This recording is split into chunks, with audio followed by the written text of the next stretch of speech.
what's up? Yeah, that's right. Ping! Getting hurt, not like a car crash in slow motion. It's like I'm watching you fly through a windshield. Think fast. What? Is anybody even paying attention to me? What's the matter, you stupid? What's the matter, you dead guy? What's the matter, you freaking moron? What's the matter, you bib wearing dope? What's the matter, you never stop? What's the matter, you never hit me? Like never. What's the matter, you stupid? What's the matter, you? I cannot believe this. Nice job, Commandant. Good shooting. Nice job, Commandant. It's on like.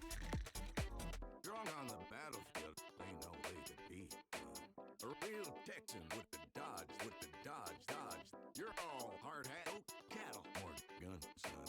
A real Texan with the dodge, dodge. What's the matter, you stupid? What's the matter, you dead guy? What's the matter, you freaking moron? What's the matter, you bib wearing dope? What's the matter, you never stop? What's the matter, you never hit me? Like never. What's the matter, you stupid? What's the matter, you? I cannot believe. What's the matter, you stupid? What's the matter, you freaking stupid? What's the matter, you stupid? What's the matter, you freaking stupid? What's the matter, you stupid?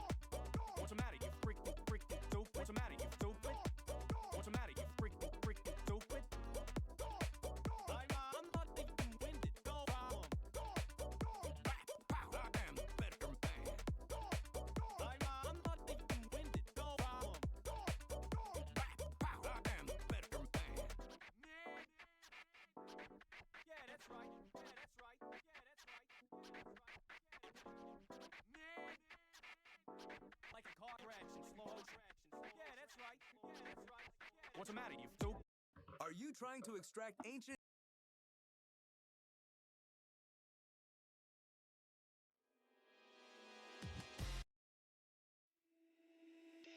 left brain?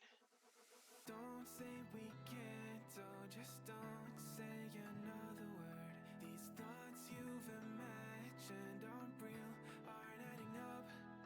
You fetched your ideas from nowhere, all from another world. Your logic's impaired, your full picture is cropped. 'Cause we both know one day they're just gonna try again. Without doubt, might say if all's gonna mend. We both know that one day the sun's gonna rise again.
like you want CDs from the 90s, like you want Mac Clean, and I can't say to your face I don't want it that way. You seem stuck in a decade that you were born. Open one day and wake up on a tour bus headed to Rome for a Coliseum concert with thousands of crazy fans looking up at the stage at me dancing, knowing I'm your man. I can't ever be the Backstreet Boy you want me to. I just can't measure up, no, not in sync with the fashion. I ain't got the passion, never gonna be what you want. Backstreet Boy you want me to. I just don't dress the part, no, I ain't got Nikes and my hair ain't spiky, and we both know that I can't be your Backstreet Boy.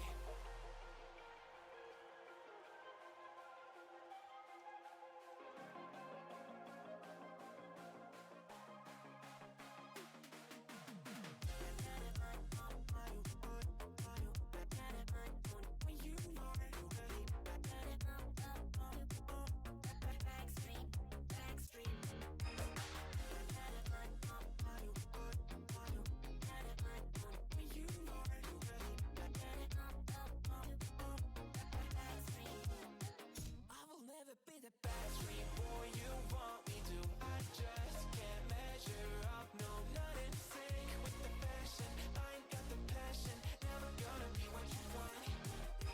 Backstreet Boy you want me to. I just don't dress the part, no, I ain't got Nikes and my hair ain't spiky, and we both know that I can't be your Backstreet Boy.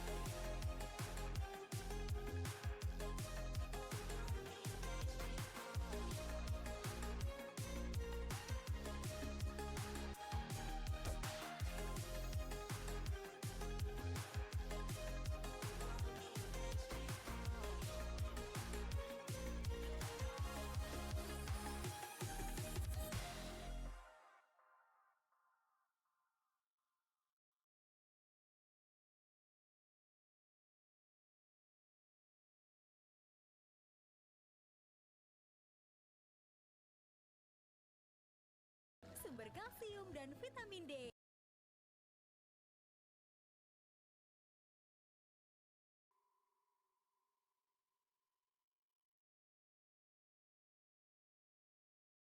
Baru, Klik Going Ale-ale Ice Jeruk, pakai teknologi Jepang.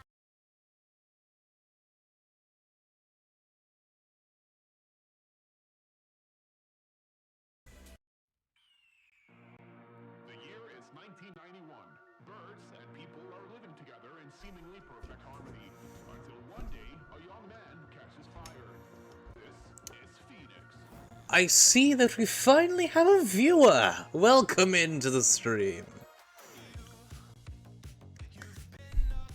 How have you been? Me? Well, this is gonna be the last stream of the... Actually, I should probably...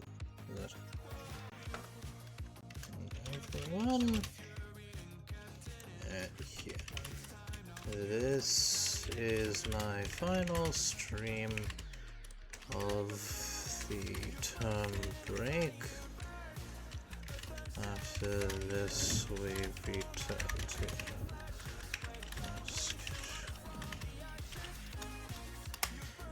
oh, they're gone.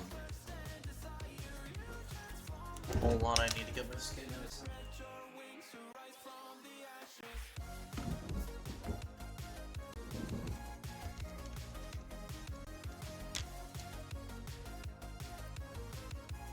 Oh, damn it. We had 3 people here. Now there's no one here.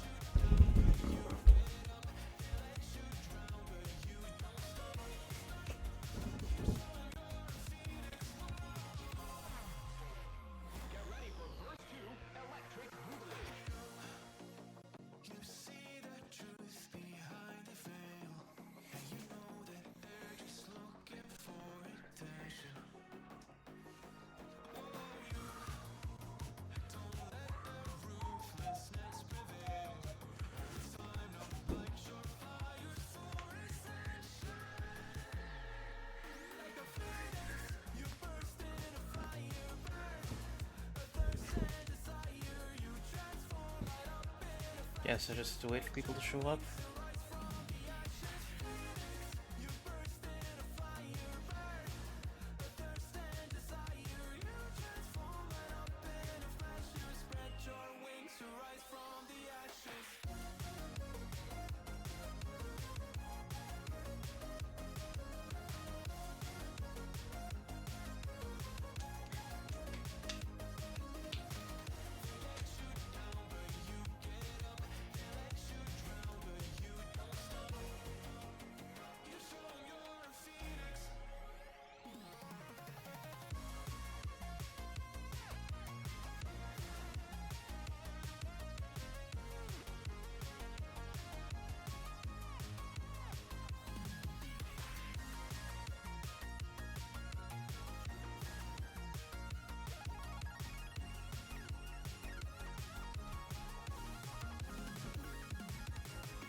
I miss my viewers.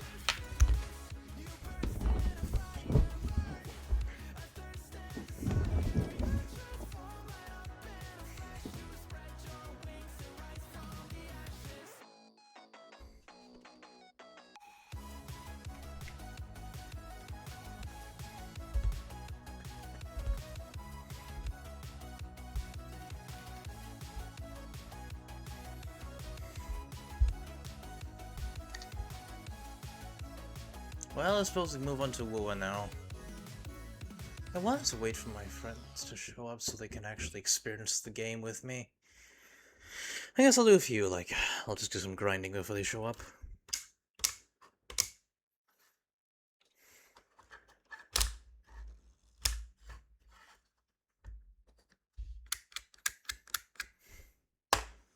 Also, just in case I get sores from sitting down too long, I've got Tiger Balm here. And if my knees end up popping and becoming sore, I've got Tiger Balm here. Tiger Balm. The solution to the world's problems. No. That's the point of making that joke if there's no one here to see it. Or to hear it.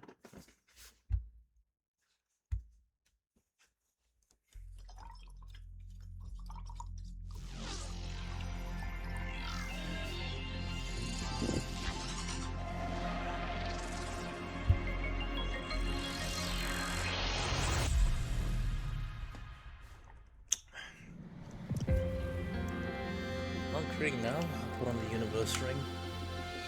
Left finger. Left hand.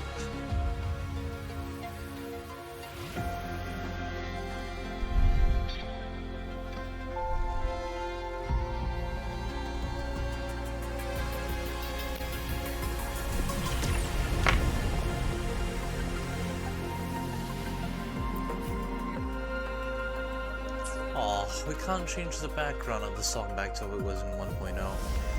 I miss that song. Saving Light, that's the actual name of the song that played. I miss it. Also, I was mistaken. Apparently, David is not alive. He's not revived in this game, apparently. Big bummer. I don't know the full details, but I was, well, it turns out my assumptions from the trailer are wrong. Again, I haven't finished Edge Runners, so... I made it to the point where shit starts going bad for David.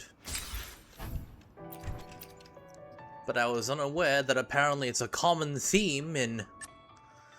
It's apparently a common theme in Cyberpunk as a franchise that there are no happy endings. Which...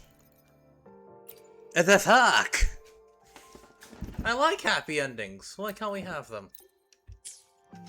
I also heard of apparently that in Cyberpunk 2077 there's like a bar where if you die in a legendary way, you get a drink named after you, and therefore you're technically immortalized forever. I mean, what? That's... It's not worth it. Well, I guess in a hyper-capitalistic society, hyper-capitalistic dystopia, there's not really much to hope for, is there?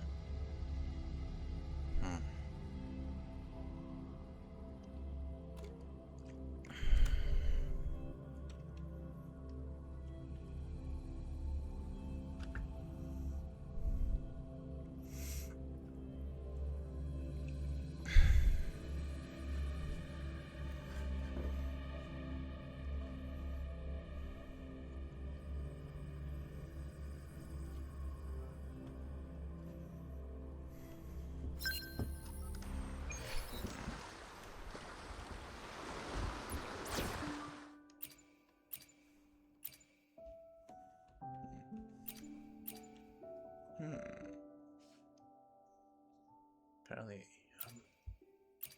I really gotta buff her up. Same with her. I really have someone who will actually work the team.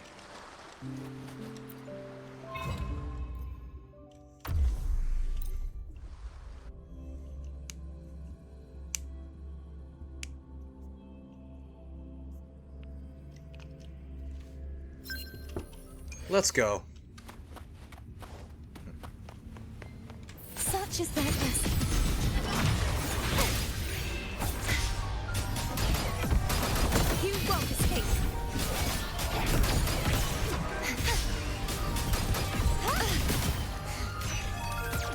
trial isn't over yet.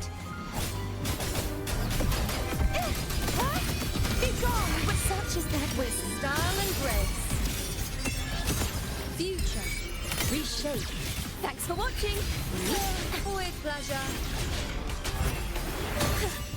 Faster. Listen. The trio of destiny. Come back. Oceans. Bow before me. Lagging. Sounding the death knell. Finality.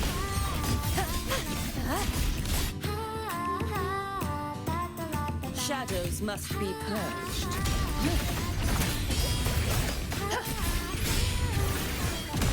Charge now watch closely. On you go. Bow before me. Face me. The moon is full. Causality, overturn. Wow. Entertain me. On you go. Flood. My turn to watch. Till the windstorm. Sweep all away.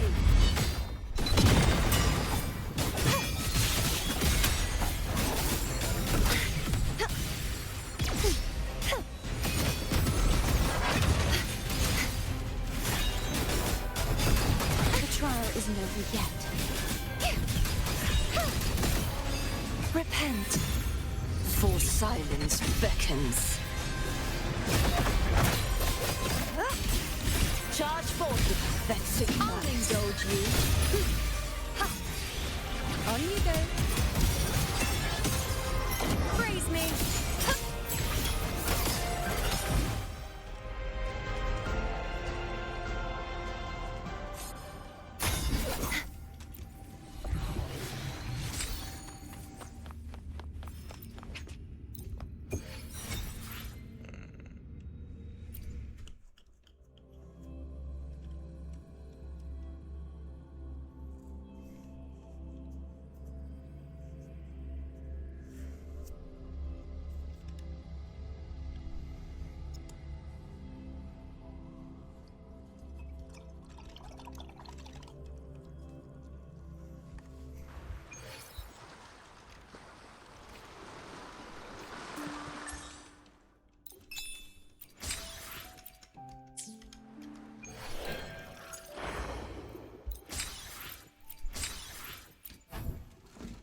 Oh! Motorcycle accessories.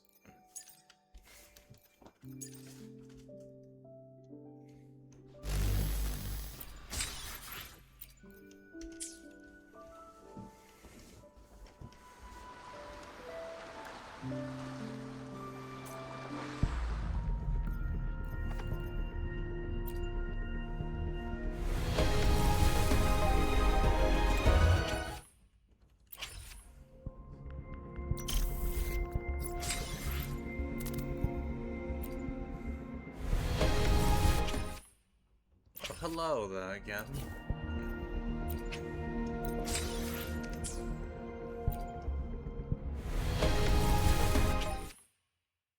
One, 9, 8, 7, 6.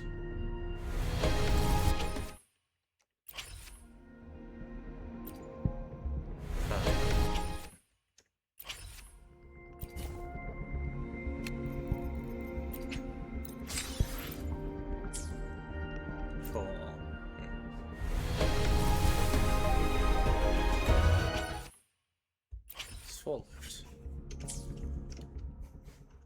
10.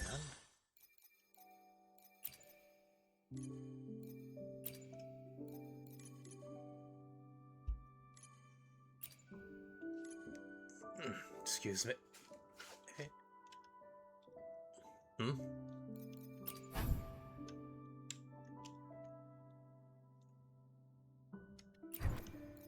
Wait, she's the one that we weren't able to get. She's the one we weren't able to get from the rolls. Who are you? I'll know about her soon.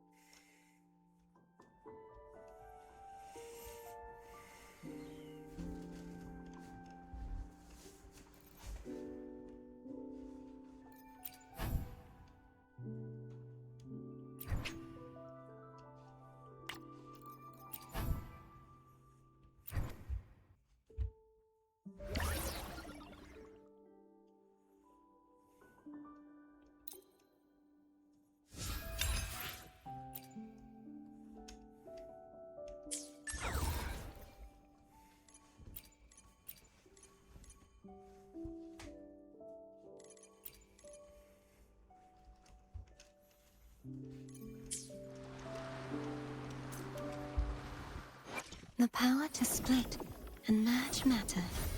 Gotcha, didn't I?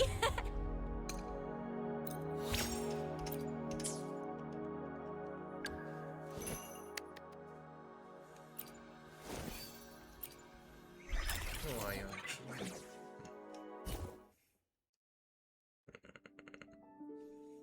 Ah, confirm. She's a girl. Okay. Taoist of Mengzhou. Black Shore's consultant. Feng Shui master. Veteran forum dweller. Easygoing and well-traveled, she will bling wherever you seek.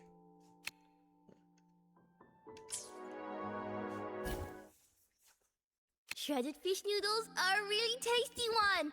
Put Sounds boiled familiar. noodles in the broth, then add shredded fish on top. Mmm, so good la. It's a Mengzhou specialty. You must give a bowl a try. Okay, so she's not talking about ikan bilis, I assume. Shredded fish noodles. That sounds familiar. Apparently she's meant to be Singaporean, so I lived in Singapore from ages 1 to 7. And my mom's Singaporean, so actually quite a lot of my family is Singaporean, so I have had some... I've eaten a lot of Singaporean food. Shredded fish noodles is not an actual dish, but there is shredded fish. Like what they have some in Hunan. Well, no, just shredded fish from a can. Like they would, I think either they dry it or they probably dry it or something, and then they shred it into little strips. I know they do that for squid. I've eaten those ones before. Those ones I'm addicted to. Fish though, I assume this is just like a home recipe she makes herself. Kind of like whenever I get soto indomie packets, I happen to put like 2 eggs in them, and then I try and stir the broth to make egg drop soup, and it never turns out well because the heat's too high. One bite of chili, and I start burning head to toe. My tummy also protests all day, all night. That's really relatable. I may have from last time's exported. Also, apparently, the voice actress for this character, for Lumi, is a Scorfier from Genshin. We were fucking robbed in Genshin because she's Scottish! Rice noodles are my absolute favourite. Spice up with chili, a dash of vinegar, sprinkle some green onions. Delicious. Next time you're in Yojo, I'll treat you. Why couldn't we have had Scorfier sound like this, huh? This is the same voice actress as well. Hey, Emily I've been Cass. hearing about you for ages. Actually, wait, is Emily How? Cass Low Scottish or? Logistics has stations everywhere, so news travels fast. And in case you don't know, you're the Torkajin Joe.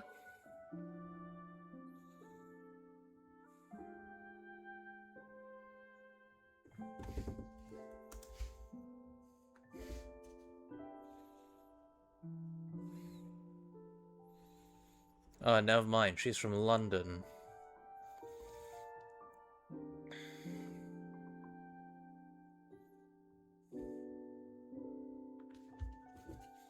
Bournemouth.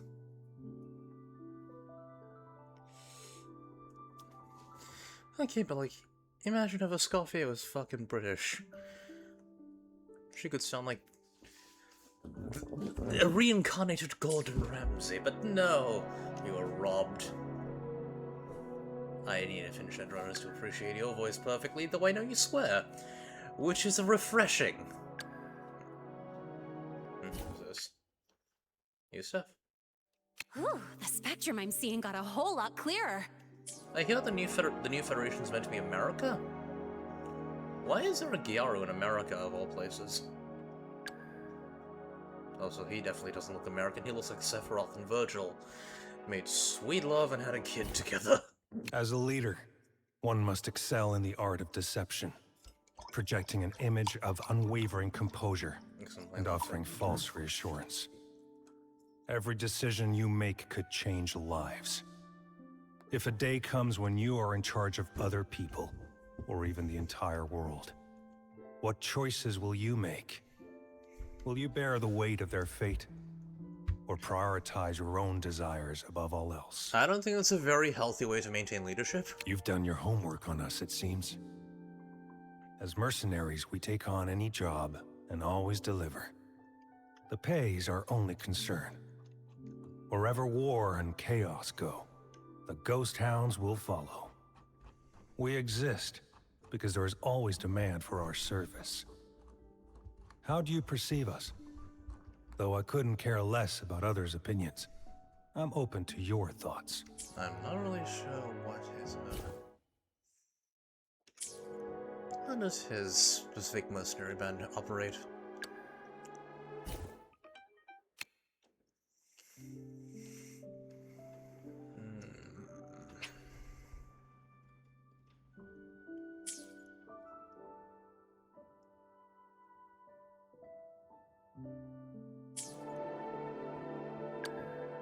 Right, I do have to upgrade.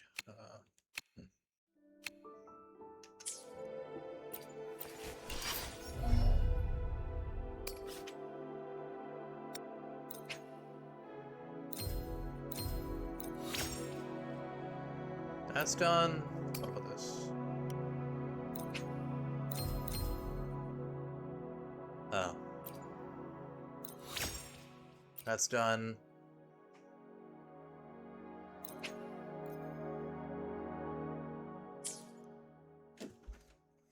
Oh.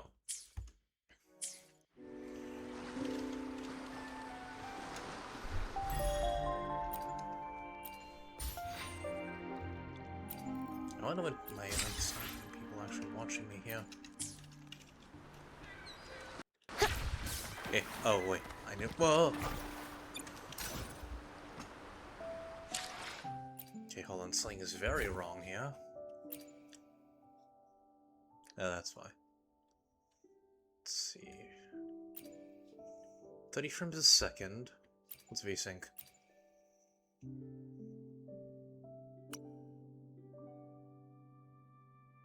We're keeping that on. Shuffling less.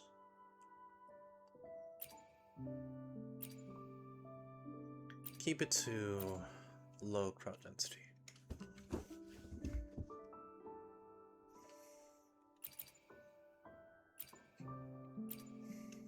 Actually,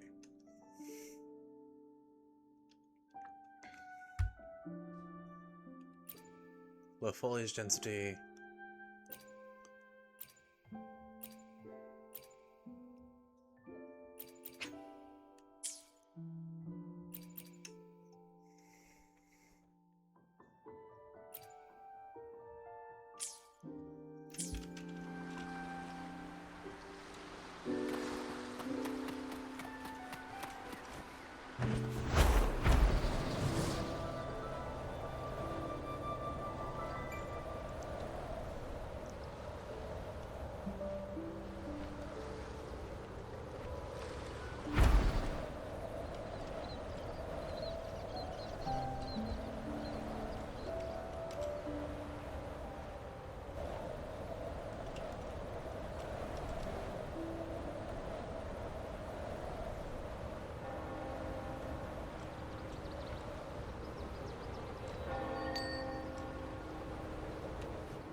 Actually, hold on, I'm gonna go check the Order of the Deep.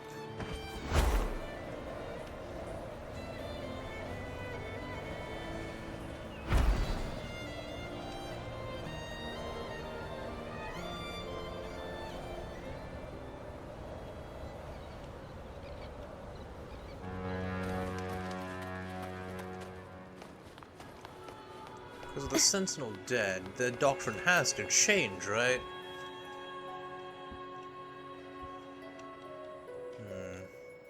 In this case, it's so disputed, you have absolutely no basis to demand that a man be handed over to the Ordinary Penitentiary.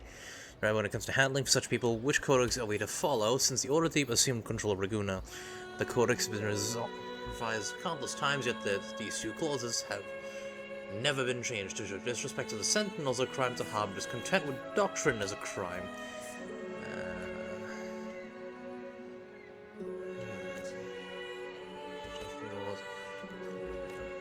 That's reasons they haven't changed it.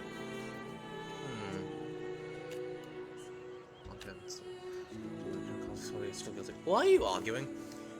Lord, please excuse our faux pas. Once in Raguna, we believed that anyone who disrespected the Sentinel or voiced dissatisfaction with the Order's laws was a potential heretic and blasphemer. Now it's clear that such laws no longer serve the needs of our city. New laws will take time, yes, but no one should be condemned solely for their words. Yes! We should enforce provisional rules, but no such rules exist. In these unsettled times, as members of the Order Penitentiary, we must deter the populace swiftly, lest wrongdoers grow bold. And do you have proof that these people are potential wrongdoers? We must remain vigilant of any potential heresies within the city. I don't disagree, but I must say again, Agio, I respect us as brothers and sisters under the Sentinel's wings. As long as the Order Tribunal exists, we'll uphold the principles of fairness and justice to the very end. I know what you're going to say. Very well, warn them and let them go. If they offend again, it'll be for disturbing the Order, and then the Order Penitentiary will act without mercy. Thank you for understanding your mercy, my brother. Looks like you've settled your dispute. Only with your timely intervention, Laureate. The quarrel may be over for now, but without new laws, greater chaos will surely follow. And for those who were once banished, I only hope they can find their way home soon. Okay, so the Conservatives versus the Liberals. One's changed, and the other one who's like, well, the old laws are here for a reason, right? How do we we shouldn't get rid of them so hastily, eh? But like, no, they've harmed people, you should change them. And also, like, it's kind of outdated. The Sentinel's dead, and also we know that Dogma is horrific.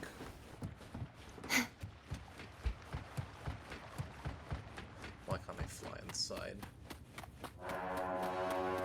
They should get rid of that statue with the fish bits.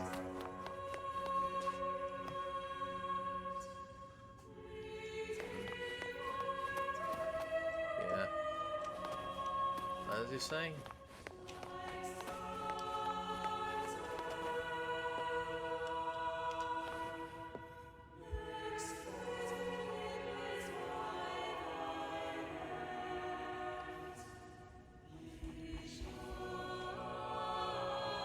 That's what it's saying.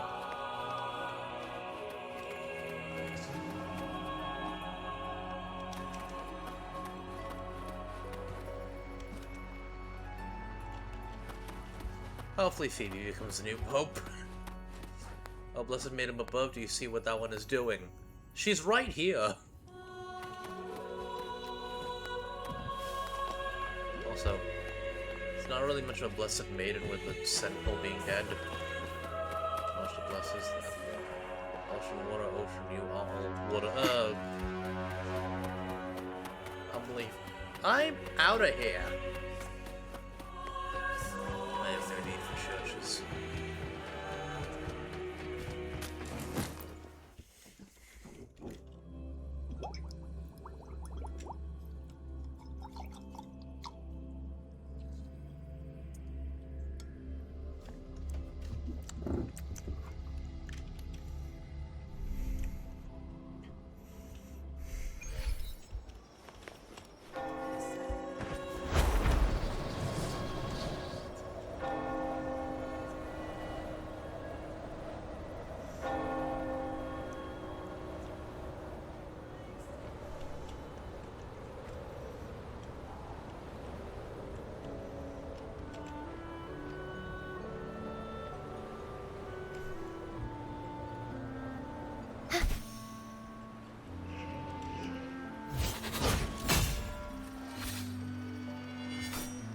How does that sword not lose its edge? Here's to a world of discoveries and wonders. Welcome to the Pioneer Association of Raguna. The Pioneer Association of Raguna. We're dedicated to our mission here. Whenever you need, I'm confident. Well, how do I submit my findings? Here's to a world of discoveries and here's to a world.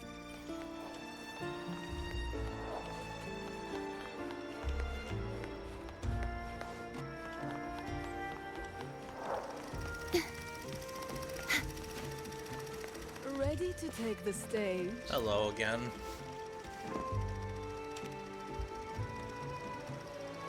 Welcome to the Master Reverie. Actually, wait, why is she called Nyala, like Nyala Thotep?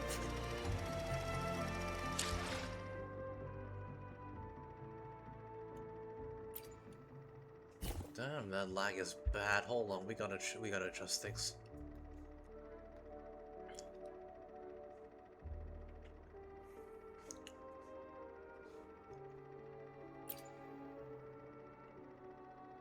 Render distance, that's the issue here. It's default.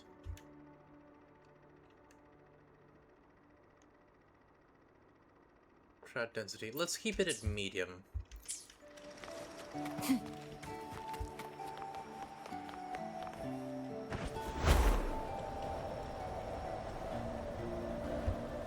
Where's the Motelli Quarter? Ah, here it is.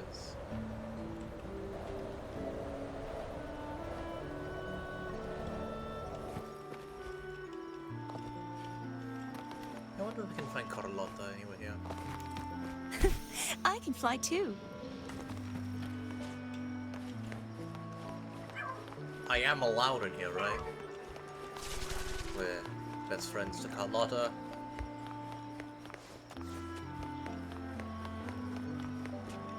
Hello, Arios. Ah, I can tell at a glance you're not an ordinary person. You must be the Bloom Bearer from the Black Shores. Bloom Bearer from the Black Shores, right?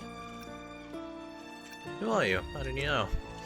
Mr. Alto is right. Bloom Bearers attract other Bloom Bearers. Sorry, I forgot to introduce myself. My name's Ariosto, and I am the undercover Bloom Bearer sent here to investigate Renacita's issues. Are you the only one they sent here?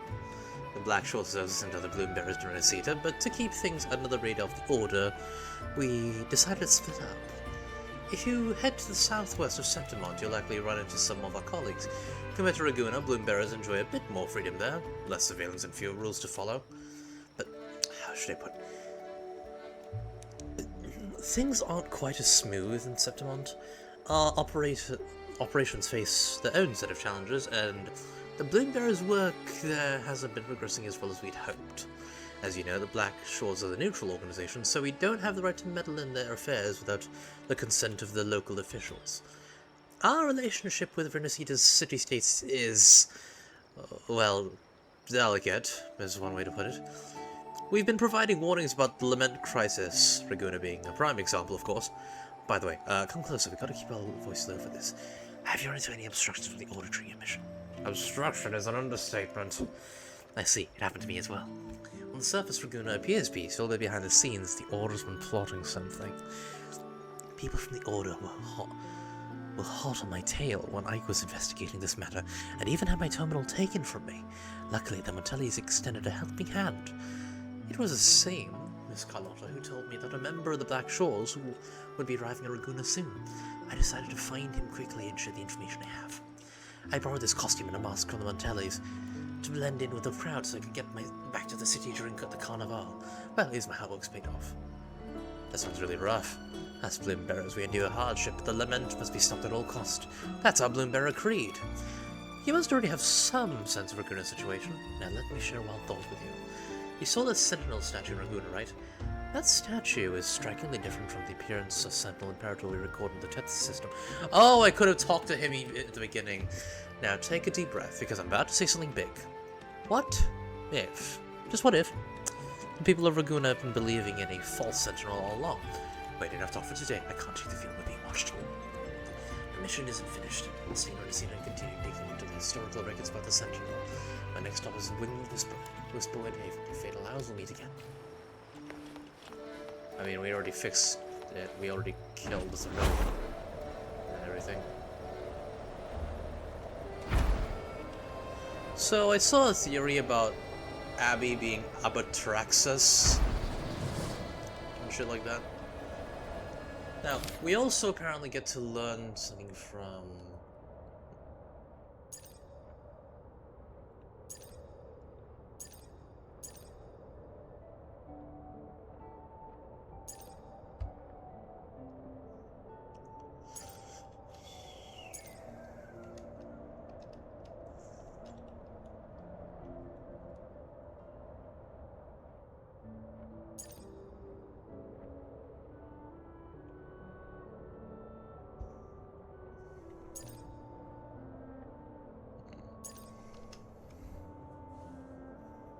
I should do these.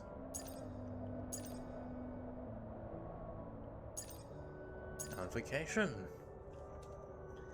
Heard somewhere about the lady who sent us here into this world. She has a name, but she's also meant to be the maintainer of the timeline, basically.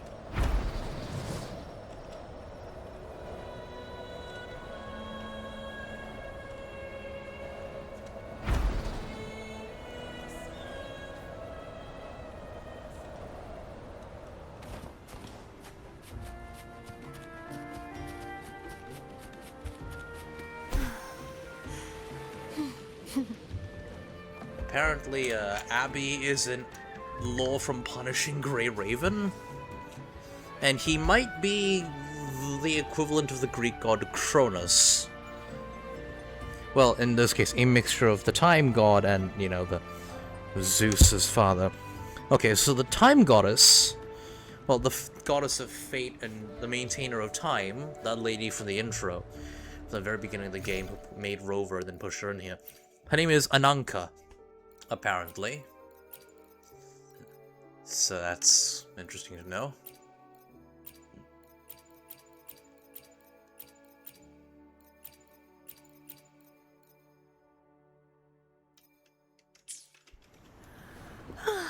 Time for a little nap. And, well, Rover, in Gnostic terms, might be an Aeon.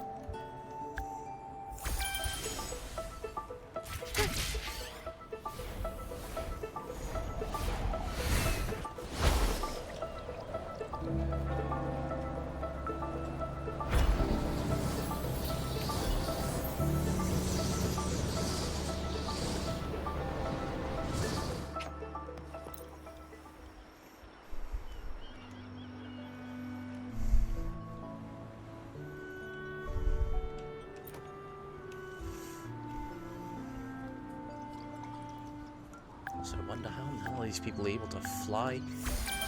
Like with the air pressure and all that? They're probably just built different with the more durable and stuff.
Confirm.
The knight's challenge has arrived.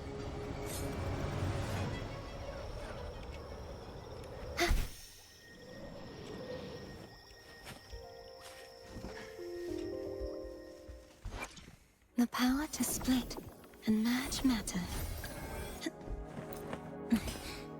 Scissors at the ready. Oh, wait, hold on. Scissors at the ready.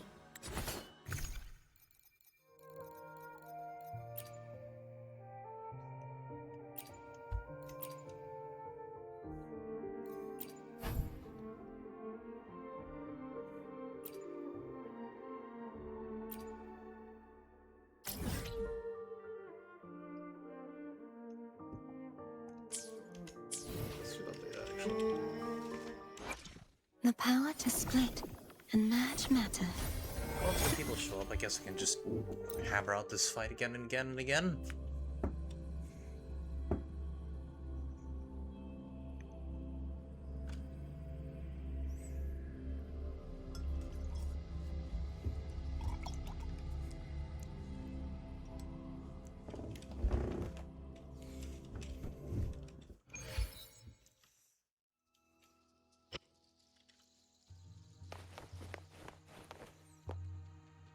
Hold on. God damn it. Hold on. Stomach hurts.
Alright.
Things can change.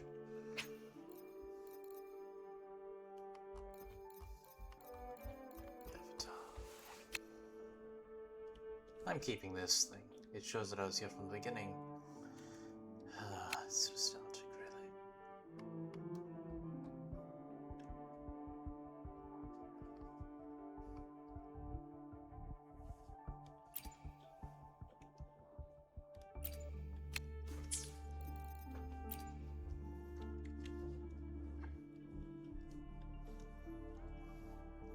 Ah! Akihiro Moku. You look familiar. Do I know you? Anyway, hi! Finally, someone who's actually here. I can start properly.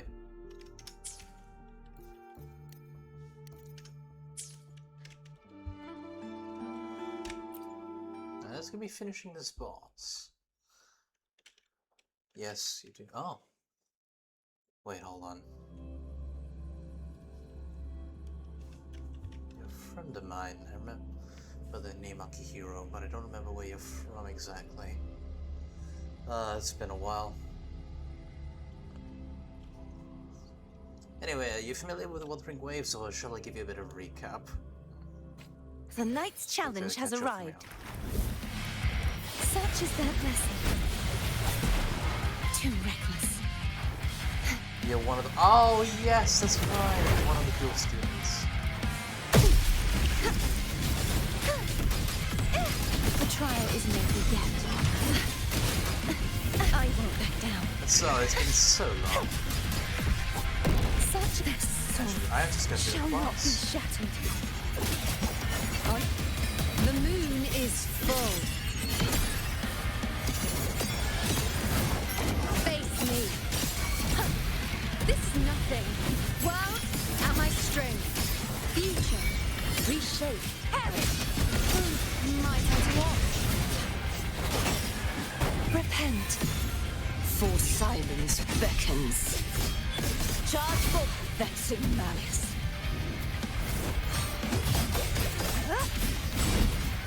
The haunting. Now watch closely. On you go. Praise me. It's been quite a while, so— oh yeah, that's why, yeah. No worries, understandable. Answer my call. Bow before me. Disperse. Charge forth. Great pleasure.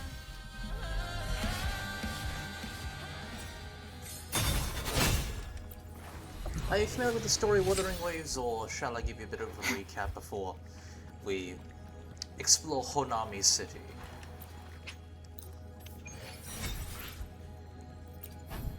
We still need 41 for— you're an only rover player, so you'll be judging. You'll find that unfortunately my gaming instincts are more akin to being instinctual rather than skill. I tend to flail around and try and spam as much damage as possible.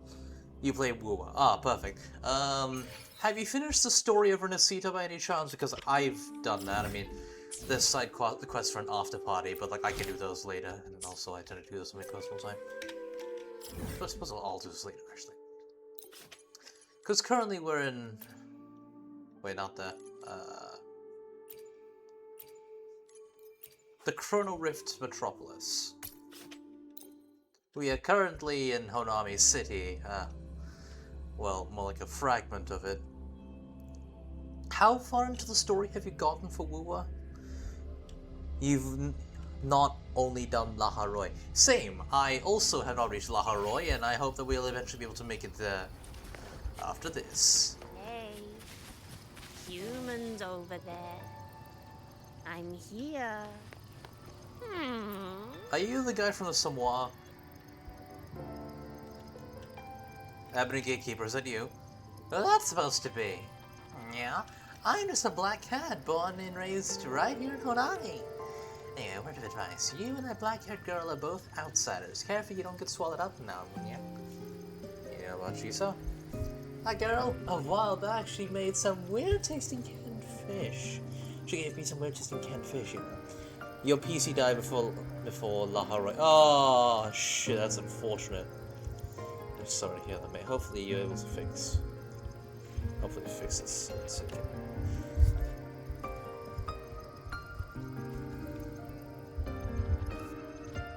Oh, one more thing. Watch the tower. You humans love building dangerous toys, Neon.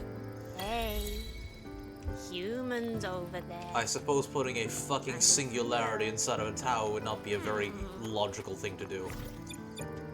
But like, you've reached the end of Renacita, right? Because like, after this I'm going in completely blind. The only thing I know about Lahai-Roi is that it's a frozen wasteland, which used to be a rainforest, and that's the only thing. Also that, well, I have a niece that I saw in the trailer, she's kind of a ghost of the machine. Oh, and that, well, there's a Gyaru. And I have that Gyaru, her name's Lene. If you don't know, I like and really respect the Gyaru subculture and fashion movement, so, well, I'm friends with one, I was friends with another, but, well, she had a falling out with one of my best friends, so, you know, we don't talk anymore. Yeah, the Cyberpunk collab, apparently it's canon! According to the writer of Cyberpunk Edge Runners, it's canon. Now, I haven't actually finished Edge Runners yet. I made it to the point where it was like, it's the episode after David has like that dream of like he's super big and jacked and then has like a wonderful life with Lucy. Yeah, it's the episode after that. I'm at the beginning of that, and well, shit, exams happened and I was unable to finish it. Now I'm kind of just like, it's been rotting away in my fucking watch list. The only thing I know is that David is fucking dead. Lucy is sad. And apparently, from like one of the achievements in this game, Rebecca was killed by Atom Smasher, who is a monster. That's the only thing I know. And then I saw like in a video which talked about like, oh, unlike most gacha game collabs with other franchises, this one's actually good. For example, apparently the HSR collab with Fate sucked, which, well, that's unfortunate because I'm a Fate Go player, and I'm watching the anime soon, so I can actually understand the whole context. Babanshi is my favorite character in Fate Go. Apparently this one's actually good and also carries on the actual themes of Cyberpunk, which is apparently there are no happy endings, apparently. So the moment I heard that, I had, from the freaking ads and trailers they got of the Wuwa collab with, well, Cyberpunk and Runners. Okay, what's that? That apparently, I thought David was alive again, or like a ghost of the machine and she could visit him like a lot, like after that. But then I heard the voice line, "You shouldn't listen to ghosts, Lucy." And that made my fucking heart sink! Oh, by the way, You might want to log into Woo really soon, even through your phone. You will get a free Rebecca in the event login. Hmm? Yo! And apparently she swears like a sailor. Actually, no, she swears more than a sailor, apparently. Gotta admit, Solaris ain't a bad place to live. But Yes. the peeps here are Nova-level sticklers. So freaking polite, it's even got me swearing less. Didn't know I could talk without dropping so many fucking F-bombs. She's a fucking gremlin, and we love her for it. Hey, I'm a cloud play. Yes! For context, you'll have to go into this little event thing. You will find her in these. Also, you get logins and you're able to get this. You can only enter here after you get to Lahai-Roi. But the event is permanent. It's just that the extra rewards are temporary. But the actual collab is permanent. So even after the 18 days, this thing will be here forever. And any cyberpunk edge runners enjoyer will likely find that this game with DMC influences is actually going to be rather interesting to play. What is that? Wisteria. Okay, what the fuck is in the phone with you? Ah! Is this the TARDIS? Wait, no! It's not British! So we can't get out of here using this. The receiver hums with a steady beep. Yes, sir. Perfect. You patiently wait until the call finally connects. It's me, Sumika. It's me, Sumika. I believe this is the first time we're speaking to one another over the phone. Do we know each other? If you can hear this recording, that means you're the one who can uncover the truth. What I'm about to tell you are the events I've uncovered during my time in Honami. It big. I'll be honest, my current PC makes me want to cry and begs for mercy. You can set the graphics to performance level. I don't know how well that's gonna work, but too bad it cried till it dried. Shit. Maybe you can set it to like ultra performance or something, like set it to 30. I did that for my iPad. Now my iPad's pretty low power, but like I was able to work long enough for me to get like a linear subscription. A PC is obviously gonna be a bit better. Just set its ultra performance. Have all the graphics in the lowest setting. Maybe that'll work. First, the city is trapped in an endless loop. Everything resets. Second, its citizens are no longer alive. Third, you are the observers who can step outside that loop. Or so I've come to believe. Yep. Yep, right. Okay. For context, that's my father who's going overseas right now. I played it with 480p. Yeah, perfect, that'll work. Those unfulfilled wishes shall guide you toward that very place. I have faith in you. Faith that you can reclaim a future where everyone is free to live as they please and be happy. So go, march forward towards that tower. If only I could lay eyes on that starry sky above the black shores one last time. Well, that wasn't the TARDIS, but it certainly gave us a clue. Oh, by the way, I know the name of the lady from the very beginning cutscene. Her name is Ananka, and I saw a theory regarding Abraxas, aka Abby, which involved Ananka. Well, let me go bring up the shot. Because, okay, so let's see here. The whole thing about, you know, Leviathan saying, Abraxas! Why have you betrayed us?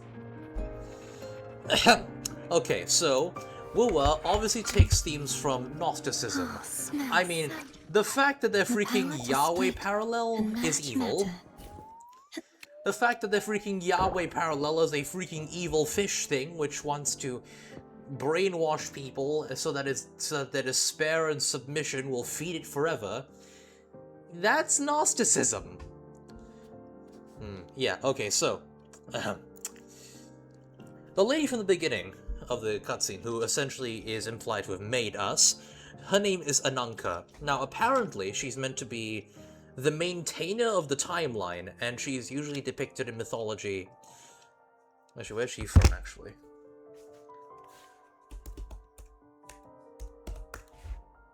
Ananka. Yeah, Ananka. So, Ananka is from Greek mythology. So, yeah. Births of Ananka and her brother consort Kronos, so this will be important later, were thought to mark the division between the sun, the aeon of chaos, and the beginning of the cosmos. So Ananka is usually depicted as a woman who is usually crying, because she sees all fate, and most of it is tragic.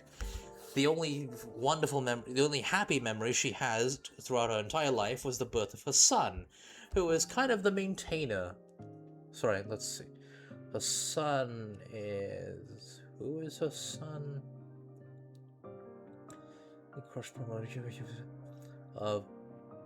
Adrastea, distributor of awards and punishments. Okay, so that's her one. Now, obviously, her child is, well, Rover. Hold on. We are that child.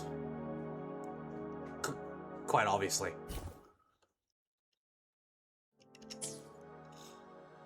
So, the next thing. Who in the fuck is Abby / Abraxas? Now, Abraxas wasn't used as a name for a while. It was actually a measurement, a numerical value of 365 days. And do you remember Abby's I will be main there for ability? everyone as we head toward our shared future. Look at the little thing. Leaving the... Do you remember Abby's whole ability thing? Like his special power? Do you remember what he does? Because he eats the Threnodian. Let's add more memories to our album. No, not that.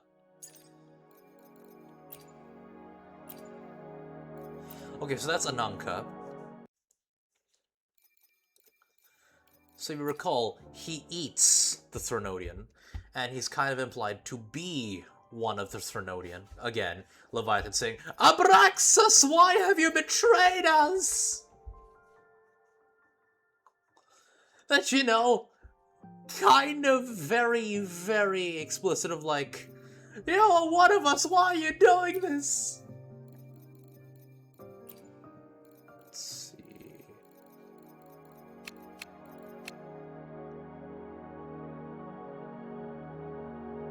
Is it here?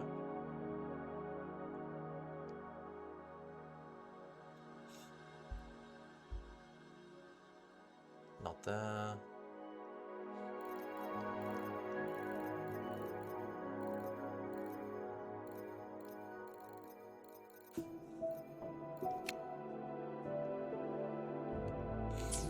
Okay, so basically, okay, I'm gonna try to get this.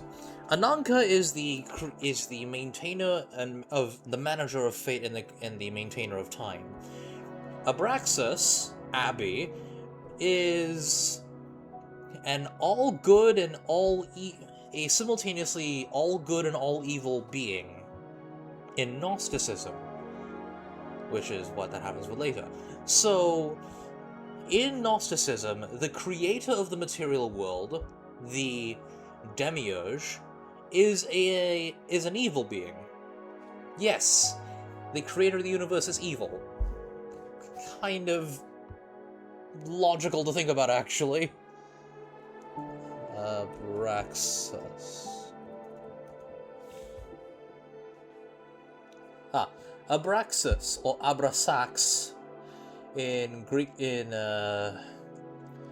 termed as the Great Archon in Gnostic Christianity. The word is found in texts such as the Holy Book of the Great Invisible Spirit and the Apocalypse of Adam.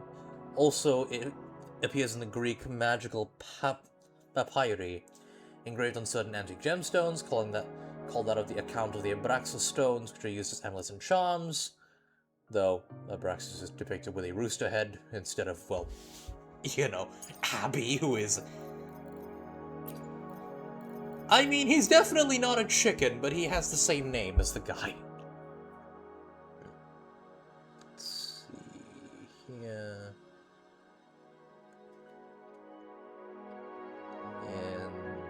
as a god. So, an Archon would essentially be an angel, but an angel in service of the evil demiurge, Yaldabaoth. So, yeah, Archon equals devil, angel, kind of. Like, if the god is evil, the angels are evil, and stuff like that, so imagine that. Essentially, all the Threnodians kind of slot into the role of an Archon. They are the... well, it's kind of hard to explain. They kind of serve the lament, kind of. The Threnodian are essentially aspects of manifestations of fears and despair made manifest from humanity's collective unconscious. And then they manifest.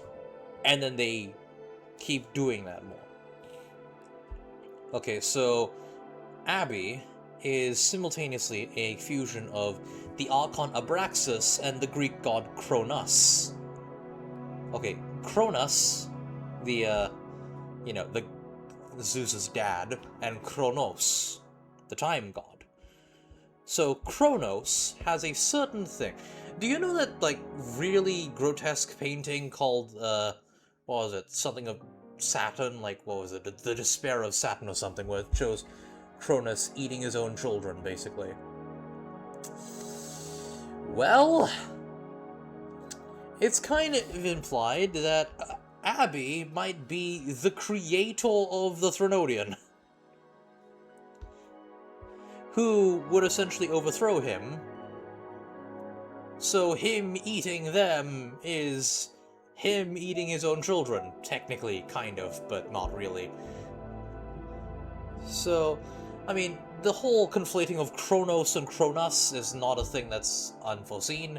I mean, Digimon Time Stranger has it where Kronos, the god of time, and Kronos, the leader of the Titans, were fused into one to make Kronosmon. But, in this case, yeah, essentially, maybe Abraxas, Abby, created, or is the creator of the Threnodian, sort of. So, okay, just gotta back up here.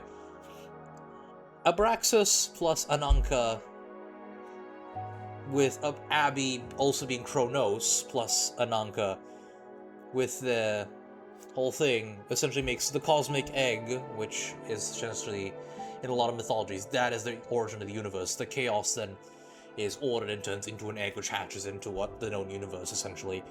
And then that hatches, and eventually Solaris 3 is here. Now, Rover is essentially the son of Ananka. If you forgot, that's Ananka. She creates us, essentially. The reason we're here is because we can essentially change fate. Remember, when Yuno first tried to read our fortune, or, like, read our future, she basically said, like, I don't see anything. Remember, she is really, really damn good at seeing people's futures. She is, like, guaranteed to know people's futures. And the moment she touches our hand and tries to see, it's like, I see a blank void. Why do I see a blank void? What's going on? So, the maintainer of fate makes a child who is able to essentially change humanity's fate, to at least ease a bit of the suffering. Now, how in the fuck did Rover absorb Abby? We don't know that yet. Why in the fuck Abby is deciding to eat the Threnodians, or even decided to ally with us? We don't know that yet. Does that technically mean that Abby is our father, or does that or maybe not? Maybe it could be that... Well, I should probably show the video off the stream. The guy explains it better than me. I'm just, like, recounting it.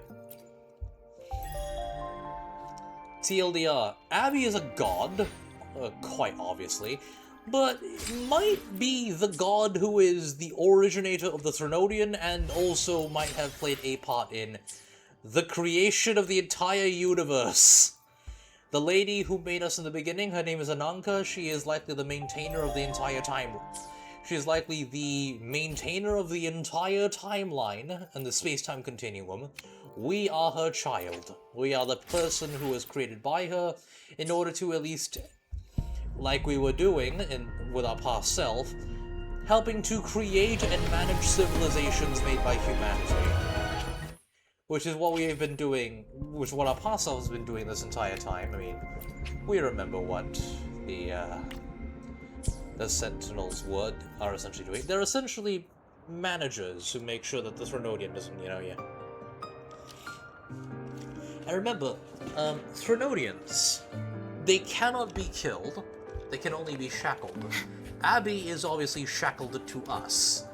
Now, how in the fuck did Abby take the form of an echo, which was recognized as Yang Yang, to be like, oh, apparently there's echoes in Renacita that are kind of like that one? Kind of like yours, with the sentient sapien able to talk and all that? How did that happen? I don't fucking know, and we're gonna learn that probably.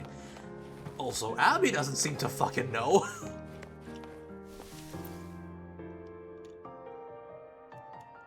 Good afternoon, everyone. You're listening No, let's to move on to the story. City Sorry Radio, about the whole drifting look-up. gently beneath the early summer sun. Now, for your daily dose of happiness. So remember, Rover is a god. I mean, all the Sentinels are gods, but we are a god, and we are the freaking son of the child of the maintainer of the entire timeline! 100 blind picnic baskets have been scattered across the lush lawns of Central Park by City Hall. Each one holds a surprise.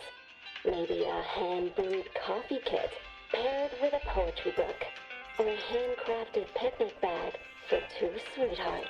A friendly cleaner even let slip that someone found open-air concert tickets tucked in a flower bed this morning. Yeah, but your theory is so different. Ah, what's your theory? You can feel free to share it, actually. Meanwhile, the Get-Egg Gallery Summer Exhibit is in full swing at Hanakake Underground Street. Rare vintage videotapes are on display, inviting you to take a slow stroll through the long river of history. And don't forget, today's bus stop announcements are hiding snippets of the song, Melody in the Rainbow. The passenger who finds the most will win this month's City Tram Pass. Keep your heart tuned to joy, and may your day in Honami be a beautiful one. Is that meant to be a reference to Moriocho Radio? Now, that theory isn't made by my own. My theory regards the Sentinel Imperator fused with the Threnodian Leviathan, and how it's meant to be like a representative. It's kind of meant to be an analog to modern-day Yahweh, but replace Yahweh with Yaldabaoth from Gnosticism, with the Sentinel Threnodian being like the older deity who actually existed beforehand, who is benevolent and all that, and the Threnodian being a deity born from fear, and also from humanity's desire for unity, but in like a darker sense, like a religion based on fear and built on that thing, you know, the worst kinds usually. And how eventually the two of them fusing together could be an analog to Yahweh and El and Yahweh being conflated into the two, with like the name of Yahweh, the war god, and the actual fatherly sky father wise figure traits becoming from El, and eventually, you know, that, and the whole message of Renacita essentially being promoting secular humanism to, like, some extent, because, like, you can be good without the divinity. Civilization shouldn't... The freaking Imperator's last words. Let me go find it, actually. Like, the last words of the Imperator kind of made it very, yeah, they made it stick with me. Was it here? Avidius, the Mad King,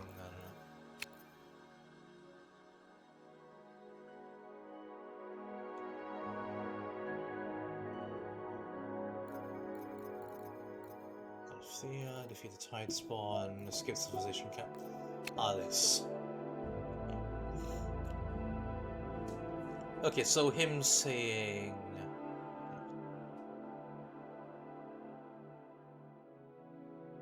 this. If the Renacitans wouldst walk a path free of divinity, they must face their past and the most primeval fear. They must overcome the shadow born of civilization. Huh? The only difference is that instead of being the sun, I think we're more like one chosen by her or like her colleague who likes to experiment too much, sort of like we are Kronos. Okay. Okay. I guess that's also the way that works as well. I'll need an hour to explain the entire thing. Oh, like, I guess you can do that off the stream.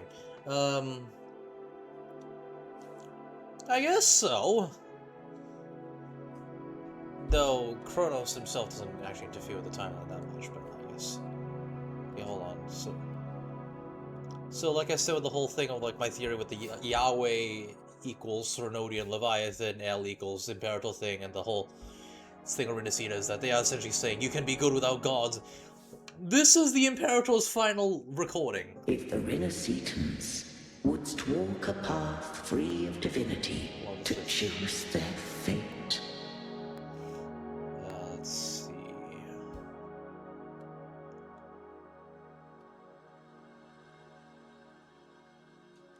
I rose against it, only to unleash the dark tide. It scarred Renacita beyond measure.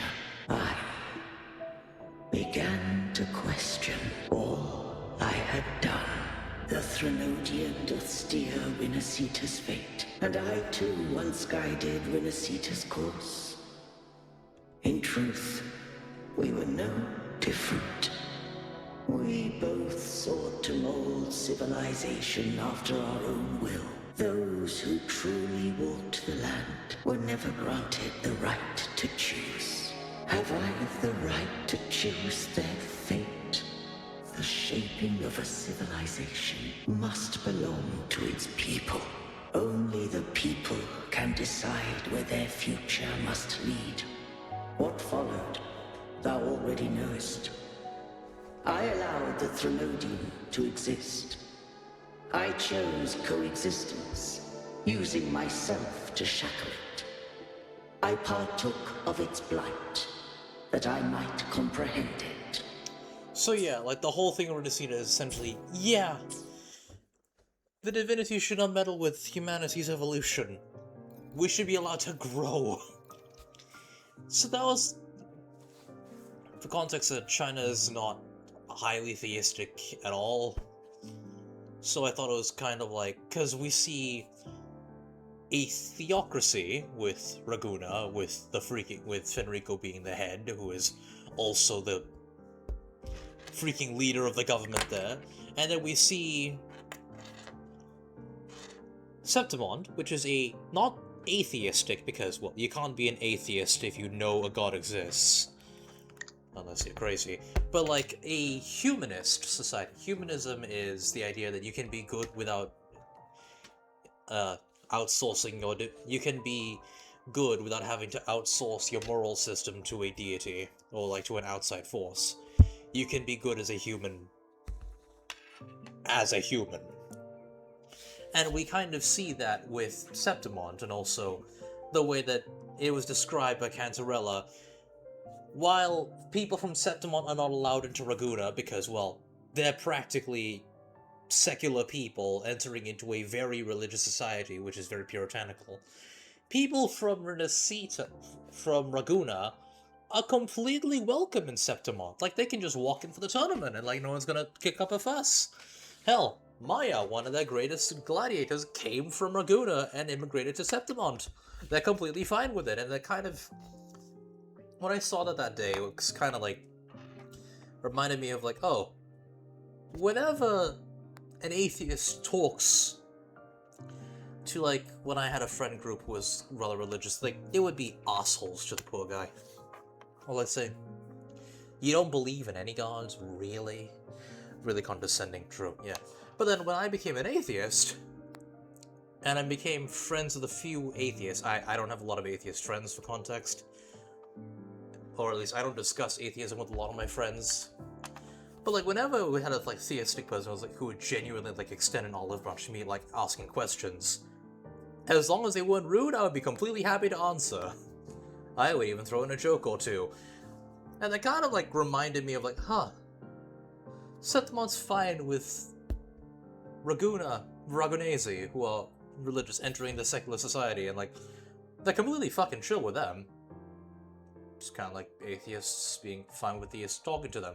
But whenever an atheist enters into, if someone from Setmon enters Raguna, like a single atheist entering into a freaking church, they go fucking ballistic on the poor guy. Sorry, my anti-theistic thing side is talking again. So apparently she's in a state of constant overclocking, she said. What is it? Do you have any questions for me? Why do you choose this coffee house as a base? Because of its location. It's well placed, with passageways on both sides. Ideal for monitoring movement. When I first found it, the inside was a cluttered mess. I spent the last 2 months clearing it out. It's still far from tidy, but it's good enough for rest and shelter. Has it always had this much stuff in it? No, not at first. I brought most of it in myself over the past 2 months. You are sort of an atheist. Ah, you're an atheist yourself. Nice to see. You can still be spiritual and an atheist. But I get it, yeah. Okay, so I'm gonna give you, like, 2 terms. One is Gnostic and agnostic. Gnostic means you know due to knowledge. Agnostic means you don't know. So, like, I am an agnostic atheist for the idea of a creator of the universe, because I don't know if there is one, and I have not been given good enough evidence to understand. I haven't been given good enough evidence to come to that conclusion. But I am a Gnostic atheist for the Judeo-Christian deity being the creator of the universe. As we have, like, the archaeology, and we have the archaeology showing that shit from the Bible didn't happen. We have anthropology tracing the religion back to you're the prior. A Gnostic or agnostic theist? Sorry, atheist. Like, I know that it can't be Yahweh, because like we have all of this shit showing, oh, this is a man-made creature, this is a man-made deity, kind of like Zeus, or Susanoo or Nomikoto, or Thor, or Legong. It's a storm god made by people who didn't know how storms work. I don't know if there is a god or not. Ah, agnostic atheist. Yeah, understandable. My idea would be like, why are we even describing it as one god? Might have been like a multitude, or it might have been like a freaking black hole. You were born Muslim. Oh, you were born Muslim? Huh. Oh, that's very interesting. Huh. Now that you're atheist, have you tried pork yet? Nah, just joking. I didn't focus on decorations. Durable and low power. That's what mattered. Like that coffee machine over there. It was half broken, but the inner heating pipe still worked. I modified it. Good for a cup of coffee now, at least. So my religion says there is one god, but I think... Why create us for worship? Exactly! Because if it's perfect, then it's complete. Having desire is a sign of imperfection. It means you're not complete. Yeah, God is meant to be perfect. Exactly. Why do you need to be validated? Exactly! Yeah, exactly, yeah, it's like, if I need to create an entire species for the sole purpose of, like, worship me, build buildings to worship me, engage in specific hard to commit to rituals specifically to show your devotion to me. I probably have very low self-esteem.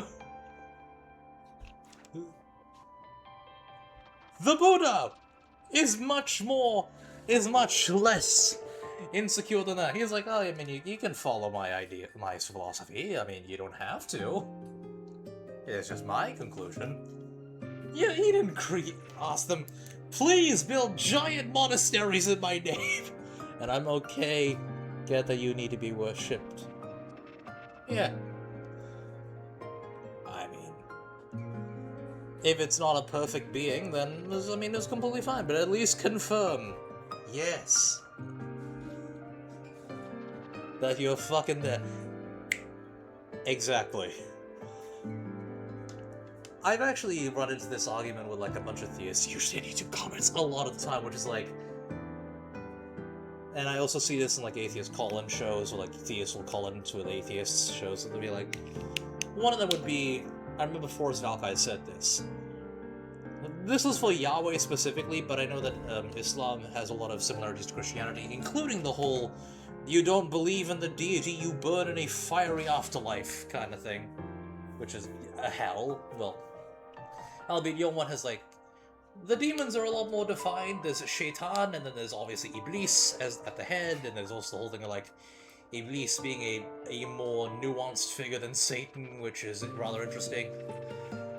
But the whole thing is, like, you don't believe in the existence of a guy when belief is not a choice, but is instead the result of being convinced due to having information.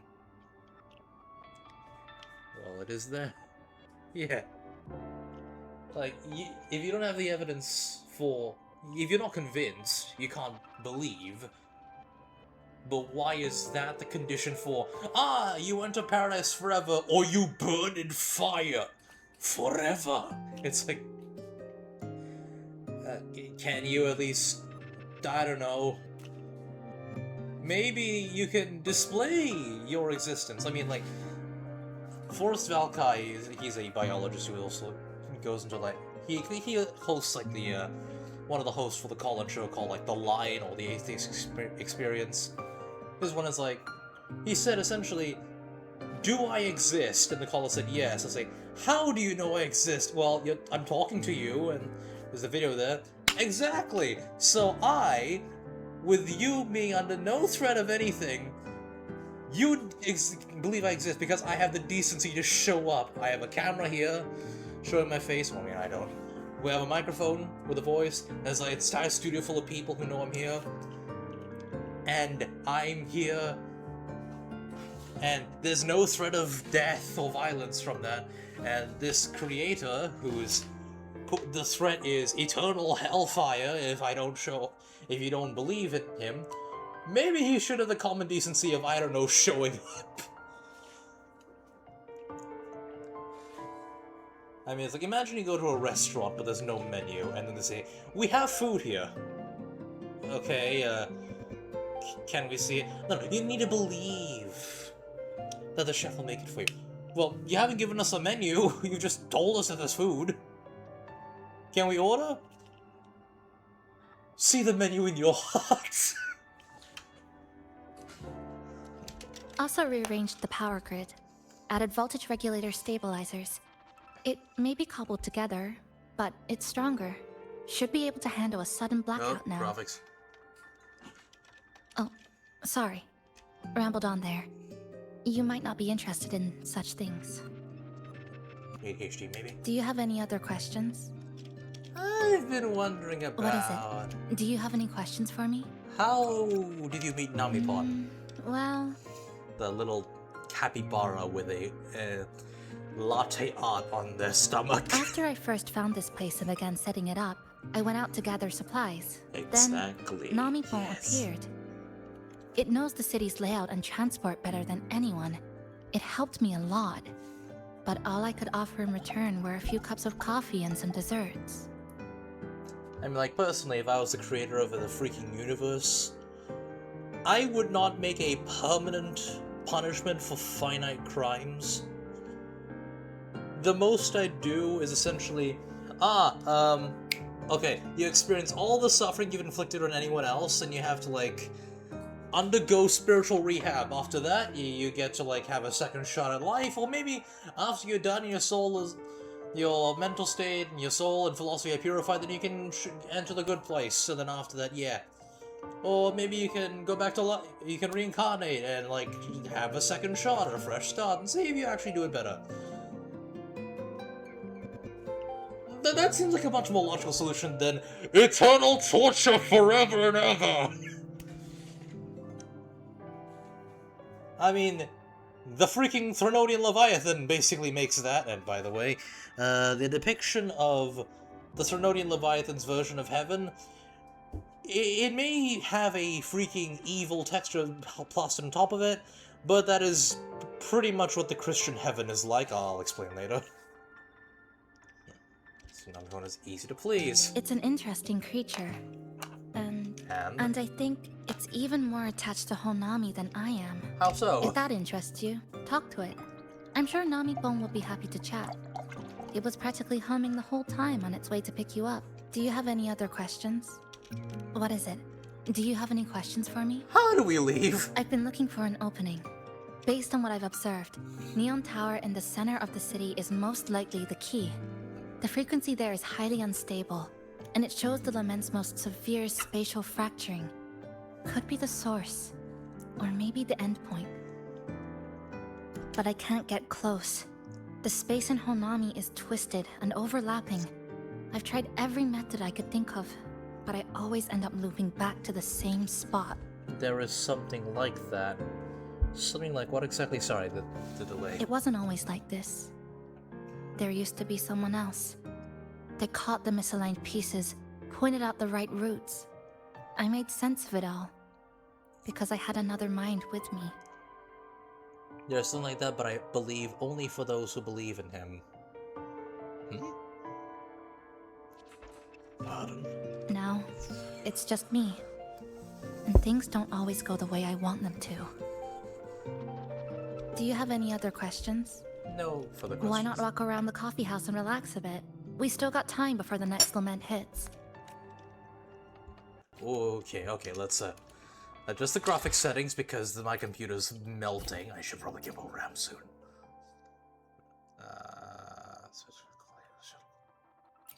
No, we want good shadow quality. Okay, maybe medium shadow quality. What the hell is LOD base? What's LOD bias?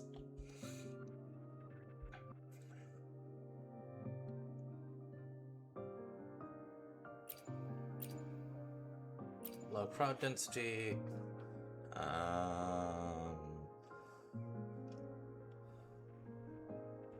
That was all exposure.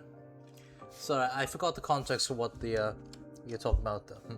Like being purified after. Oh, there's something for being purified after hell. Only for the believer. That is a much better system than the Christian/Catholic version. Okay, so for the Christian one, I am not sure you're familiar with it, but the way that it's depicted in media is not the same as what it's actually like in the theology. In media, which is meant to be more like sanitized, it's seen as paradise. You go, yeah, just imagine the best place. Heaven is actually where you essentially lose your individuality. You spend the entire time of eternity, forever and ever, worshipping God, Yahweh. Yahweh, who did all of the horrible shit he did in the Old Testament and the New Testament, with the fact that he, well, remind us that Mother Mary was 14. And she didn't exactly get a say when it came to fathering baby Jesus. And I think you can kind of understand what the fuck I think about that. So there's that. Essentially, as the late Christopher Hitchens put it, a celestial North Korea. Yeah, that's heaven. Hell is permanent, an eternal lake of boiling sulfur, eternal torture, and all that shit. Not like how it's depicted in media, because most of that came from a writer named Dante Alighieri for his Divine Comedy, but the gnashing and wailing, the wailing and gnashing of teeth, the boiling sulfur, the fire and brimstone, that's all there, and there's nothing that anyone can do about it. There's nothing that anyone can do to redeem themselves at all until Judgment Day, and then after that day, they're stuck there forever. Fun! You can... yeah! That's LOD bias.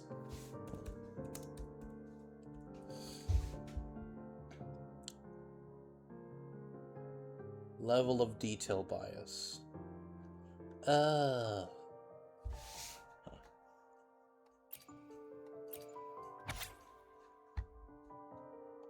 keeping that in there. I mean, the purification after being in hell thing is a significantly more ethical system. It's still pretty unethical to have an eternal torture state. Okay, so, like, a modern interpretation by a lot of Christians about what hell is essentially you cease to exist. It's called annihilationism. The idea is, if hell is a separation from God, which is the idea, and you're not going to defend the child pregnancy, but people's life expectancy was pretty small back then after all. Yeah. That also makes it worse, by the way, because pregnancy is a really dangerous thing for a woman to go through. I mean, it's painful enough for a human woman, because obviously the size of the head compared to the freaking pelvis, and yeah. But also, you know, health complications, the possibility the fetus could turn septic. Yeah, all that shit. Very dangerous. Oh, and she gave birth in a fucking manger. Like an animal feeding trough. In the stable. Something tells me that ain't exactly sanitary at all.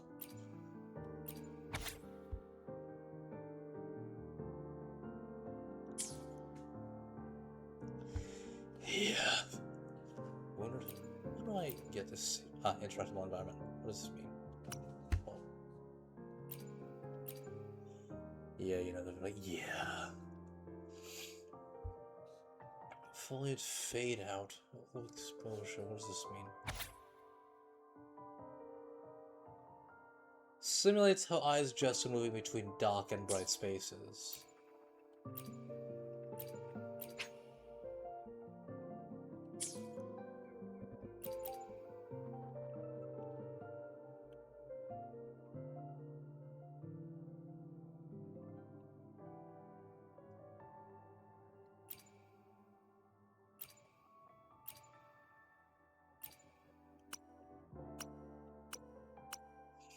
But, like, so you're an atheist who's an ex-Muslim. I mean, disregarding the fatwa, because, I mean, you probably live in a society where, like, that's not actually...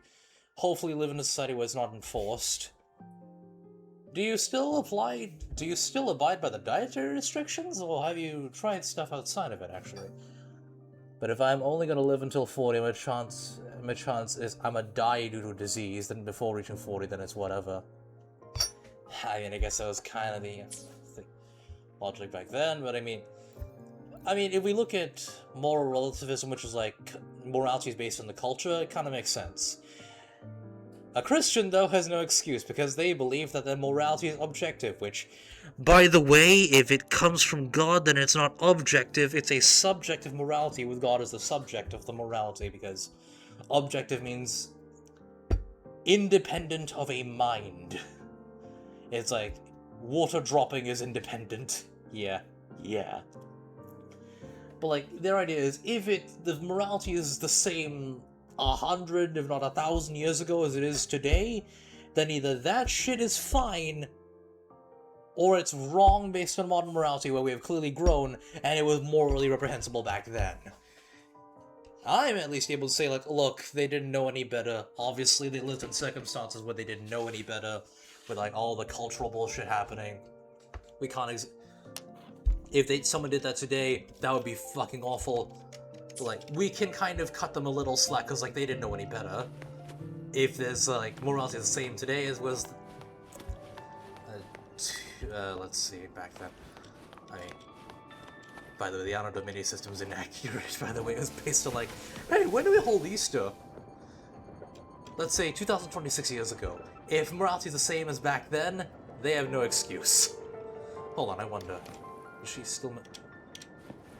She doesn't move when the railing moves. The railings don't move with the freaking stairs? Oh, you still abide by the yeah thing. Is that for the dietary restriction thing?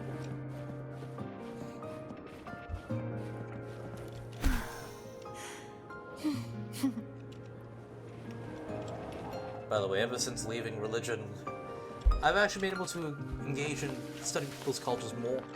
And I've also got to understand that loanwords from Arabic to English are kind of funny. Like, the word admiral means commander of the. Full stop, commander of the. Which is kind of funny to think about because it's a mistranslation of Amir al something. Today's story is... Wait, hold on. Commander of this...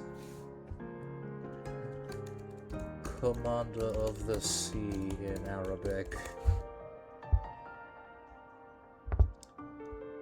Yeah, like, Commander of the Sea, Amir al-Bahar. It's Amir, Commander al of the Bahar Sea. So that'd be like a ship, an admiral for a navy, or something like that. But then, I mean, the Ottoman Empire was there for a while. There was trade with the two different nations. So there was like loanwords that were adopted, but they didn't know how in the fuck it worked. So I kind of found that funny. Like, imagine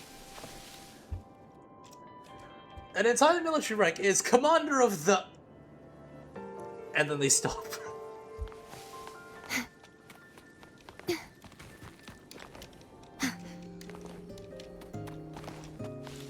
Also, for some reason, I have become addicted to eating pilaf. Well, I've recently gained an affinity for nasi kebuli, which is the Indonesian version of pilaf. It's like, it's pretty funny. Yep. The plastic casing's gone a bit yellow. Some scratches here and there, but the drip tray's spotless. Oh, it's drip coffee. This is Japan. I can't stand drip coffee. I only like espresso shots. I only like coffee that's espresso or Arabic coffee. I'm allergic to bit. Understandable. The espresso button is too worn to read, but the milk frother knob still looks new. Looks like someone's got a clear taste preference. Is this really espresso? It's drip coffee. Oh, what did it say again? Which one's worn off?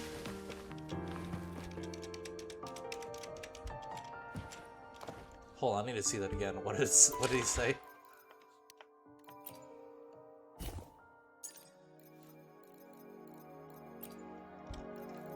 No, not that.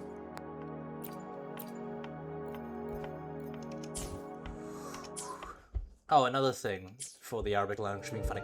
The name, Abdul, it means servant of the. Servant of the.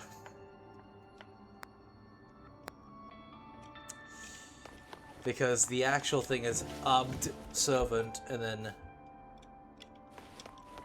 Al as the of the, and then he puts something else. This sofa has seen some years, but somebody's taken good care of it. That little dip on the left side. It kind of looks like a capybara butt. How do you know what those look like? I guess Nami-Pan really likes this spot. Like, for example, I think it's probably from, I don't know why the thing happened, but it's like from Spain, I think. Like, usually the common name would be like servant of God, which is like quite a common name even in English. But like, for like Allah specifically, there'll be like different epithets, like the kindest, the strongest, the etc, etc. So, what was it?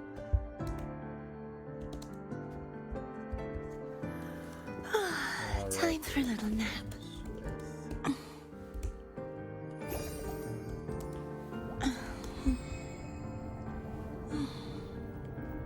Okay, so there's...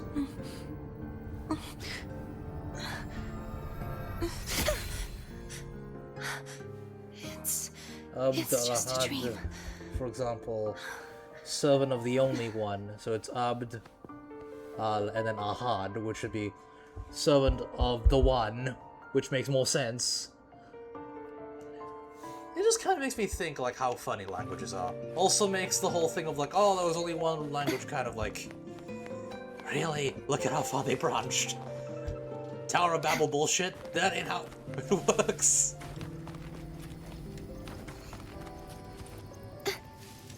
You really, like, looking at the stories, like, without the whole thing of, like, I'm forced to look at them. I can at least, like, see now, it's like, these are just stories made by ancient people who had no idea what they were looking at, but they tried doing the best they could with the explanation, even with their own biases.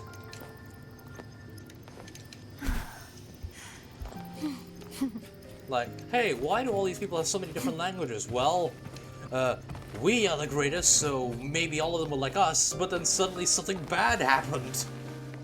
Tower of Babel was like, oh, what language were they speaking before? Or what's that? It's called Adamic? Actually, what was it called? Adamic?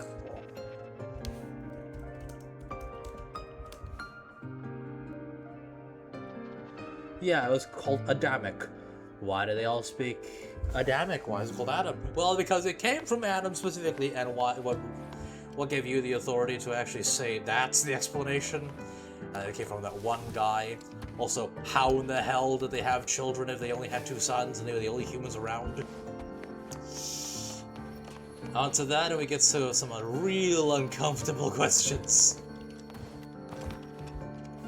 Yeah, they really did not think the world building through, did they?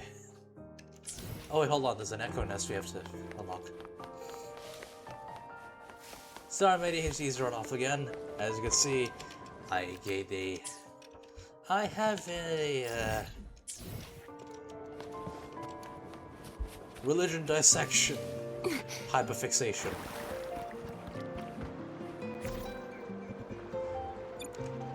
I dissect and anatomize religions. Oh god, it's laggy. Why is it still this laggy?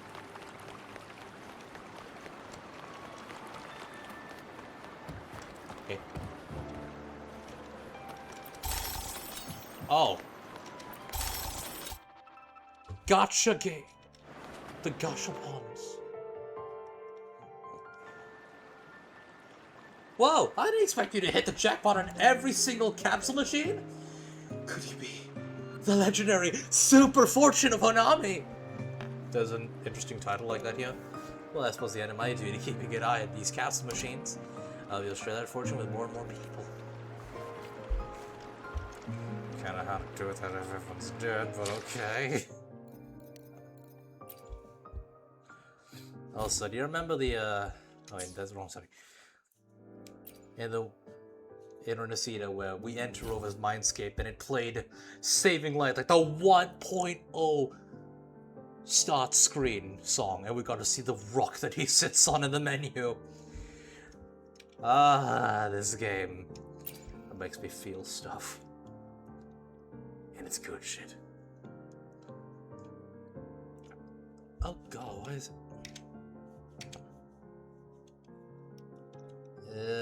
No, the lag. How do I?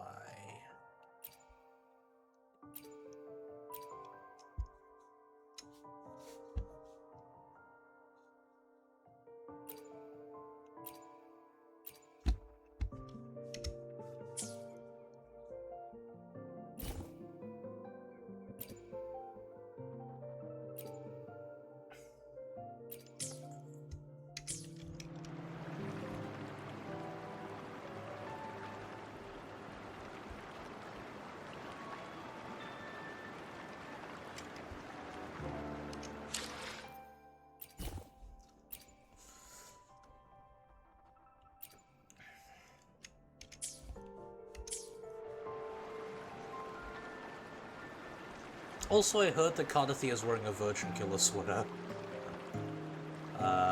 Today's story is the Great Battle. Oh shit, she actually is.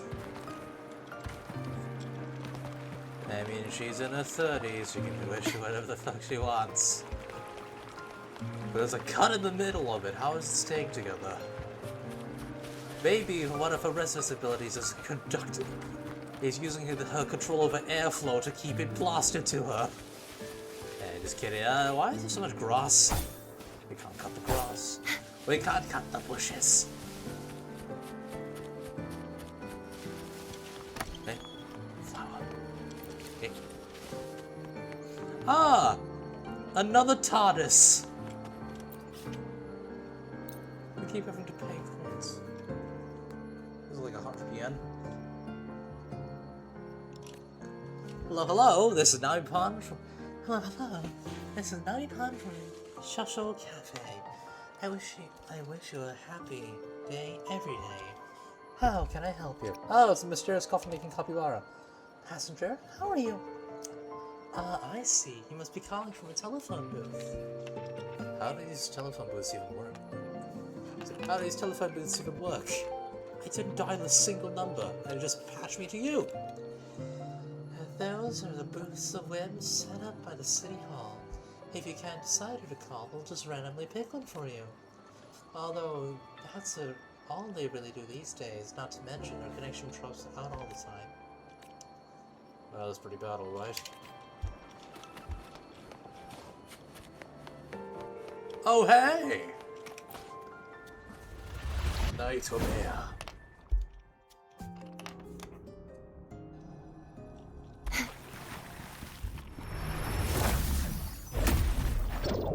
Such is that lesson.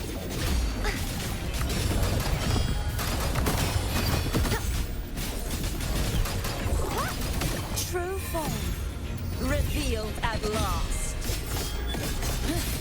Salvation. With style and grace. Face me. Fate in my mark.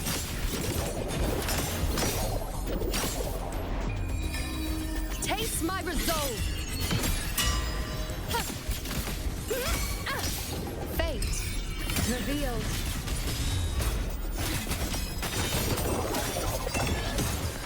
Entertain me. On you go. World at my string.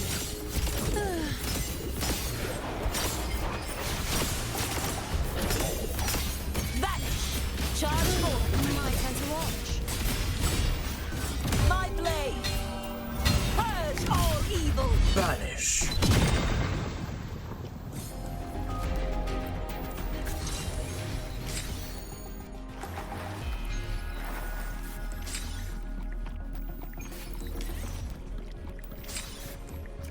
How do we leave? Ah.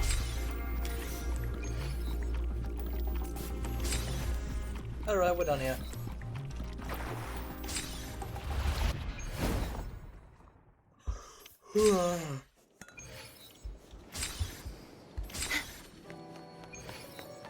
Oh, we can't fly. Excuse us.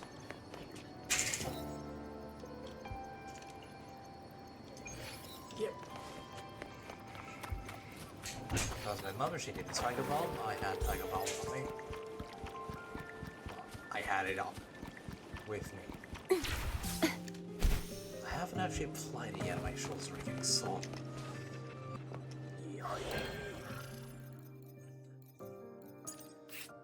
I wonder. Also, Lumi has the same voice actress as Escoffier from Genshin. And Lumi, when she decided to voice act Lumi, she went full Scottish and it sounds amazing. Why wasn't Escoffier at least allowed to sound at least a little British? She could have been fucking Gordon Ramsay, but reincarnated as an anime girl. But no, we can't possibly have that happening. That wouldn't be brand safe. Fucking cowards.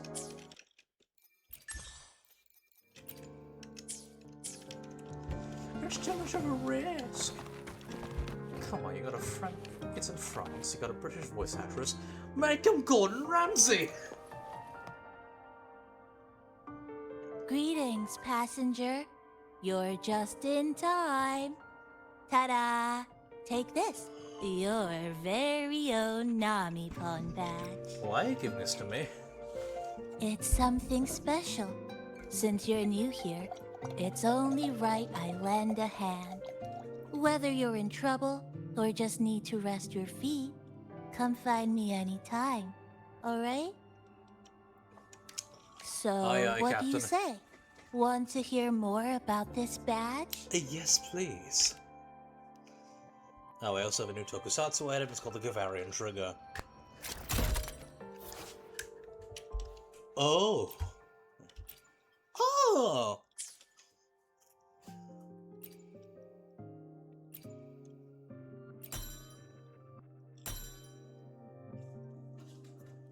Havoc Bane. Oh.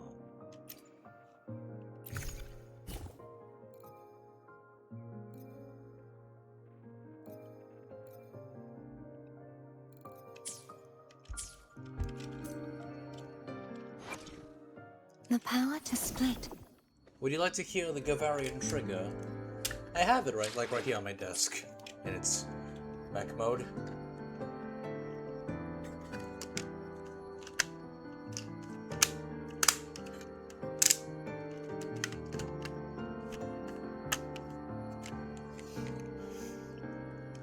Its gun mode is also a spaceship.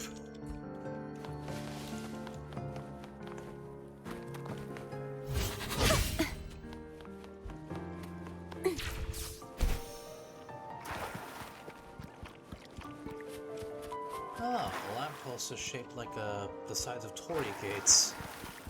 That's actually pretty creative. Why don't they do that? Why don't they do that in Shinjuku? That'd be so cool. I guess logistically that would make more sense.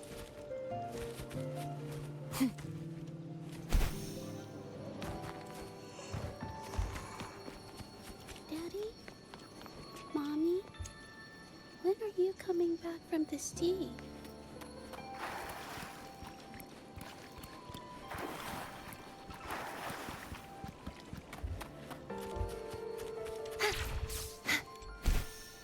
I'm Spider-Man.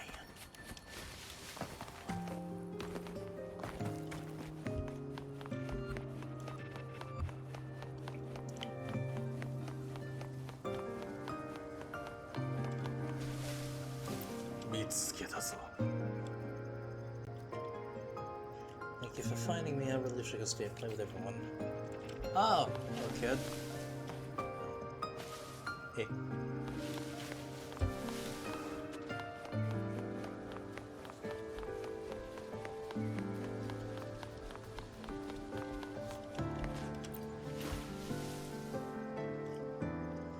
Well, I didn't expect anyone to find me hiding in the bushes under the bridge.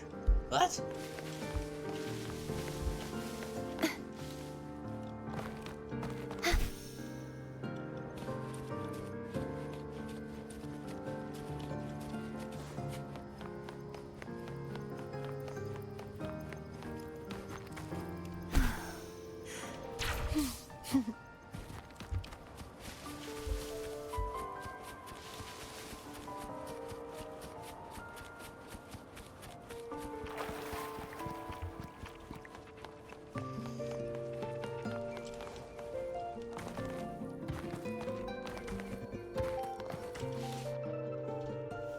Alright, cutscene's coming up. Let's see.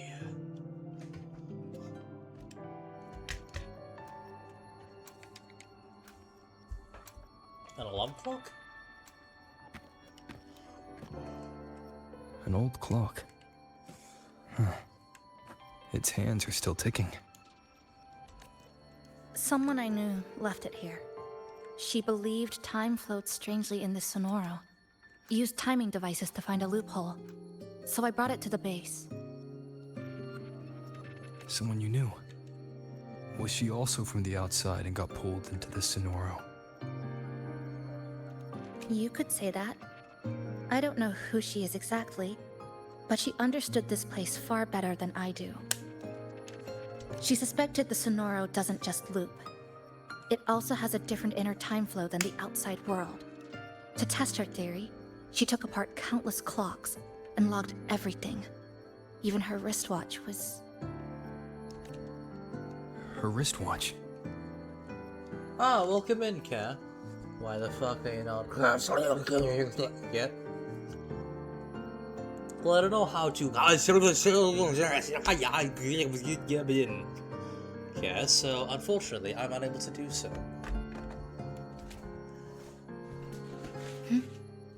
What? Was it covered in moss? Whoever pulled me into the Sonoro wore a watch like that. Could it have been her? But why? If she reached you, she found a way to contact the outside. So she did figure it out. Then, why didn't she leave? She was always careful. Never acted without calculating the odds. Can you get that in Spanish? Well, I don't speak Spanish, Kat. I'm sorry.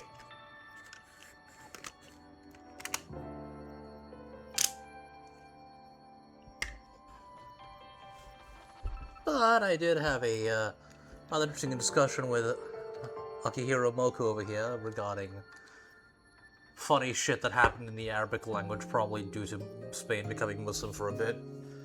That being the word admiral, meaning servant of, meaning commander of the, and the name Abdul meaning servant of the. Yeah. Probably because people who didn't speak Arabic heard more Arabic names and then thought, ah, I know how the language works now. I think the name works like the... I'll explain it later, hold on. A friend of hers always liked to watch us, we found her friend, we need to see what happened here.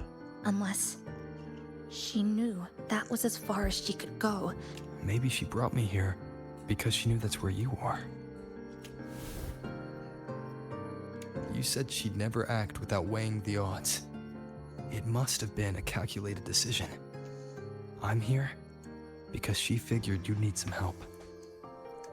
Oh, also, there's a bit of a theory that Rover's little pet thing, Abby Abraxas, might be the Greek god Kronos. We also know the name of the lady who created Rover from the beginning of the game. Her name is Ananka. She is the maintainer of the entire timeline and sees all fates. So she's always crying, and her child is the only joy she's felt in her life. And guess who the child is? Maybe she couldn't move forward herself. Maybe she got stuck somewhere. But she didn't give up. She kept looking for a breakthrough. And I'm probably part of her plan. Huh. You don't have to carry this alone. She might have already seen this coming, and now she's waiting for you to catch up. You're not the only one trying to solve this puzzle.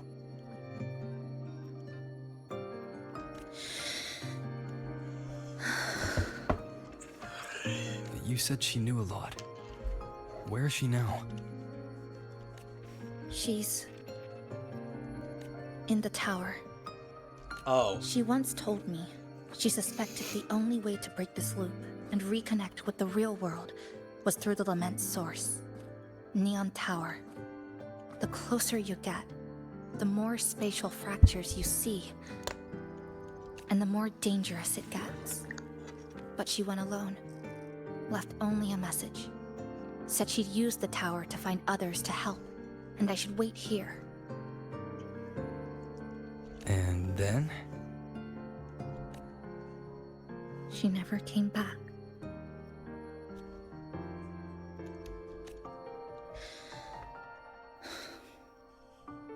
After that, I left our previous base and came here, hoping to find her. I kept trying to reach the tower, but every time I failed. At the Lament's edge, space splits apart. You might feel closer, but in truth, you're not. My clipping forte works like slicing a shelter out of earthquake rubble.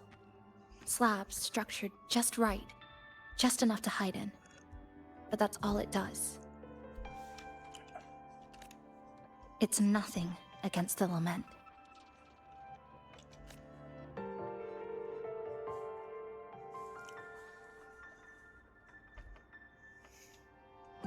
Well, I used to be able to open the path to Neon Tower. What? But during the lament, my existence was torn apart once, so I lost that ability. The Honami you see now looks whole, but inside, it's been cut into countless tangled paths, like Chisa's Kirigami. So that's Kirigami. That was Kirigami. Paper art made by cutting it, so kitty/giddy. Mine would have been better executed.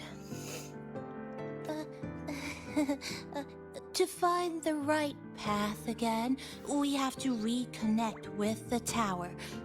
And that means... finding a frequency that shares its source with the tower. Okay, I'm gonna give you a quick rundown on what a frequency is in this context, and what resonance is.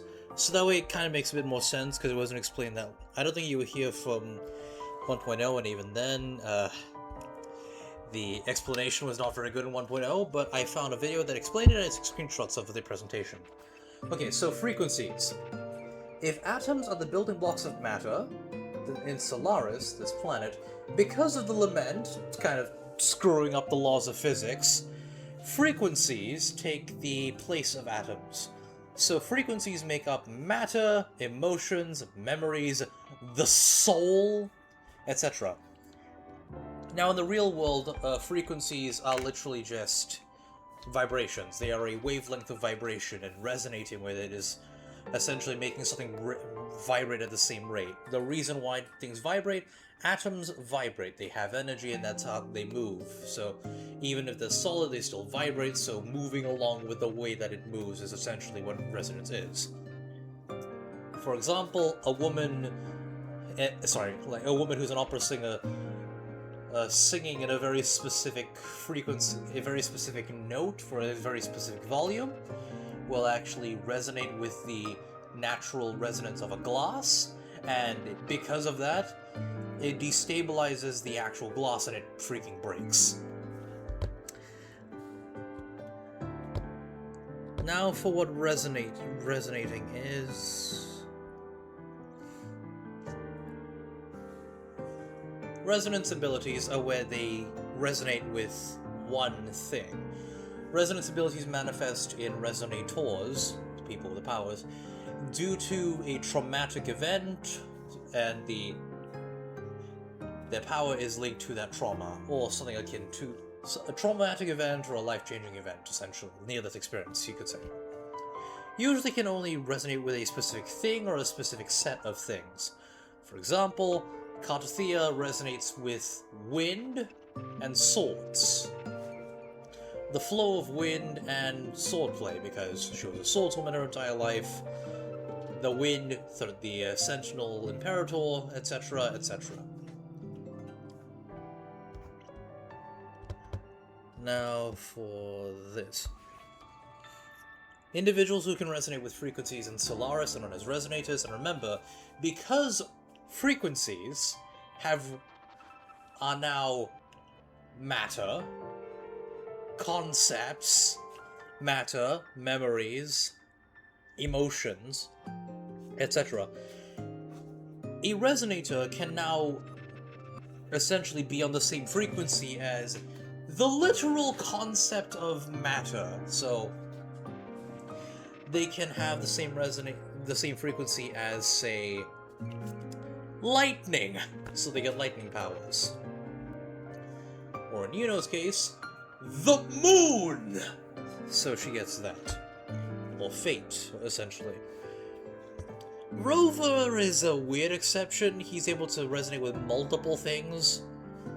Now, Second Awakenings, which is where they awaken the ability again, it does happen. But this is usually by overclocking their ability, by consulting the waveform graph and time frequency fluctuations, the risk of overclocking. Yeah, overclocking. They output more of the ability than they should, and their body breaks down, essentially. That technically, you could technically get a second awakening. I mean, Jinsu, for example, Kartathea had a second awakening. As, for example, it is possible, but it doesn't usually happen. You usually just die. Okay. Resonators can only resonate with a specific set of frequencies. Remember, frequencies can consist of literal sound, those are still frequencies, but also types of matter, types of energy, emotions, memories, and the soul! So, these powers manifest based on the frequencies that they can resonate with, and their individuality. This is called a resonance spectrum pattern. Not all of them are identifiable. Overclocking is a state where your frequency output is uncontrollable, caused by overexertion or mental abnormalities, so if you feel off that day, you can overclock faster. It is fatal if medical attention is not immediate. After overclocking, someone might develop mutations that manifest as physical attributes. Like, for example, I'll show you later, Jinsu has literal dragon horns coming out of her head during her second phase of fighting, when she uses her ability, which is basically her entering a second awakening. Mortefi has dragon scales on his chest. I'll explain that. I'll show you later.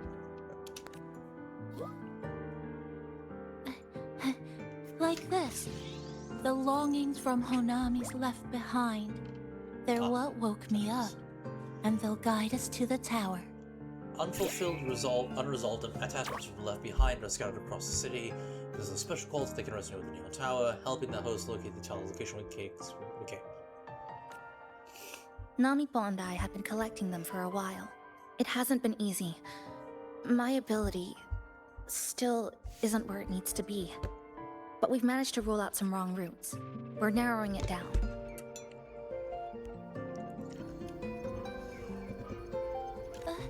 No, it's not about ability. You just haven't fully learned to filter out the negative emotions while collecting.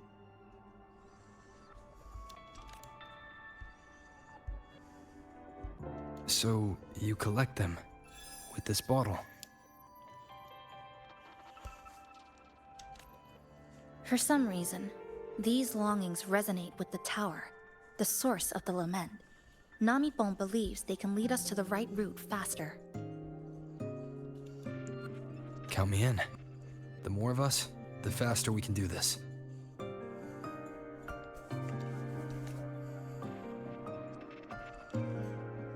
Most people's abilities won't protect them from that level of emotional interference.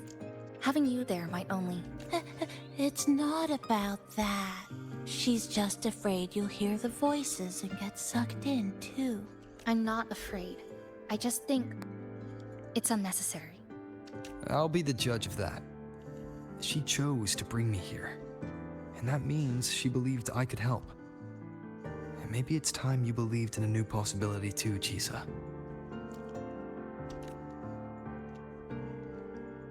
Then let's move.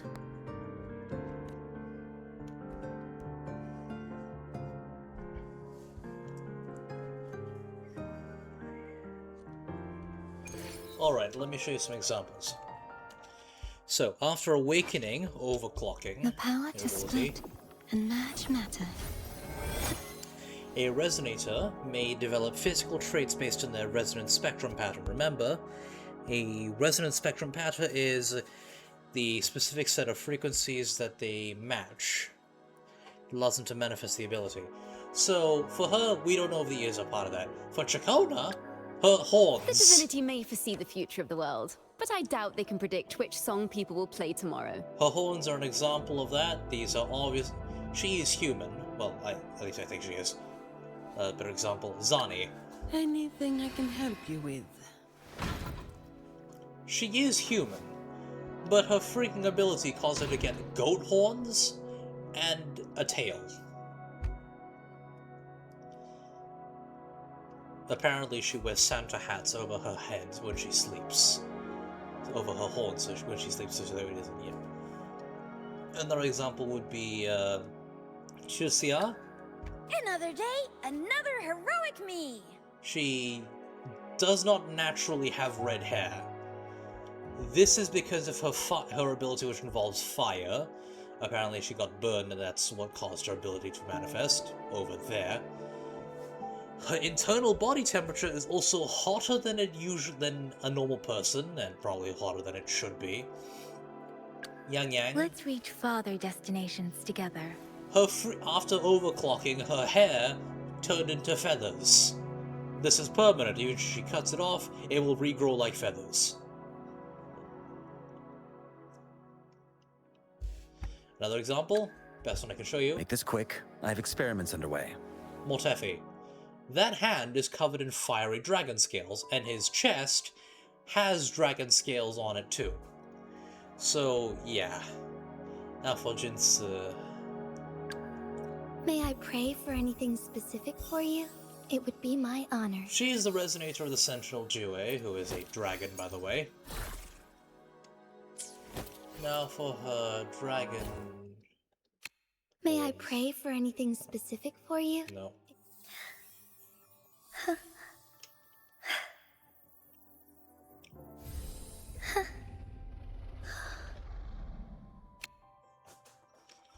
Okay, well basically she gets dragon horns on her head when she awakens her resonance ability a second time. It causes it to evolve, her ability to evolve obviously. Now, certain people might be born with the ability, for example, Yuno. She was born with the ability to straight up see the future. This would make her a congenital resonator, which means, imagine like a cosine wave that goes like this, is equal throughout. There you have a natural resonator. They awaken later as they age. It goes from this, slowly, and like that. Now, a mutant resonator is, they awaken because of a specific event. It goes like this, and suddenly shoots up.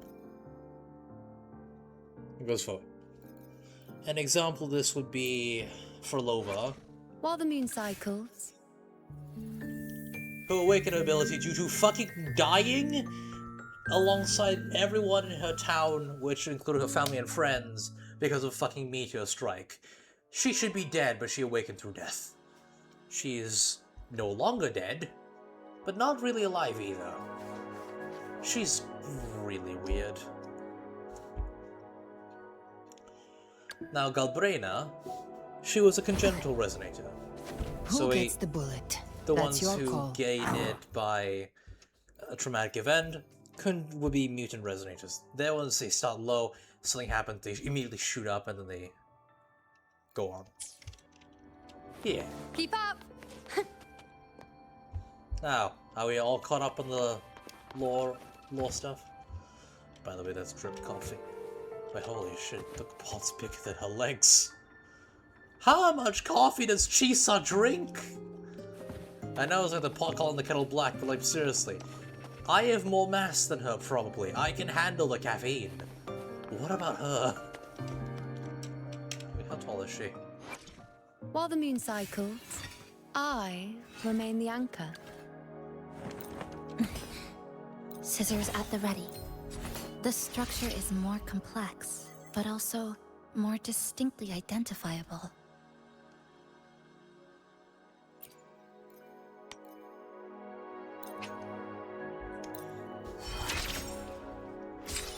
I know she likes coffee, but can she handle... Wait, hold on. Wait, hold on. Can we...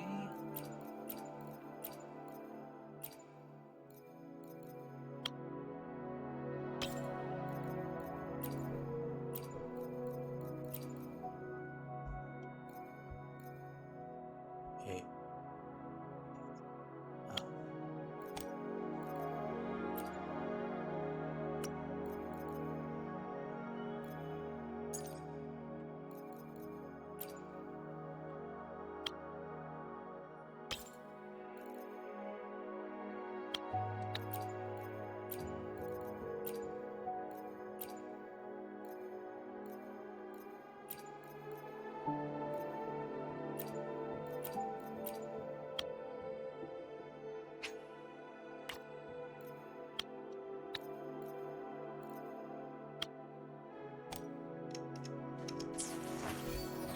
Let's check.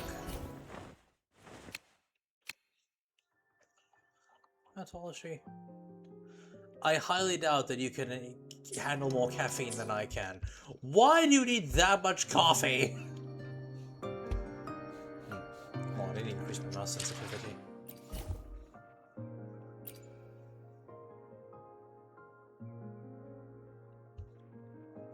Huh. It's very full.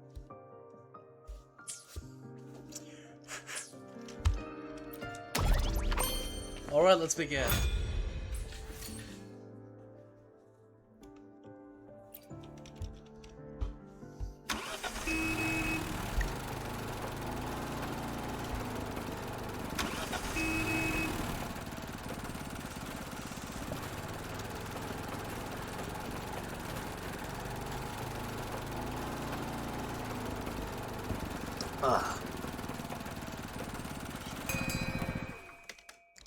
All aboard!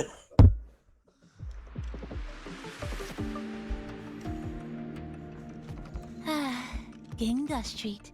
A good place. Galaxy Street? Hello, old friend. Those should be cats.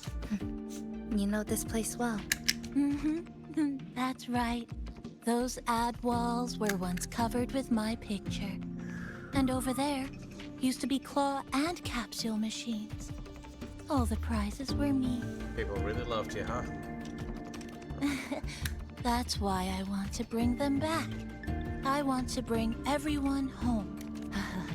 Leave the collecting to me. But, once we start, the frequency spikes might draw in things. I'll leave that part to you, okay?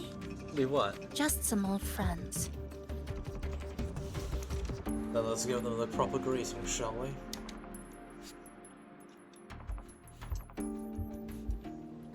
Chisa, passenger, help! I can't be interrupted while collecting! Here she goes. You hear it too? Desperate voices. Crying for help. Voices are getting louder.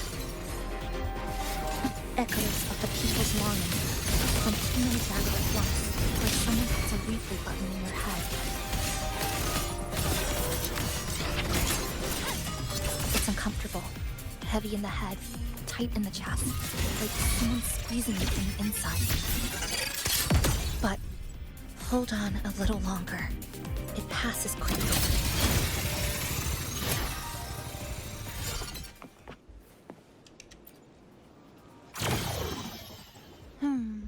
Looks like we haven't gathered enough.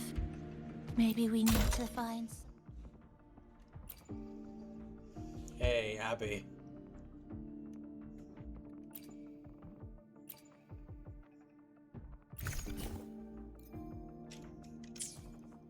somewhere with more people.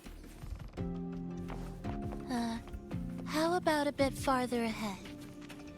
Follow this road, This used to be Honami's main shopping street. Always full of life. During the holidays, you'd see stalls on both sides, shoppers everywhere. You could find all sorts of treasures, like me, in all kinds of shapes.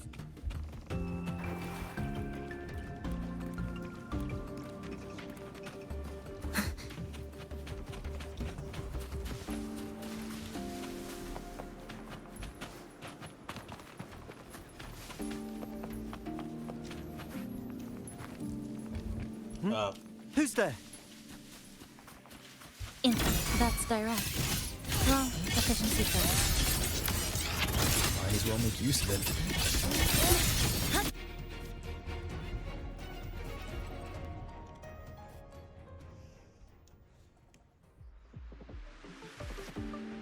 They left behind some kind of device. Looks like frequency detectors, but it's rough. Like something rushed the night before a lab demo. Even the most basic frequency stabilizers are missing.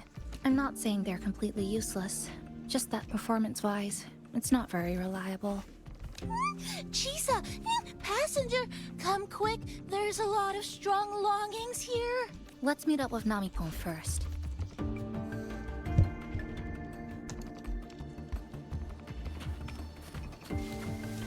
One moment.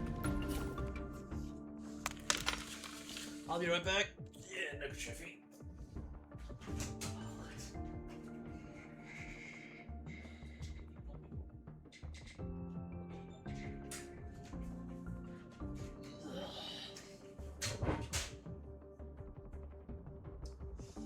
Oh, my legs feel weird.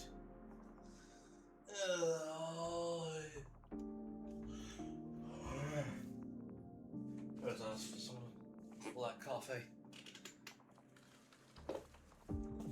It's my last stream before my term breaks over, so gotta make it count.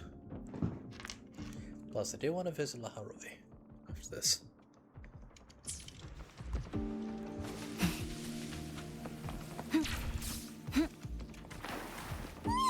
This way, over here.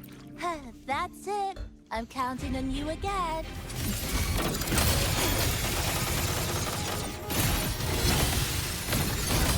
Break apart!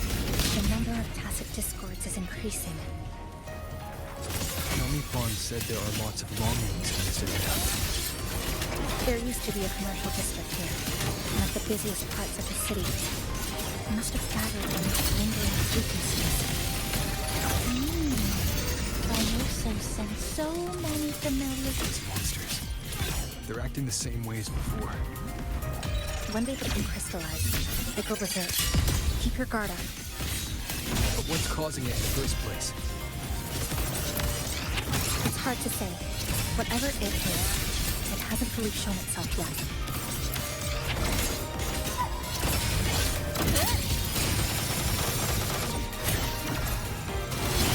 But I have a guess, Rover. That thing. It's rejecting outsiders. It's using the tacit discords as blades, driving them into a frenzy to stop anyone who doesn't belong to this city.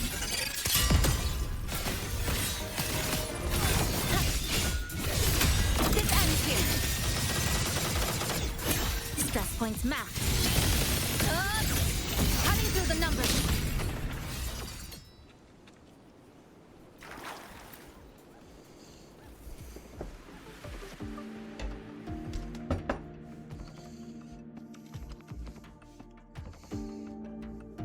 Wow, collecting in a crowded place really is different. We've got quite the catch. Let me sort them out. This is just my speculation. But something tells me a powerful hidden force is behind these tacit discords, directing them to drive away all outsiders. Under what circumstances would you want to drive away outsiders? When you see this place as your own territory. Your home. What's the matter? Did you hear that? Help!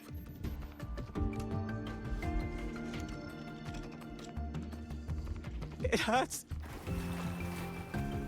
Help. Please. Help me.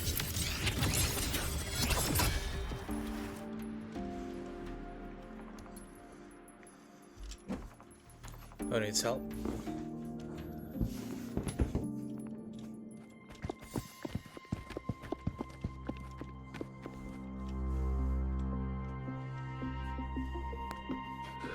He's wounded badly. Not good. Already unconscious.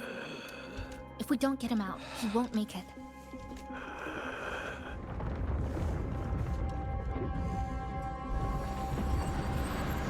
Is it? The lament. Slicing has started. Space fractures and is rearranged. Everything caught inside, people included. They're all twisted into absurd, broken shapes until the lament ends.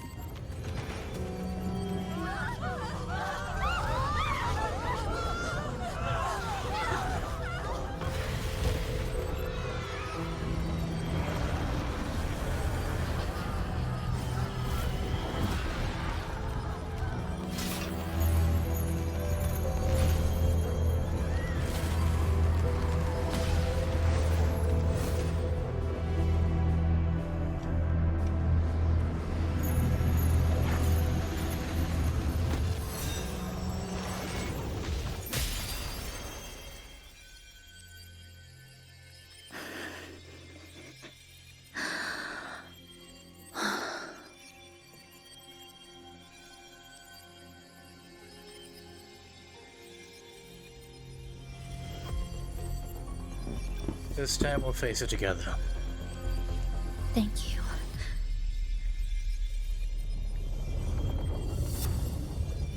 The slicing is getting closer.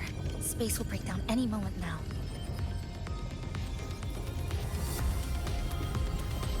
We need to get out of here immediately. Chisa.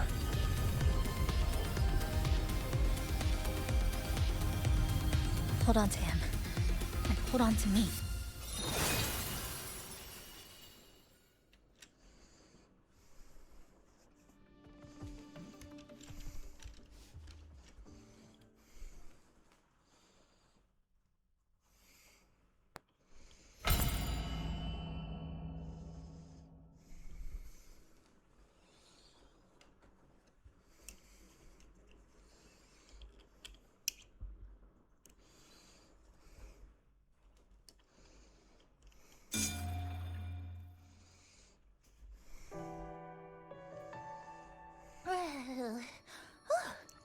Wow! Didn't expect to see you again so soon. Huh? You came back real quick this time. Oh! Hello, hello, hello! I'm your friendly mall guide, a gold star sales barra. Thanks for waking me up. Thought I'd come here too. What just happened? That was my forte. Oh, is this young man injured? Hold on, I've got some meds.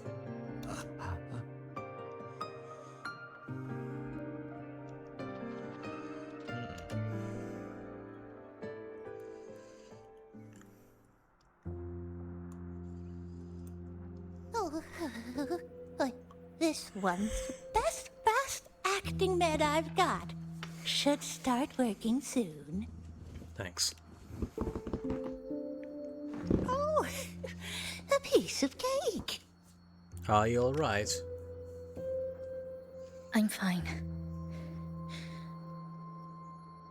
I just need a little rest. I'm alright.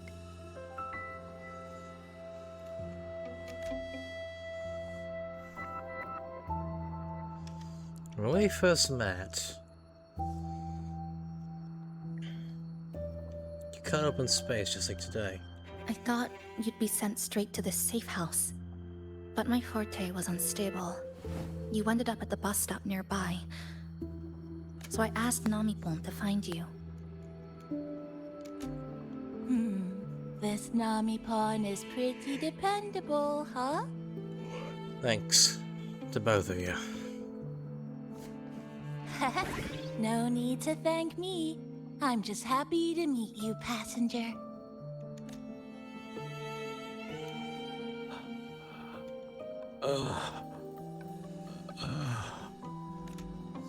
Oh, he's awake. He's awake. How are you feeling? Oh, it's you. You do save my life. Thank you. You're welcome. It's dangerous outside.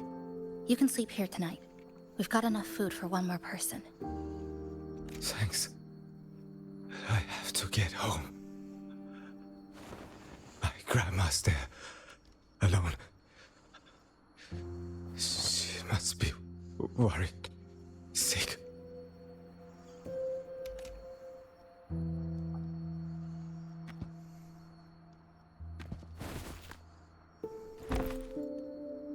Just focus on recovering first. You can leave once you're back on your feet. No, I promised her yesterday. I said we'd watch TV together when I got back. I can't leave her waiting there alone. No, not yesterday. The day before. I don't know.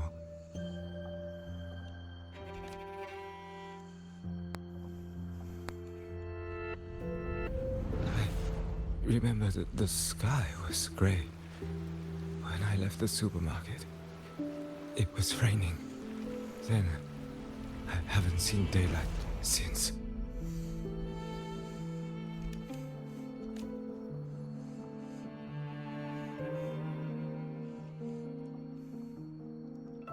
The TV had no sound. The phone wouldn't connect. The road outside the window was... I keep trying to go home every day. But why?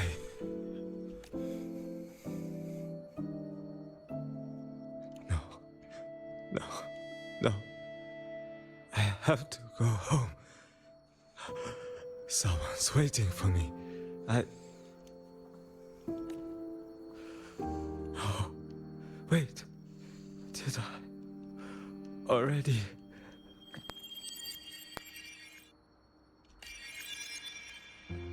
No. I still haven't.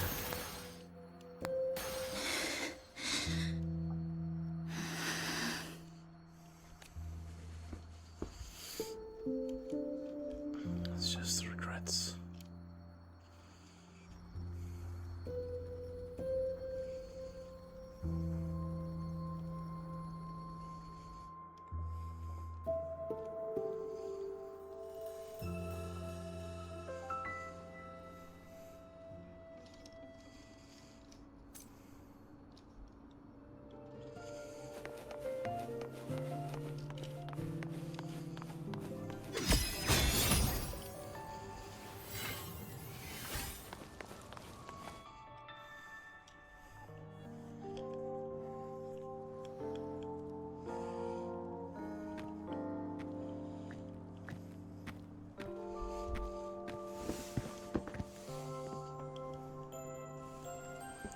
She's up.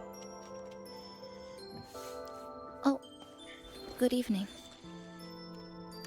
Want to try this?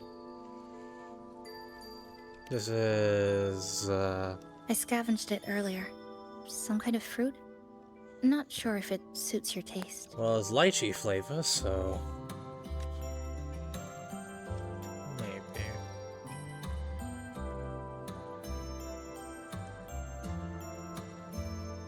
Ever since Honami fell under the lament, food here became part of the remnant energy.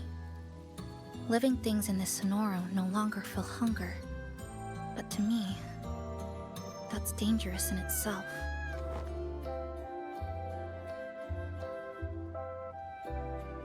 I don't want to go numb. I don't want to get used to people disappearing into thin air. I don't want to get used to this loop. I have someone to find, things to do, and a place to return to. You feel the same, right? Yeah, so we will leave this together. We will leave here together. Our goals align. I don't care how impenetrable the tower is. I'll cut a way right into it.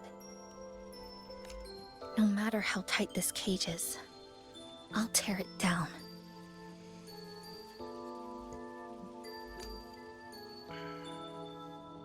The more longings we collect, the more leads we have. I trust that day will come.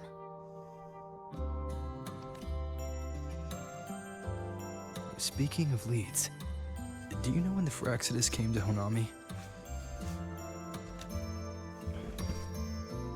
The Phyrexidus? You mean the ones in red we ran into just now? So that's their name. Sorry, I wasn't familiar with it. It was my first time in that zone. I've mostly explored the port area. Still no confirmed route to the tower, but at least we've rolled out several dead ends. So there are other normal people in the city. I thought only the red cicadas in my hometown liked moving in swarms like that. Didn't expect to find another type like that here. Comparing them to the red cicadas might be rude. An invalid analogy too. Forget it. Sorry.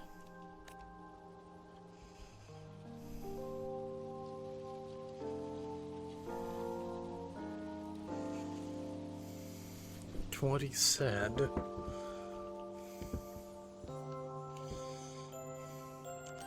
The Fruxidus must have been in Honami for at least 2 months. And they've been running experiments here. I can't decipher their methods from their files, but something's clearly wrong. Space in Honami is already shattered glass. Anything too forceful could make the entire city collapse. These are hardly ideal conditions for experiments. I think they must have discovered something. Maybe a clue about the tower, or some secret of the lament, hidden in this Sonoro. Something so important, they're willing to take the risk of their experimental site crumbling. We're not the only ones looking for a way out. They might already be ahead of us. Our current priority is finding out what clues are in that basket.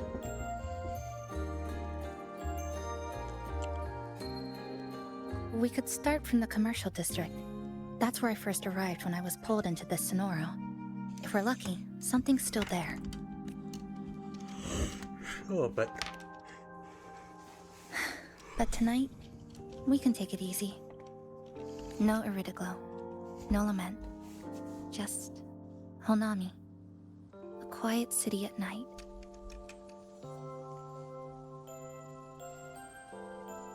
This Iridoglow. Iridoglow. This pale rainbow-colored light surging in the sonorosphere of the Honami is a wave-worn phenomenon unique to this place. Traces of its corruption can be found everywhere in Honami. Due to the periodic lament outbreaks, it condenses into a physical form that cuts through space, capturing and devouring everything it meets within the Sonoro. Resonates with long-term exposure to Iridoglow have high risk of losing control over the resident power, may even overclock. Thanks for sharing this late-night snack with me. Even if it's just canned fruit. But still, thank you. See you tomorrow.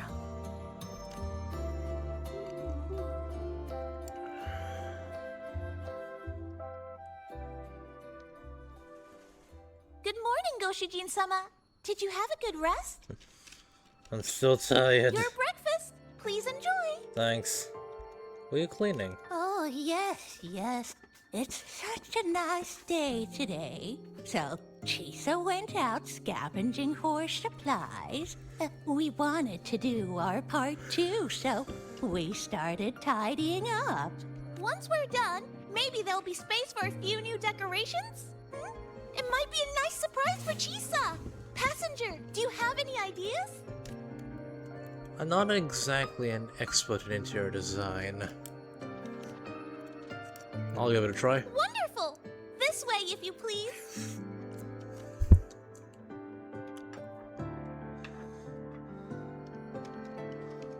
I just am gonna go see my coffee's being made.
Okay. My energy's running low. I'm gonna take a 5-minute break. I'll be right back. I'm just gonna need to rest in order to keep my mind in proper form.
Okay, I'm back.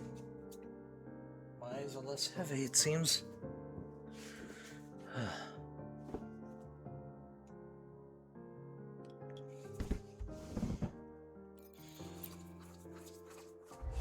Hopefully the coffee arrives soon.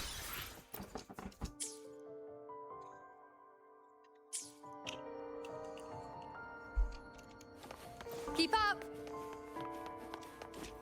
Which little corner shall we decorate today? I'm always ready to be at your service. Forward we go!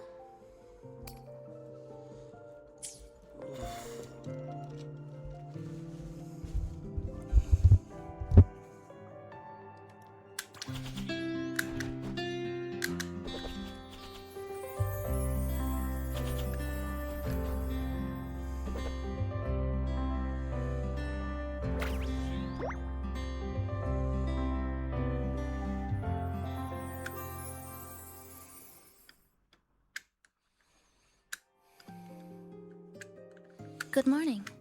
I'm back. Want something to eat? I picked up a few snacks from the store. Figured it'd be good to have some variety. Thanks. Didn't expect the cafe to be this clean. For a moment, I thought I walked into the wrong place. But it looks nice. Really lifts the mood. Thank you. All of you. Well now, are you ready to go? Let's go. Ugh.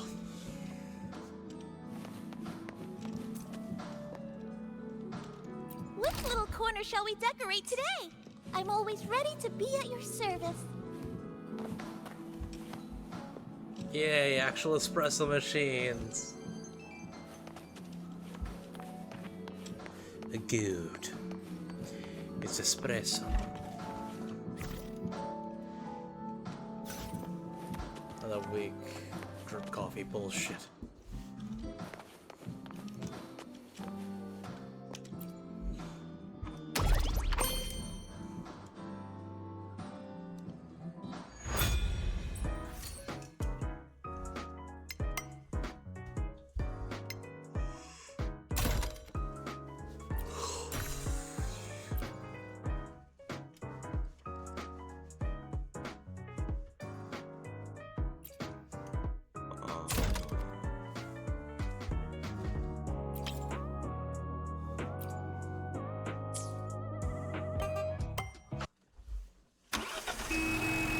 All aboard.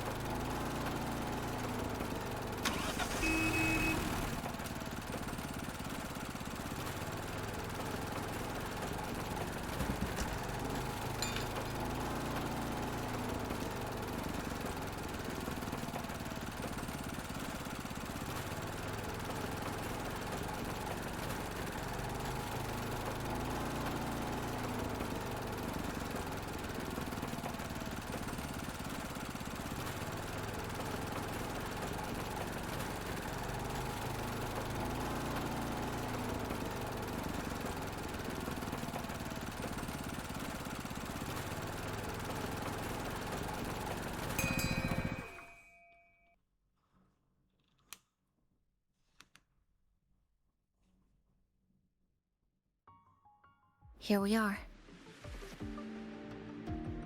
Bubbles. I first ended up in this place 2 months ago. It wasn't during a lament occurrence, so I had a bit of time to explore the city. Do you still remember what happened? Vaguely. But I do recall the first occurrence hit 3 days later. At that time, Iridoglow bled through the cracks in the gray sky, like the world had been sliced open by an invisible pair of scissors. People, buildings, even space itself. Everything fell into chaos.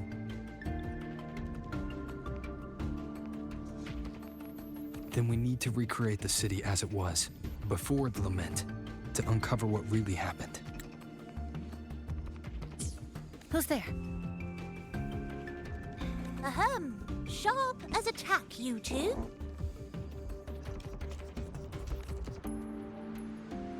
Since you've caught on, the game is afoot. Listen up, young folks. This district is full of secrets.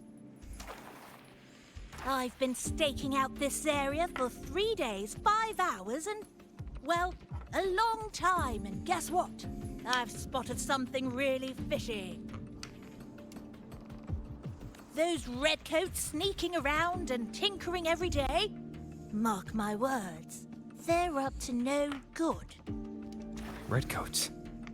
Could it be the Fraxidus? So, what do you say? Care to join my super detective team and hunt for the truth? Super detective team? And hunt for the truth? Exactly. Just follow me. We're 2 clues away from cracking this wide open. Well, well. You seem quite familiar with this place, young lady. So do you. Naturally.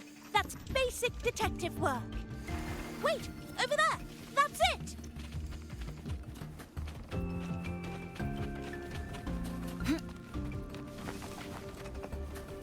The Fraxidus must have left this device here.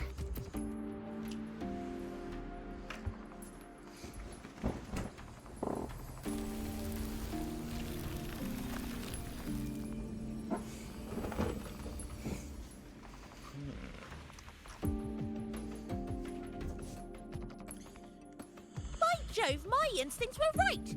They are up to something shady. These should be the Fraxidus's experimental devices. Is that a research report? So I'm gonna myself some water.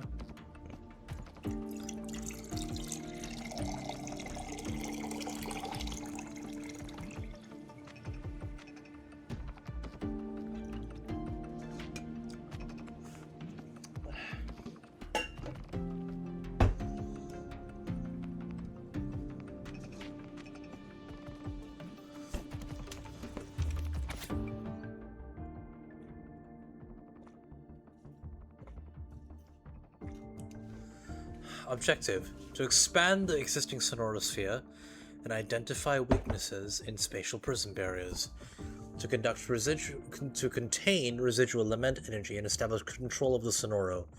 Progress: Field test 20. Iridoglow capture efficiency increased by 4.16%. Small amount of light iridoglow crystals detected, confirmed as lament residue. Stasis field collapsed after 11 minutes and 23 seconds.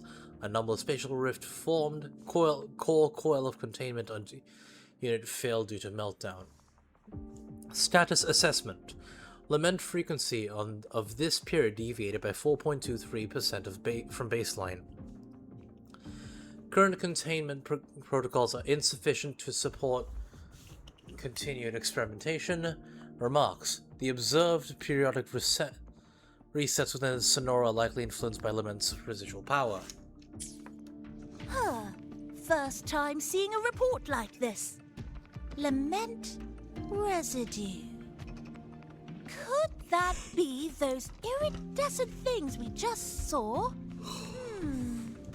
Why so quiet, all of you?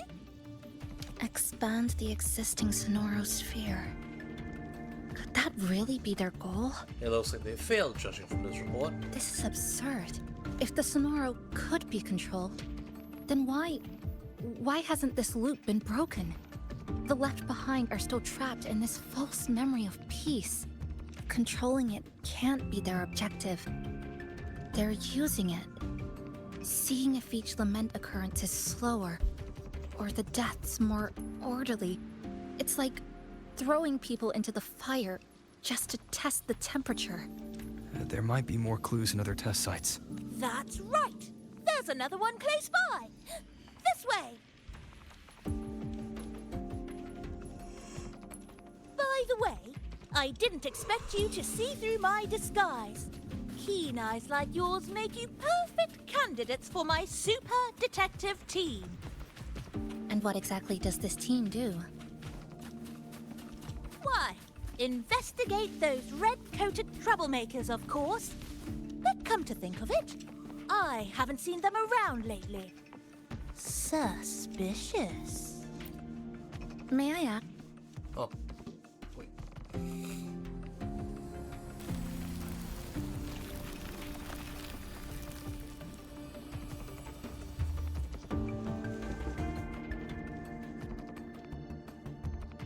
another report. Just as we expected.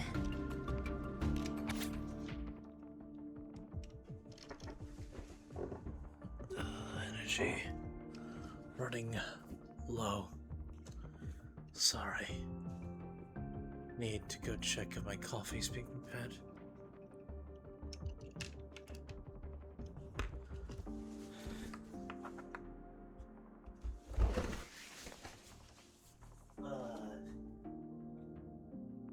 Is this how my last stream before this breaks my head?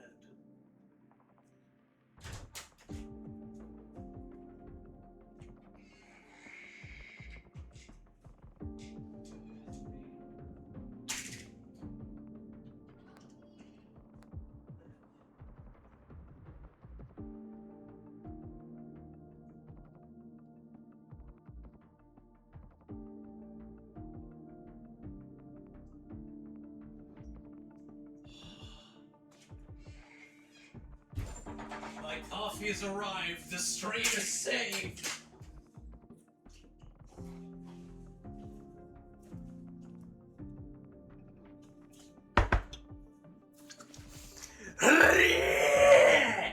Okay, I have energy.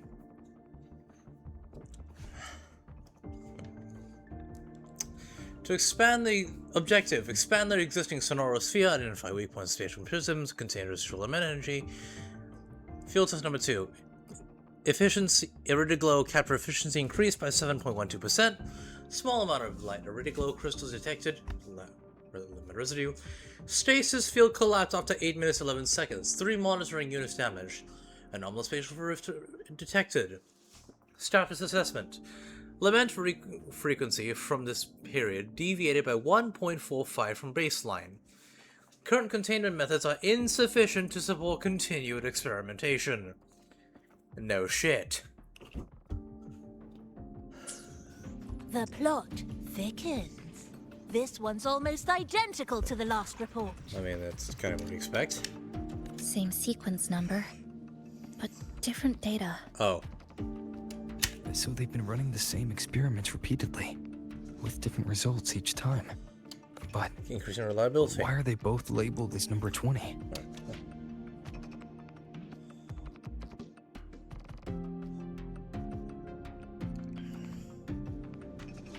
What's wrong? Nothing. Just thinking about a friend. The one you mentioned before? Yes. I'm sorry. I forgot to tell you her name. It's Sumika. This is where I first met her. Where our old base was. I left after the lament sliced and stitched this place over and over. And I never returned. Back then, Sumika used to tease me. She'd say I had to map everything out. Routes, terrain, vantage points, exits and entrances. All of it. But she always went with her gut. Terrible sense of direction, though. Even so, she chose to go to that tower alone. I want to go back to see if there's anything we missed.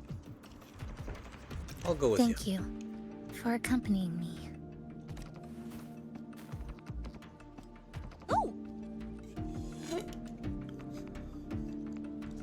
Are you coming with us, detective? Your invitation is appreciated, but a good detective never leaves a case unsolved. I still need more clues to uncover what those red-coated rascals are really after. I'll take my leave now. It's been a pleasure working with two sharp tools like you. Until next time. Well then. Let's go.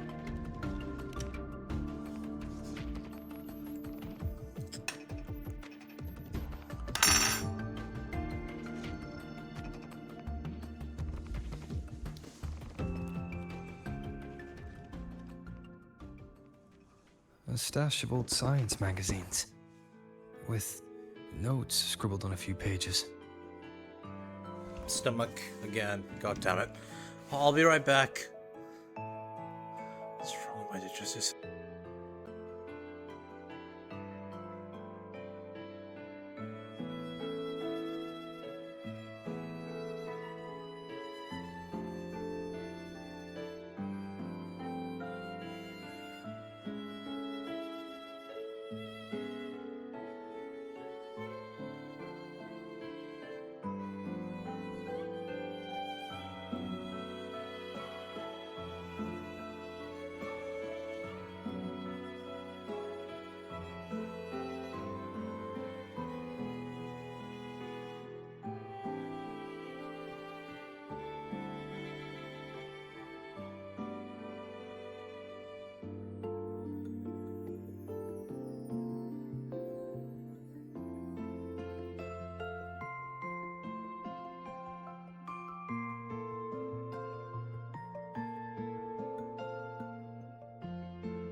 I'm back.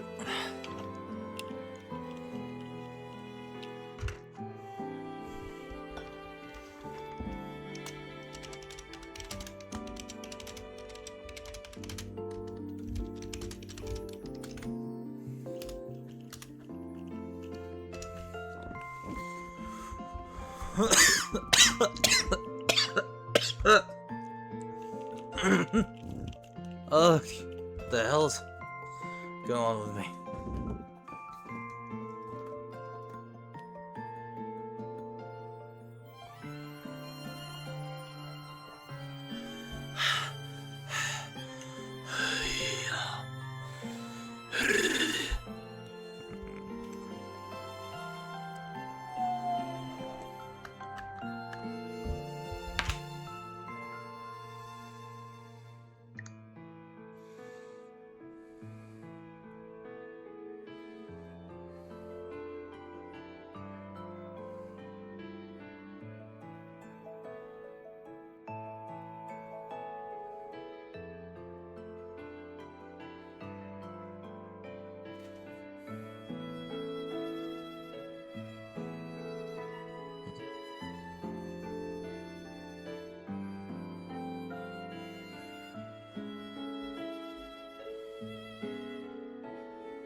Ah, you're back.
Oh, you're gone.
I guess it's gonna be a bit useless to wait up for someone to show up.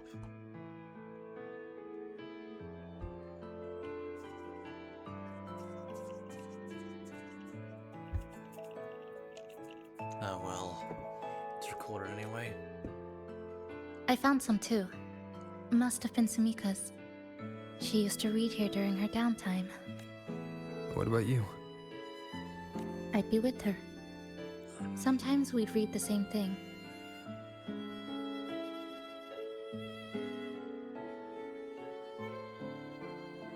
But most of the time, I'd be maintaining my weapon. The Kumogiri, correct? Spider Cutter. Why is it called the Spider Cutter? I know it's based off one of the swords of Minamoto no Yoshitsune. Sorry, Minamoto no Raiko. But why is your one called the Kumogiri? Did you cut a spider or something? The spider turns to Discord. That stash in the corner. They're all clocks. There used to be more. Sumika collected them, placing them all across the city before the lament struck.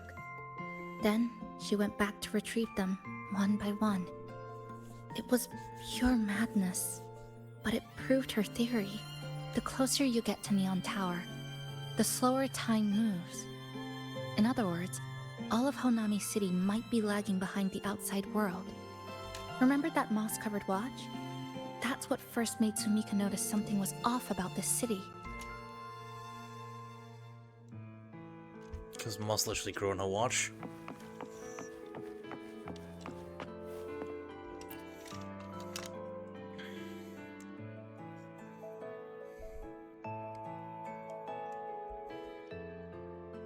Is this a piece of amber?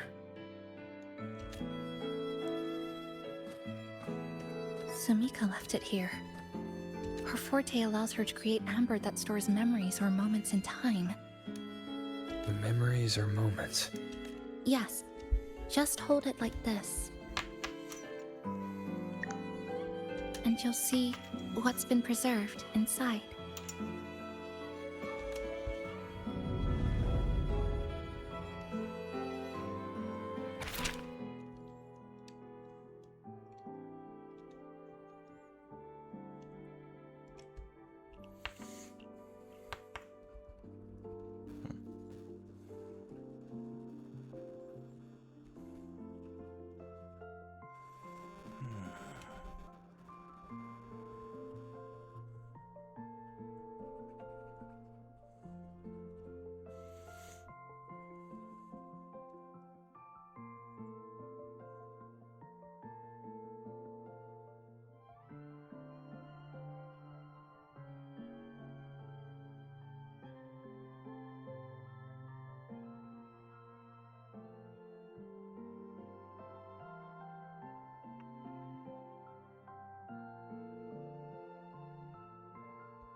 Sorry, I had to text something.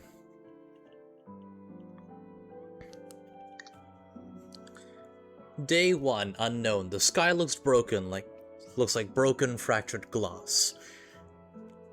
3:49. I'll never forget this number. Just 1 minute before the observation was complete. A dark rift suddenly tore open from the device in front of me, shredding the stream of data across the screen. My boots were still stuck to the lab floor, but my upper body had already been pulled up into a strange, chaotic storm. That was the beginning. Now I find myself in a city I don't recognize, having just survived a bizarre lament. It slices through buildings, people, space, everything two-dimensional, three-dimensional, and maybe things beyond that, though my eyes can't quite make sense of it anymore. My forte is sealing. My forte is sealing, something that might be considered a way to resist the passage of time. Maybe if I keep trying, I can use it to record the abnormalities in the city and figure out how to break through it. Let's sneak. Day 7, cloudy. I wonder if what's above my head can still be called weather. When I woke up and checked my watch, I noticed something odd. Moss had started growing beneath the glass.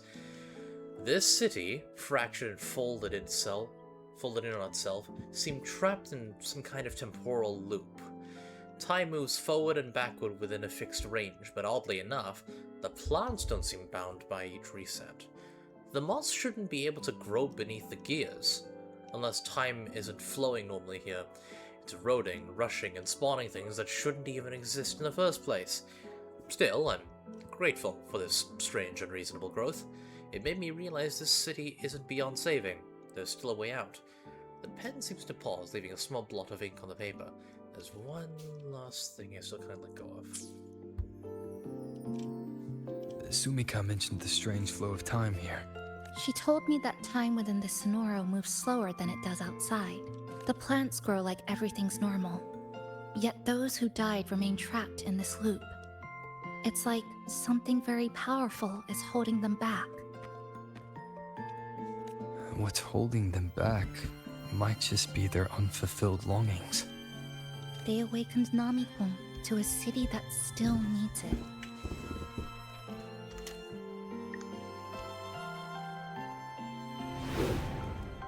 Look, more amber behind us. This piece looks like it was created recently.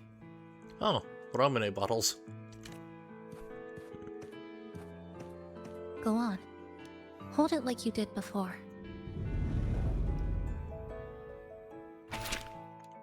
Day 136, abnormal pressure. If this constant pressure is my ears counts as such. Among the supplies Chisa brought back today was a can of oranges, the label printed with a production date long past, but that hardly matters anymore. These so-called foods are really just compressed remnant energy. Chisa gave the can to me. She set off to the side with a piece of spring steel she salvaged, slicing it into a curved blade using a forte, turning it into a new weapon. Watching her, I suddenly recalled another day. She was sitting just like this, halfway through organizing supplies on the sofa, when she turned and asked me what my forte was. I showed her a small amber, the one containing a preserved memory from the first time we worked together at this home base. The lights were dim, she was preparing weapon, and I was taking notes on anomalies and the city's time flow. It was a rare, peaceful night, as long as we could ignore the fact that we were still trapped in a city sealed off from the outside world. To hold out against the erratic occurrences of the lament, I once tried to learn Chisa's practical skills, but I failed. Of course I did. Still, she taught me a few special ways to leave markings. I remember what she said back then. Stop treating everything like a science experiment. Think of every piece of scrap metal as a blade that never misses. The pen pierced the page, leaving a blot of ink, and I know she truly meant it. This city, drenched in lament, is riddled with danger, and yet she always throws herself forward to shield everyone else. She thinks I haven't noticed how much she's burning herself out, doesn't know her body is running at the edge of collapse, but I've done the calculations many times.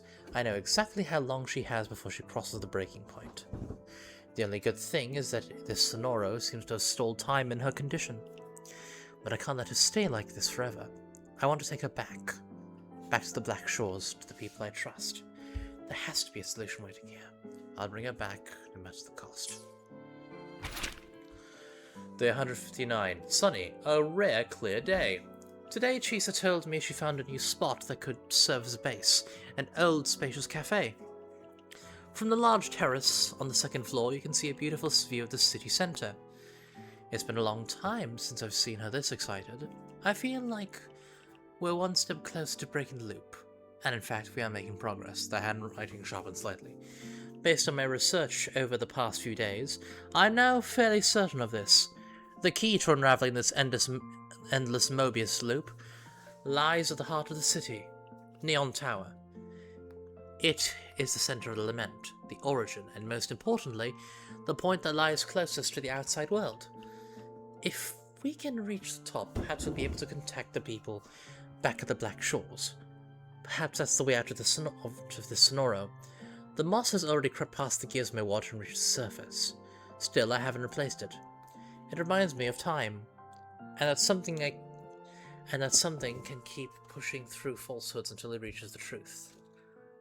I'll head for the heart of Neon Tower tomorrow morning. If time here is clay, then I will mold it into a road, one that leads us home.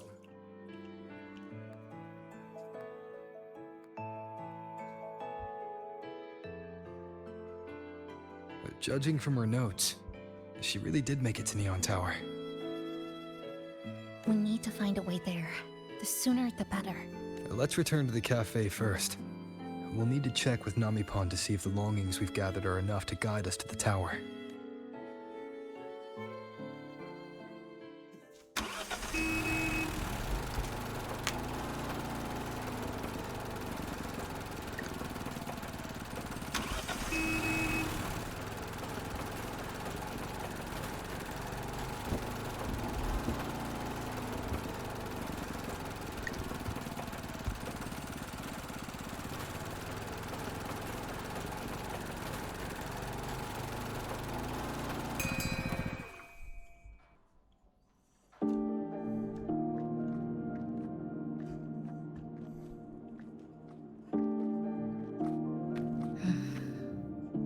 Actually, after reading Sumika's notes, I noticed something we might have missed. What is it? The lament we're experiencing here in Honami. It doesn't feel like the real thing. It's weaker, like the power is fading.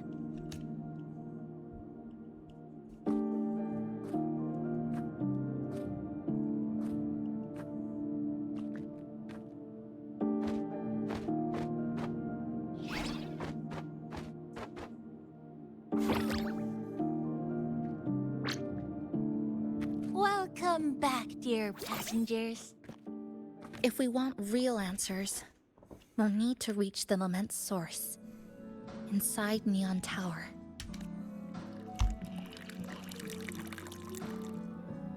Would you like a cup of coconut cheese latte? Huh. Made by yours truly? It's called Cloudy Coconut Sea. Sounds like a very strange latte. At the very least, we can now confirm this is tied to the Fraxidus' controllable Sonora project.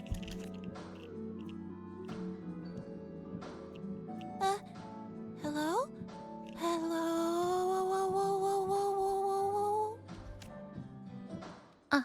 Sorry. Didn't mean to ignore you. We got a little distracted. It's okay. I'm used to it. By the way, passenger, there's something I need to tell you. I sensed a frequency that's closely connected to you. It's not from this space, but it's calling for you. Connected to me.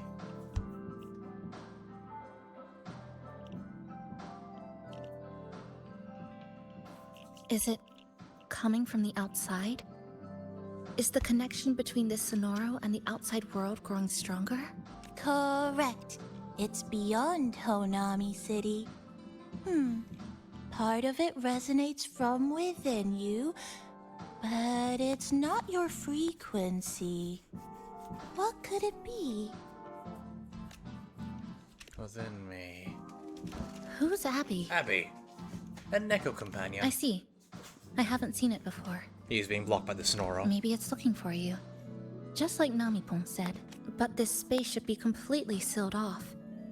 Unless the restraints around the Sonoro are weakening. Could it be because of the longings we gathered? If you're in a hurry to meet it, I can try recalibrating Neon Tower's coordinates, but it'll take a little more time. Please wait patiently.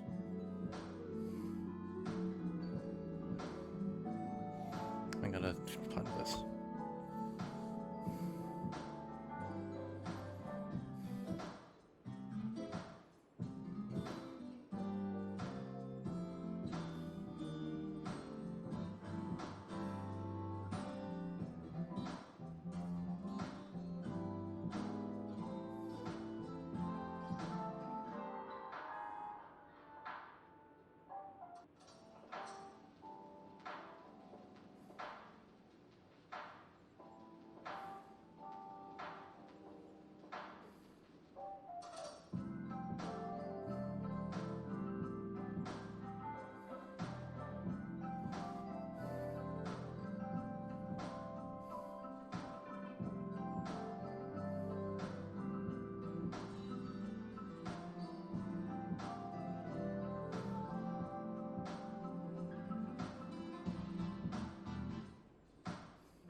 Alright, texting done. You seem concerned about this Abby passenger. Because he's important to me. I can feel it too. Don't worry, I'll do my best. So please get some rest for those who care about you. Do you want to take a breather on the terrace? Sure.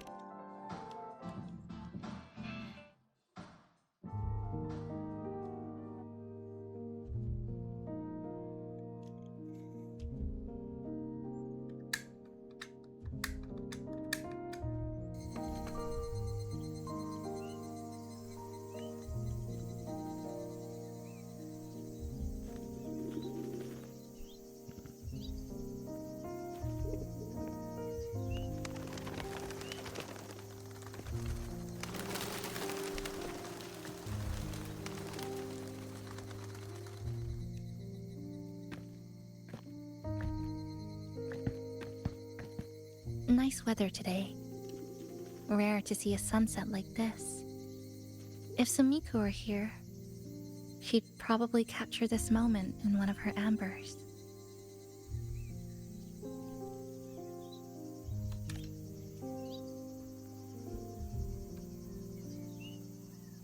looking at it does take the weight off. See that child by the signpost?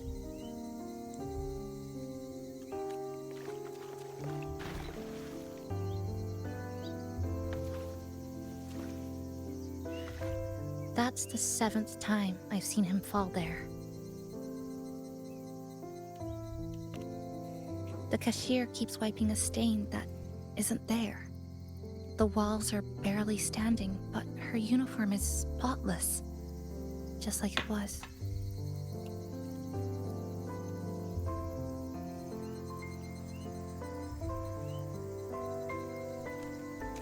The vending machine is due for restocking, with soda bottles that are already decades old.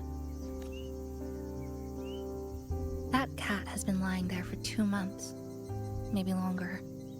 I've only known it for 2. Middle school students are still taking photos of the sky. One that is now torn apart by resonance cords. But in their eye, it's still clouds, birds, rainbows, the perfect sky of that single day. The store keeps playing pop songs from the last century. The window that never shut all the way is still stuck at the notch it was left on years ago. They've all been left behind in the past. As for me, I'm starting to forget what day it is today.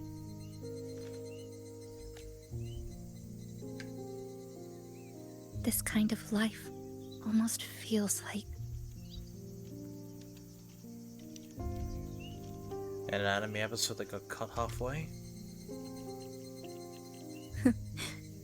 Interesting analogy. When I was little, every summer break was spent with cool fans, watermelons, and an old TV. I loved watching anime and was always curious about those special worlds.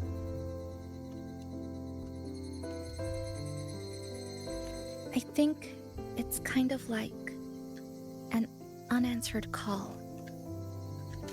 My parents were always busy.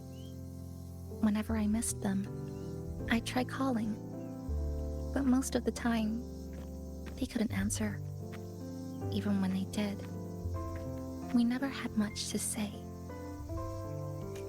After I became a resonator and was placed under supervision, those chances became even rarer. I think the things people said about me ended up putting a lot of pressure on them too. In my hometown, resonators aren't really accepted. Someone who can't control their abilities is like a ticking time bomb, feared and resented. I didn't want my parents to suffer because of me, so I thought maybe if I stayed away, they wouldn't have to deal with the looks or the whispers. Do you miss them?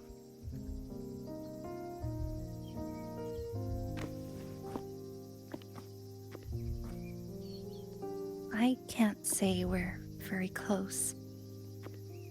It's not that I hate them. Things were just ordinary. They had their jobs, I had school. We hardly spent time together. But sometimes I do miss them. Just a little. That's why I have to leave here.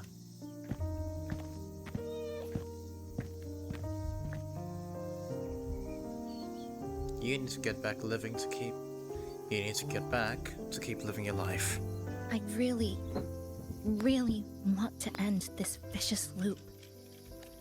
I've already tried so many times, but the outcome is always the same. But you still haven't stopped trying. Every time the lament struck, you moved toward Neon Tower, against the tide of fleeing citizens, knowing full well it was the most dangerous place to be. You knew you couldn't save those who were already gone. And still, you reached out. To the mother and daughter. To the injured young man. To me, when I first fell into the city. You knew that in this endless loop, saving someone didn't change a thing. But still, not once did you ignore a cry for help. So,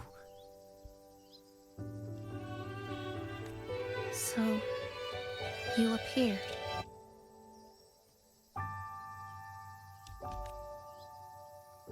At a time no one should have. In the most dangerous place, beneath the lament's shadow. It wasn't luck or coincidence. The Sonoro isn't fully sealed anymore. So Mika cracked it open, and from the moment we met, the loop had already begun to loosen.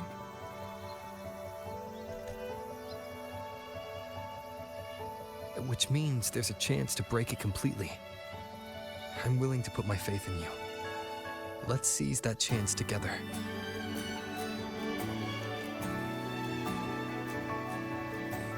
Why would you? Because we're partners. Isn't it only natural for me to trust you?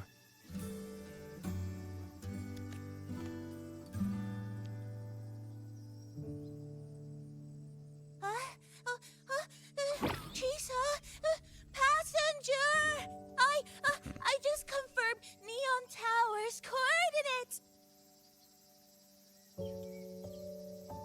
Let's go.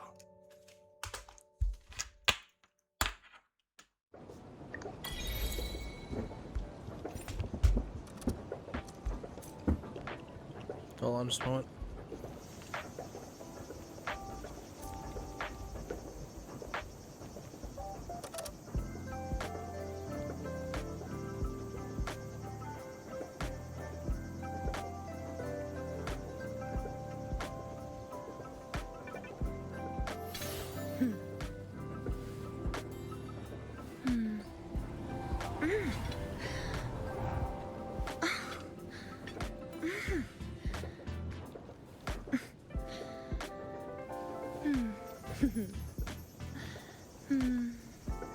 Perfect.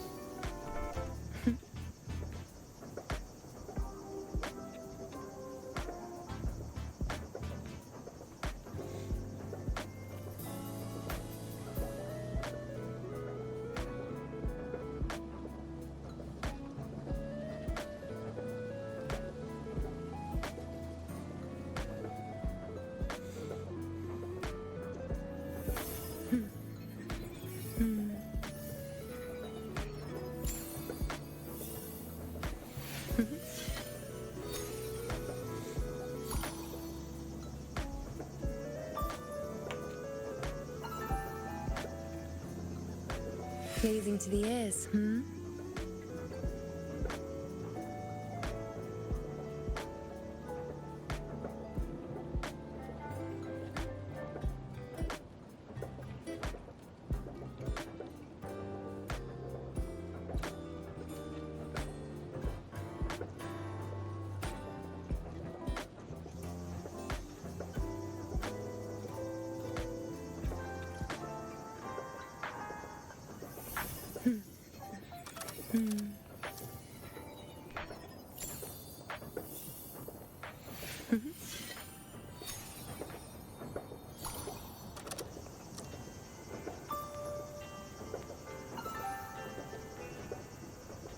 Pleasing to the ears, hmm?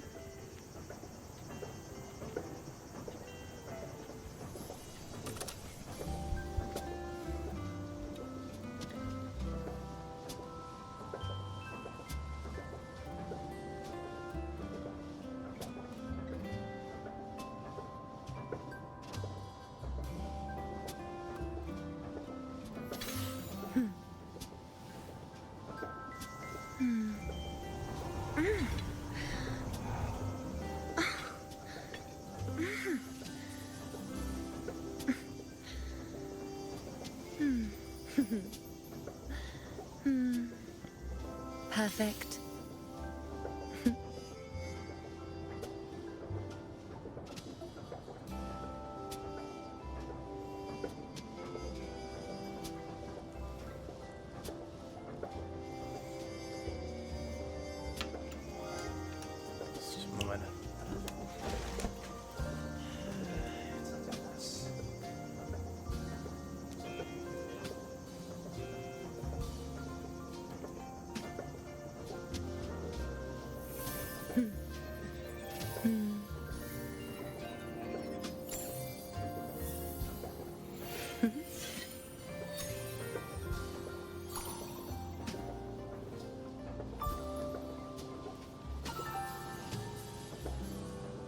Pleasing to the ears, hmm?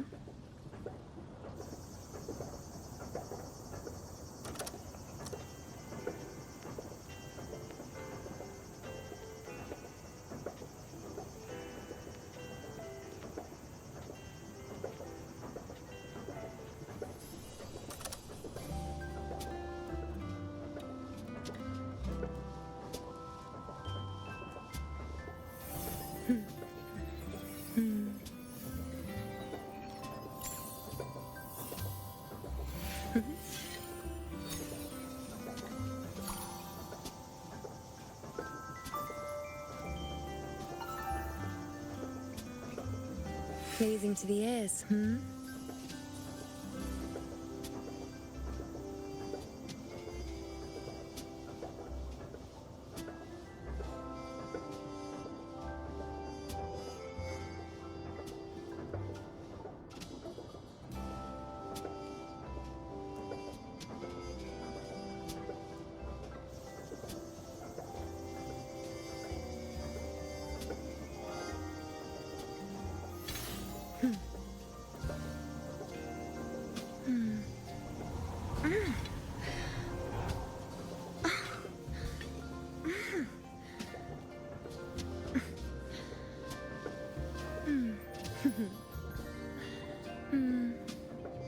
Perfect.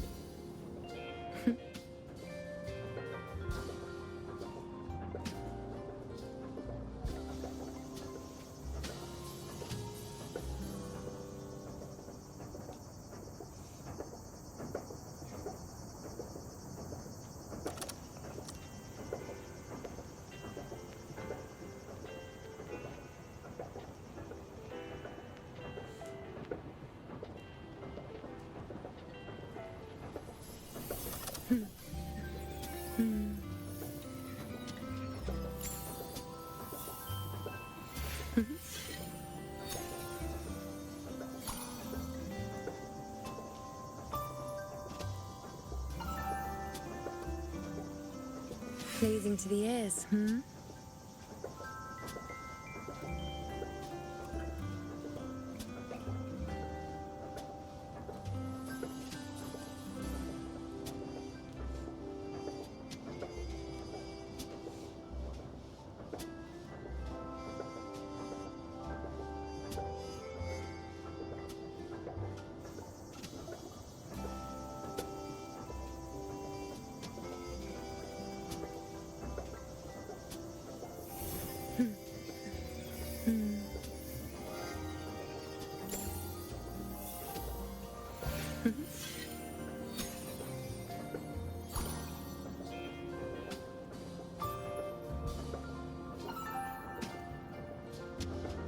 Pleasing to the ears, hmm?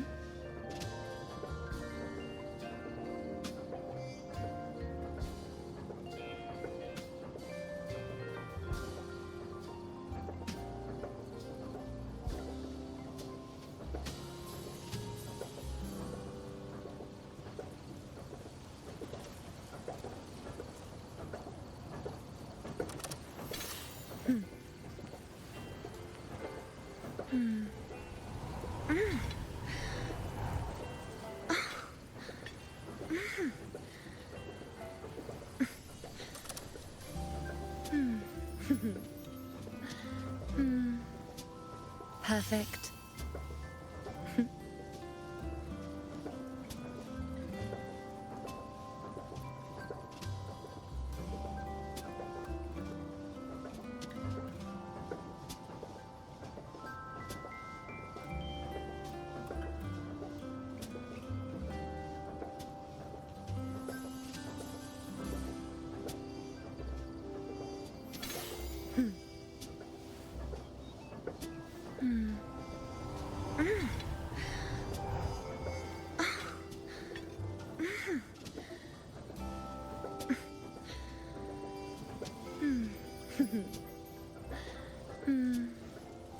Perfect.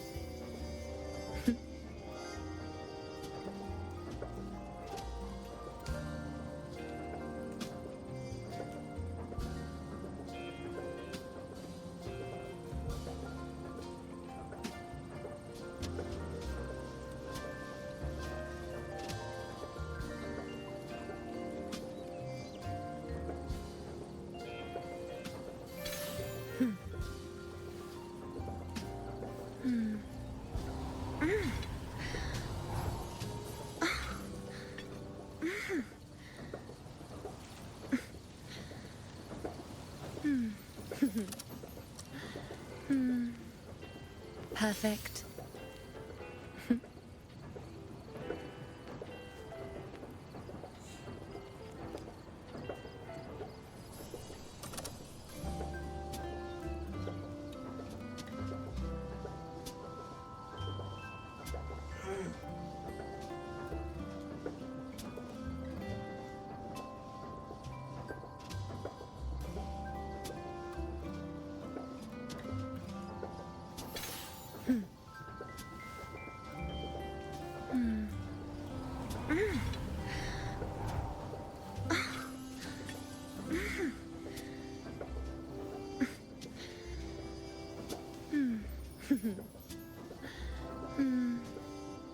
Perfect.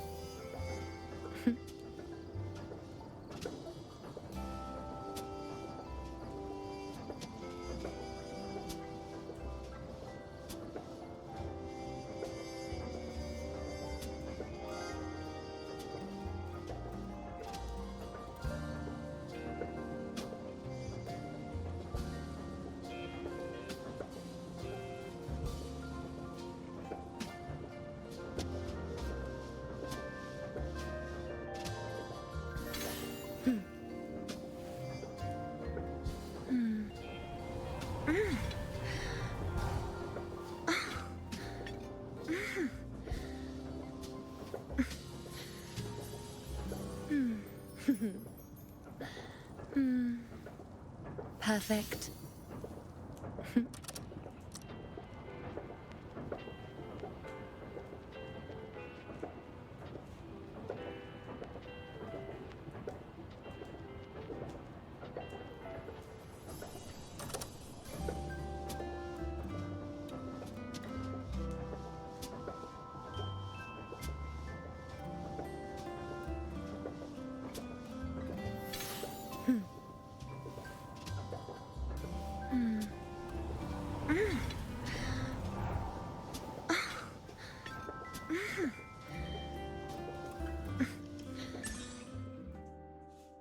Sorry, I'm nearly done. What am I talking to this game?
Okay, I'm done. I'm dealing with a really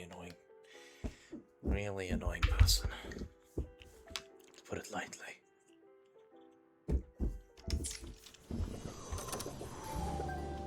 Keep up! Alright, Namipon, let's see what's happening.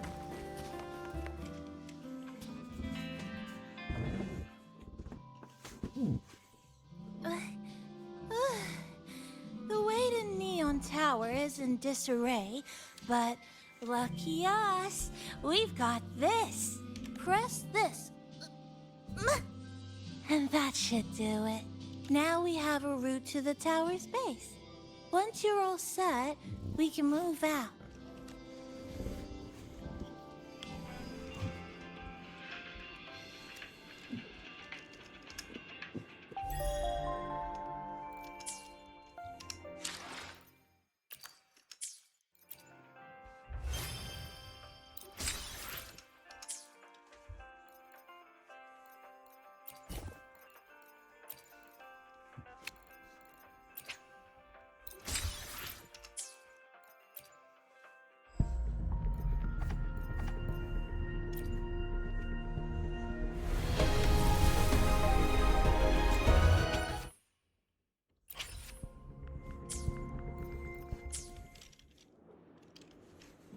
Is anyone even active in my server? Is anyone who can be here?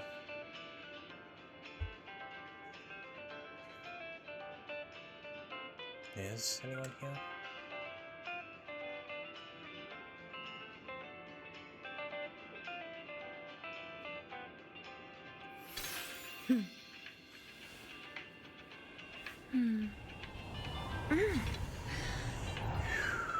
No one's here.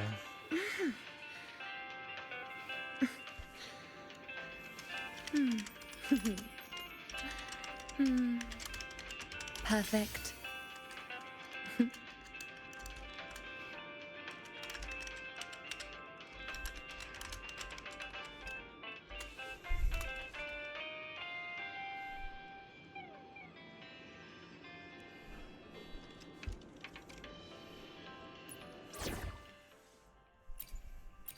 Could I use?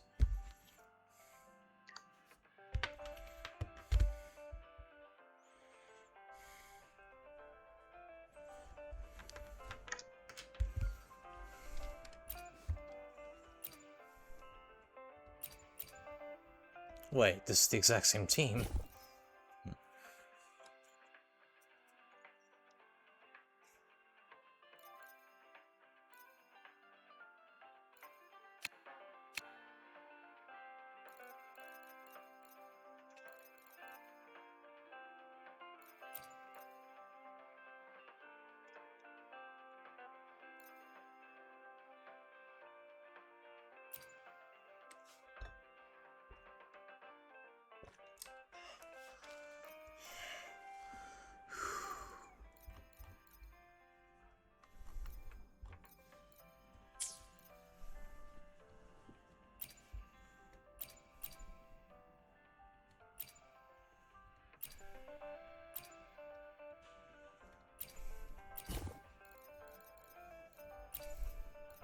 Let's go together.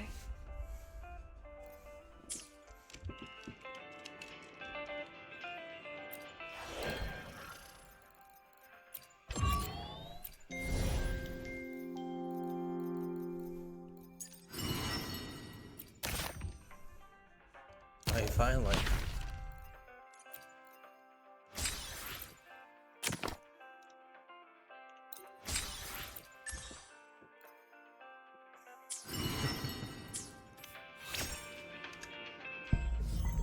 Oh, not enough yet.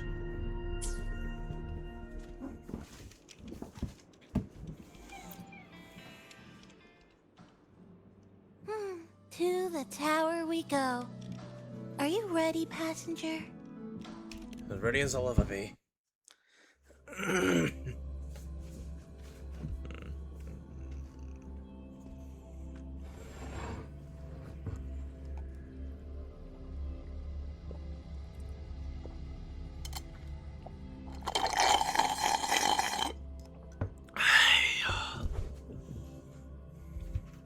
Excuse me.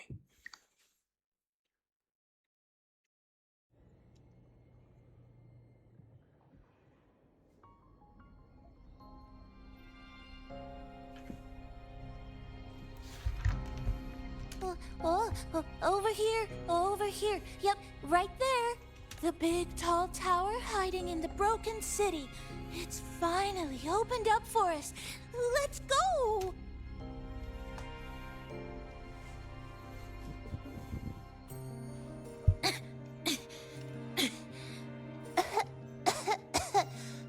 So much dust. So much rubble from the city scattered in here. Debris and loose junk. Watch your step, everyone. We need to bypass all this and find a way to get to the top.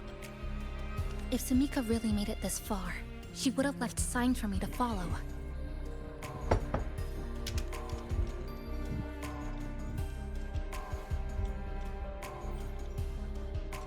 So, random factoid about me. I was reminded of today. Yesterday. I have fine motor issues, so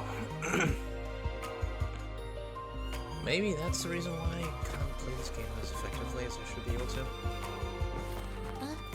Whoa, this is... The Fraxidus referred to these as light Arid glow crystals in their reports. Might be lament residue. Oh, it's the same reason my Just like before, we should be able to clear them out to restore the area. They're like the lever kind where you pull them down. That's why I can open them with my feet, by the way. We don't have the twisting ones in my house. Because when I was younger, there was an incident where I accidentally was locked in a bathroom and I couldn't open the door. Fine motor issues. My hands have gotten a bit better since then, but not by much. I can write. That's actually why my handwriting sucks so much.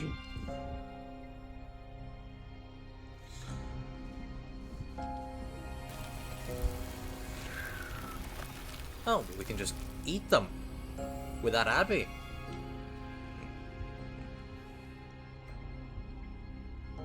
Oh, look, a shiny stone. It's Sumika's amber.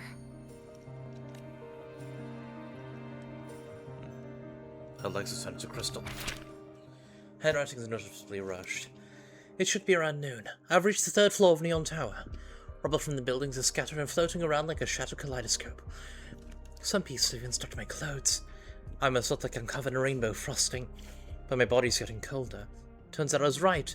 Either these sugar crystals, the entire city, are slowly draining the body heat of anyone who doesn't belong here. I must keep moving. I have to find the right path to the top and fast. Sumika might have taken this path straight ahead. Let's go check it out. Can't see.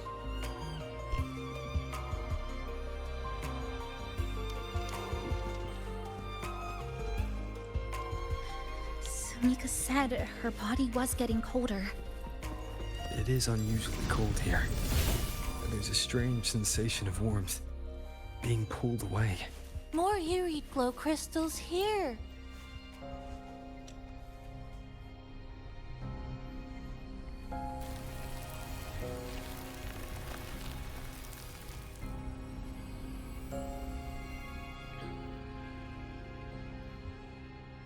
Oh, this is it. Sumika's amber. Oh no. 3:23. It's been 5 hours since I entered the tower. Nearly half of that time was wasted because I took the wrong path forward. My watch is almost entirely covered by moss. It spread so quickly. There's no doubt now. Time inside the tower flows differently from the outside. Now, the entire city of Honami is out of sync. I passed through countless time fragments, so my 10th birthday party cake.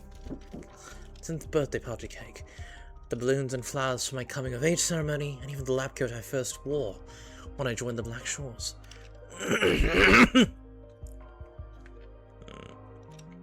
Excuse me. It was happiness, surreal like a dream, but I couldn't let myself get lost in it.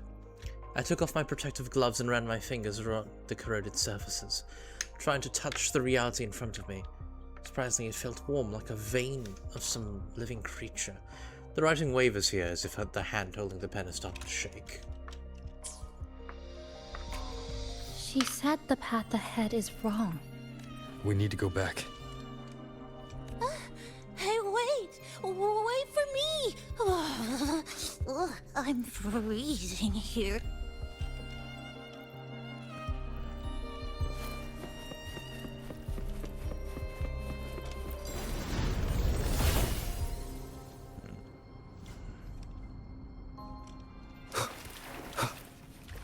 Oh, look how big. And that tree.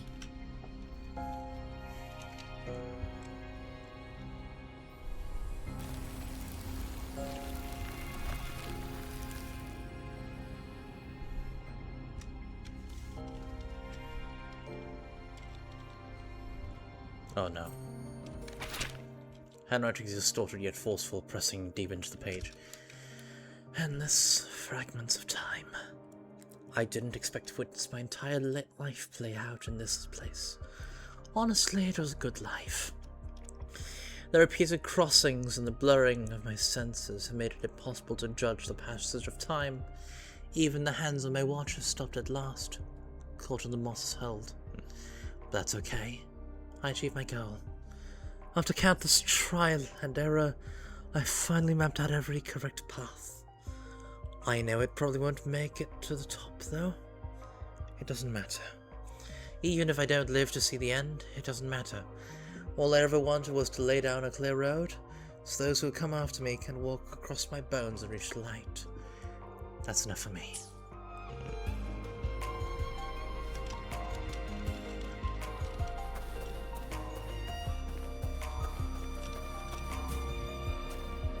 Where is she? Rest. Peace.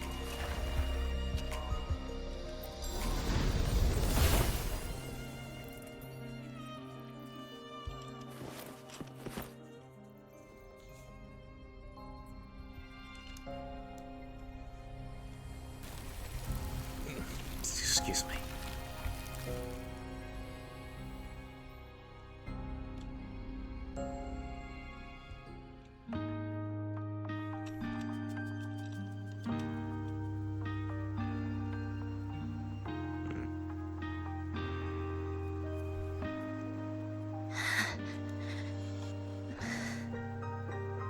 Sumika, she marked every correct path.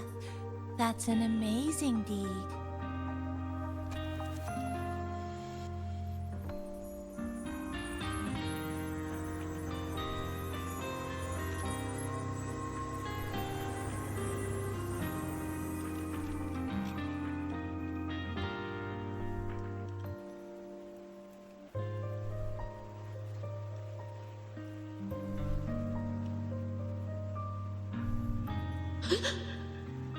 What's that sound?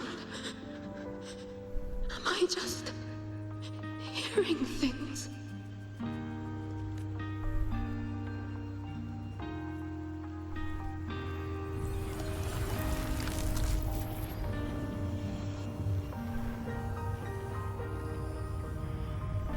Are those people from the Black Shores?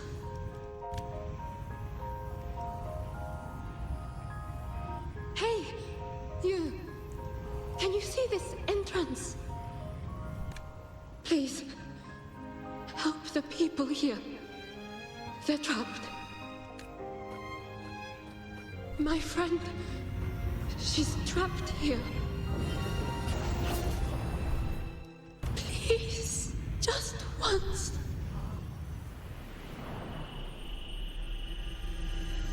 Let me win.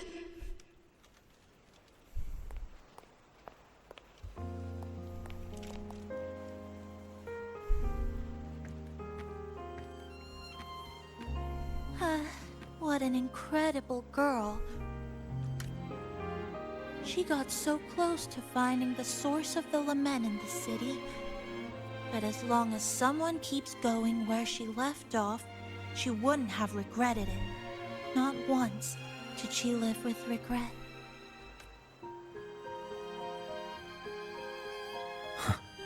Did you hear that?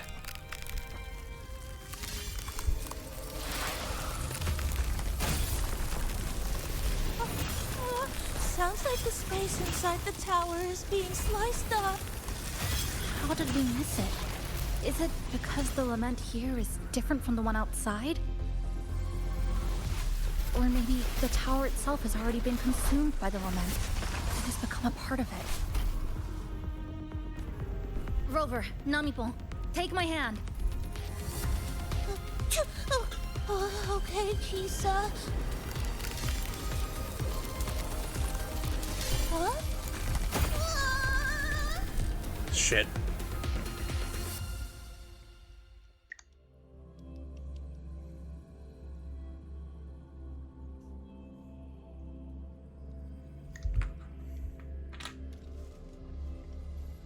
Space has just been sliced again.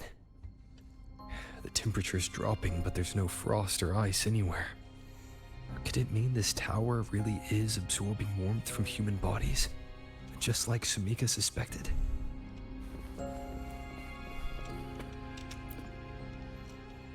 Over there, I see something. Test site, core zone, level L4, former neon tower, power distribution room. Nordic low crystallization level redacted, surpassed level 3 alert threshold.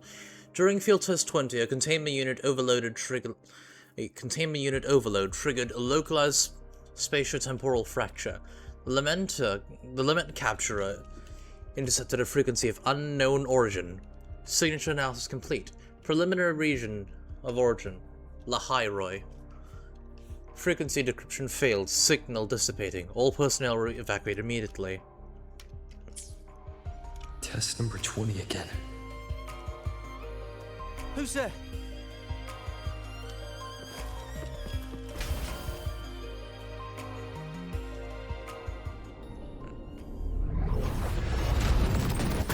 What is this? Is it going to Played demo? Not yet. the very Welcome heart in. of the lament? Okay, TLDR, we met Chisa. Turns out this is a weird, fucked up pocket dimension where time is going slowly. Her friend sacrificed herself. We have to get the fuck out of here. Basically, time keeps relooping, resetting in like a Groundhog Day situation. In its reality gets sliced and stitched back together. We have to find Chisa. She's the one who looks like the anime schoolgirl with a giant pair of scissors. We gotta get the fuck out of here.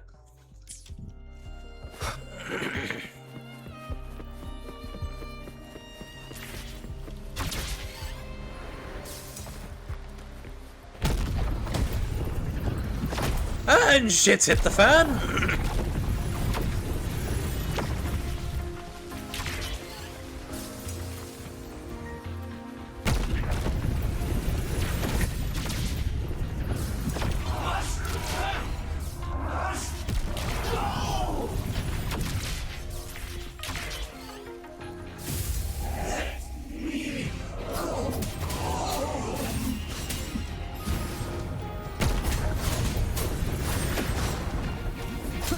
Annihilation! Hopefully this helps. The wicked will face I am the Tempest! Now as far as the capybara, don't know.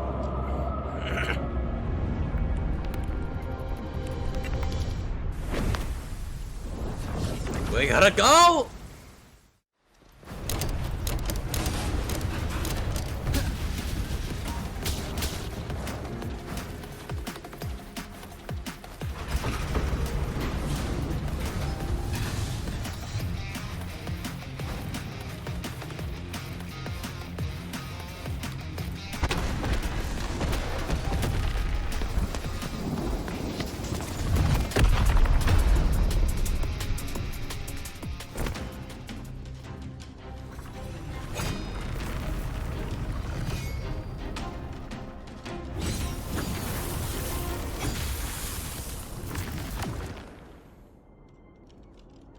That's Chisa, the girl. Chisa? Girl's been trapped in She's here for a while. inside that space now. She's been trapped in here for 2 months. Well, yeah, 2 months.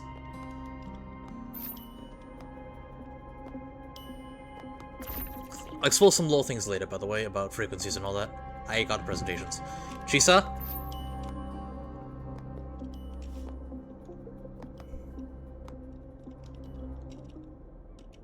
Turn around and grab my hand! Quickly.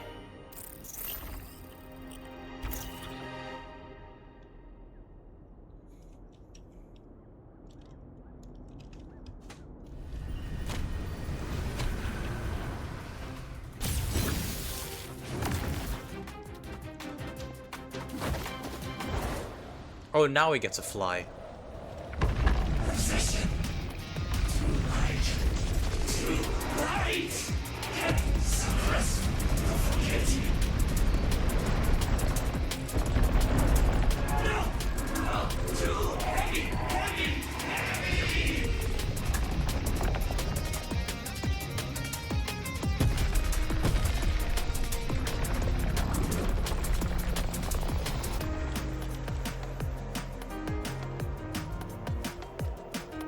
Supposed to get into Lahai-Roi after this.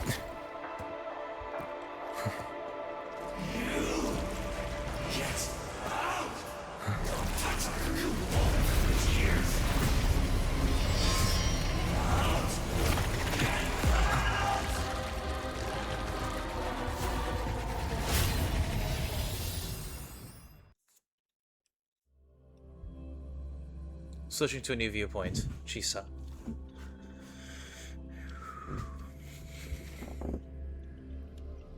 Hold on. Also, Fox, this is my last stream before term break ends. After this, we'll be returning to normal stuff, to the normal streaming schedule. An hour ago. Excuse me.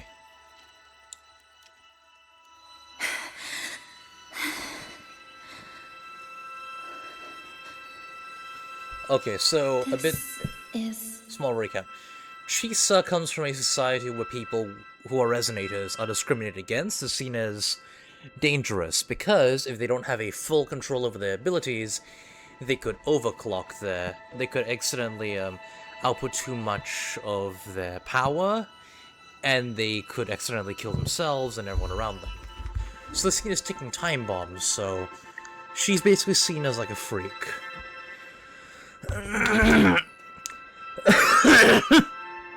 Excuse me. Now, some basic stuff. Frequencies. I finally know what they are. So, because of the lament, one of the bigger ones, think of it like a calamity. Because of the calamity, the laws of physics got fucked up. If atoms are the building blocks of matter, then in Solaris, the planet is called Solaris, due to the lament, frequencies take the place of atoms. So things like matter, emotions, memories, and the soul take the form of frequencies. So a bunch of frequencies overlapping and clumping together is what makes tacit discords, for context. Now, what resonance is, in real life, is, you know, like when an opera singer sings at a certain note and volume and then a glass shatters? It's because atoms vibrate. If you can play a sound, a frequency, that vibrates the same way, because sound is just vibration, you essentially get to make the vibration of both even stronger, to the point that you could straight up break the thing that's vibrating. For resonators, they resonate with the frequencies of the world. They resonate with a specific set of stuff. For example, Chisa resonates with cutting. Katathea resonates with the flow of air and also swords. Her power takes the form of swords and also wind, for example. A resonance abilities is essentially, they can only resonate, all resonators can only resonate with one thing or a set of things. It's based on a traumatic event that they experienced, which caused their tacit mark to form, and also their own individual way of using it.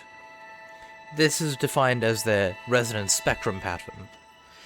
They aren't always available, either due to a lack of samples, showing no resemblance to known samples, or because they're straight up not mentioned in the evaluation report of the game. You look at the bios, you can look at like a scientist like examining them.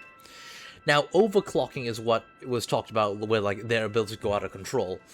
The definition of overclocking in the real world, which is the same for this, is essentially overclock. So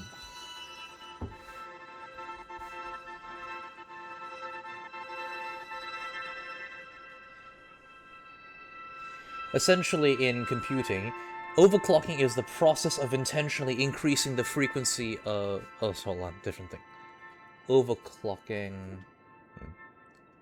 Adjust the settings of a computer to increase its performance beyond the manufacturer's recommendations. So, think of it like... I'll describe it with human muscle. Humans, by default, we can only use 40% of the strength in our muscles, because if we used 100%, our bones would break. Our bones are not strong enough to actually handle 100% of our muscle strength.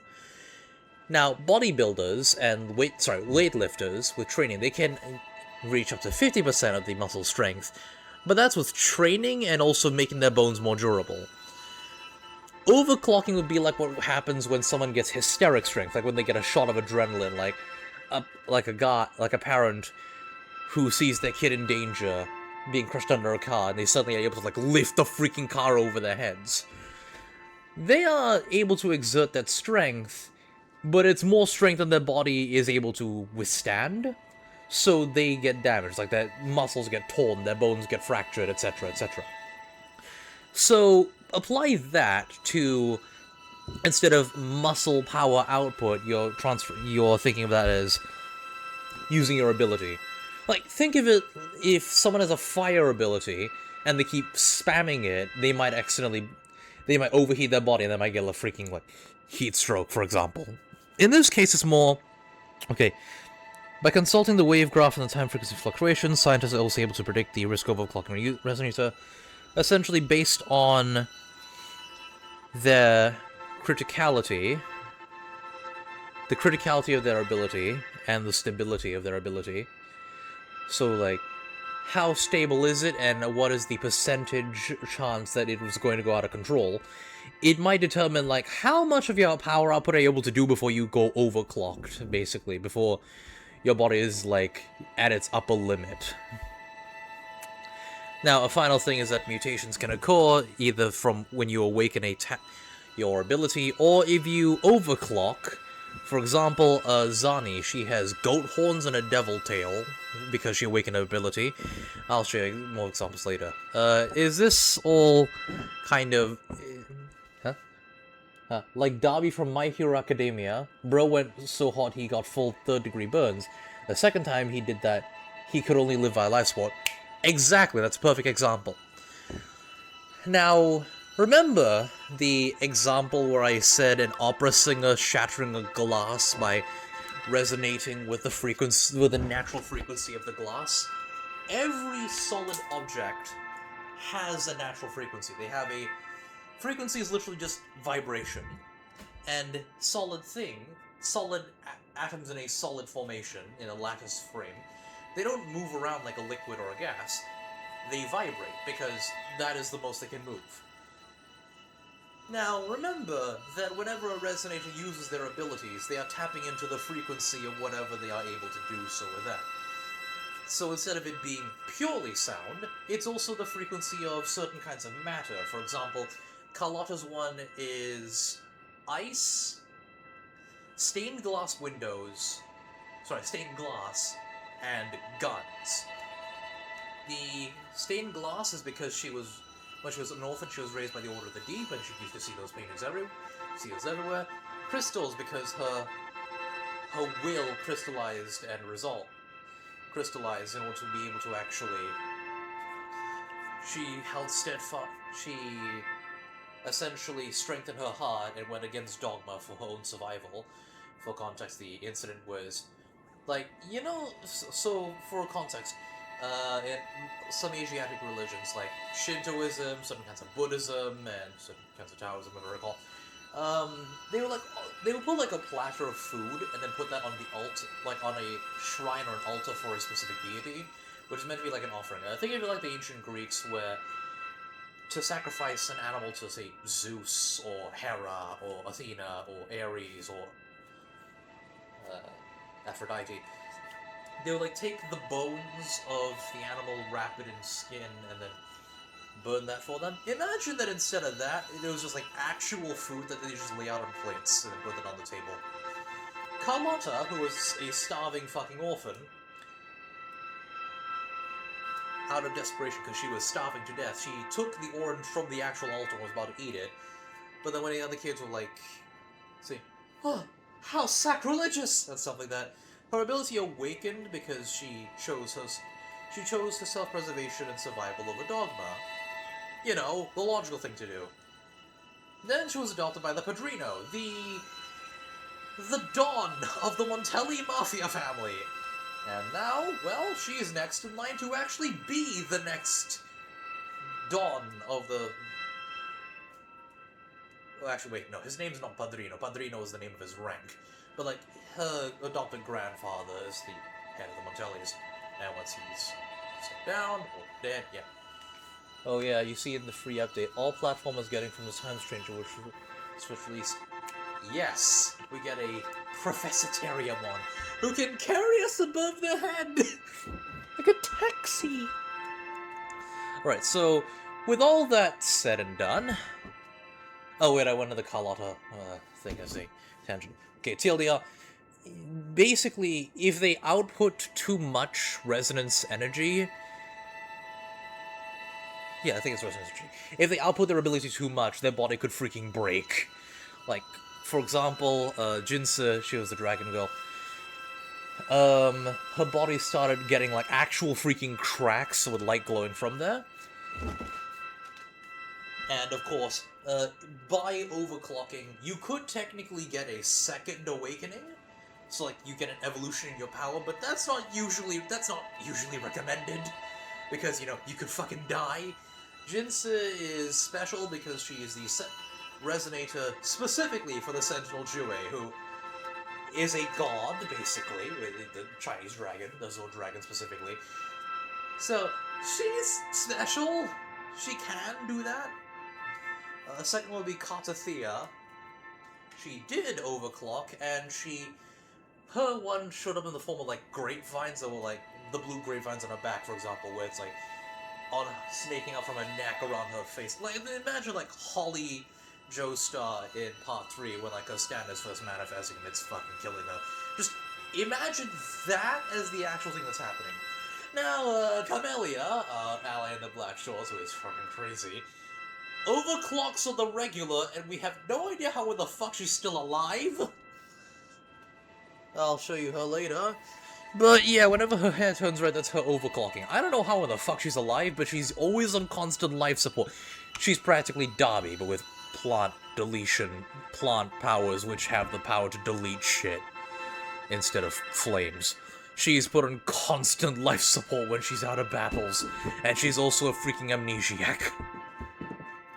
Now, Chisa is apparently, throughout the 2 months she's been in here in the actual sonorosphere, which the sonorosphere is where the frequencies of past civilizations kind of clump together to make a ball, and it can be seen as kind of like a pocket dimension, but if it's like messed up frequencies that clump together and like kind of corrupt the file, so to speak, of the sonorosphere, it could collapse and collapse the people inside of it, who then also, well, die. Think of it, yeah, kind of like that.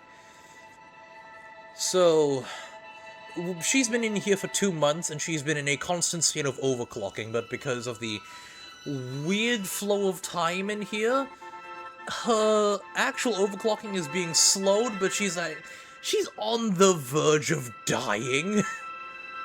Another space sliced apart by the lament? They're not here. I assume this was her school, actually. Is she the transfer student? Why is she wearing that? Creepy. Is it because she hurt? What are you doing, Kuchibachi-san? Just introduce yourself.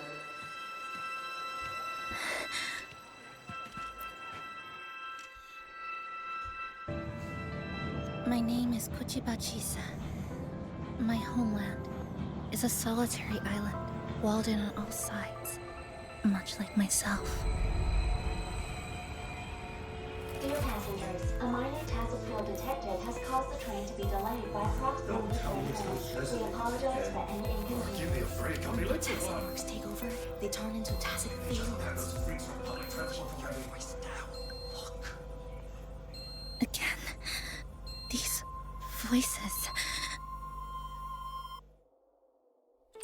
You awakened to protect the classmate who was being bullied. What a good girl. Don't be afraid. This device can help you return to a normal life. Who did this?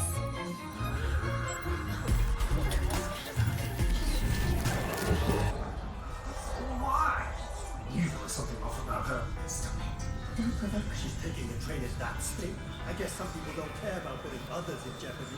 Let's just move to another house.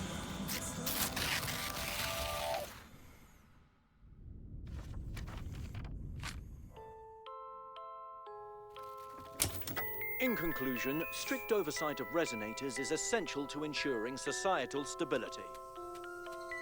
Hey, did you hear? You mean that Kuchiba girl? Who would have thought, right? I feel bad for her parents.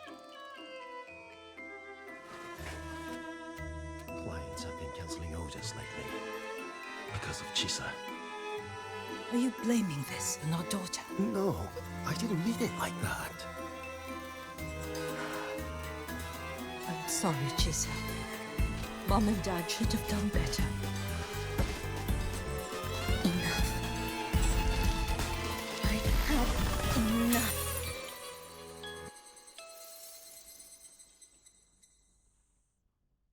Yeah.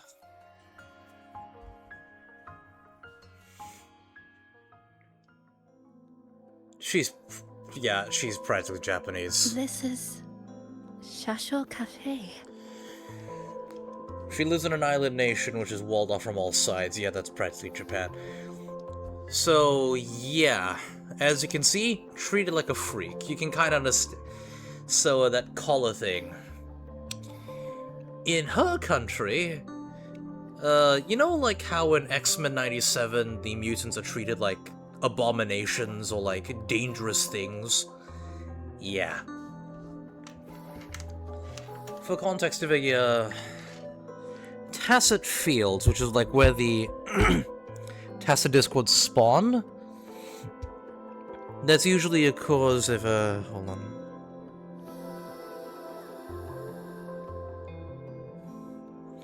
If a resonator overclocks and they die and then like the shit happens. Hold on, let's see again. Someone, no, not the someone. That's the Dreamscape. What's this thing about resonators? Wait, no, that's how Christopher's ability works.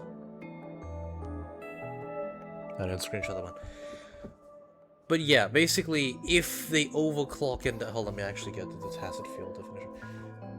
Tacit field.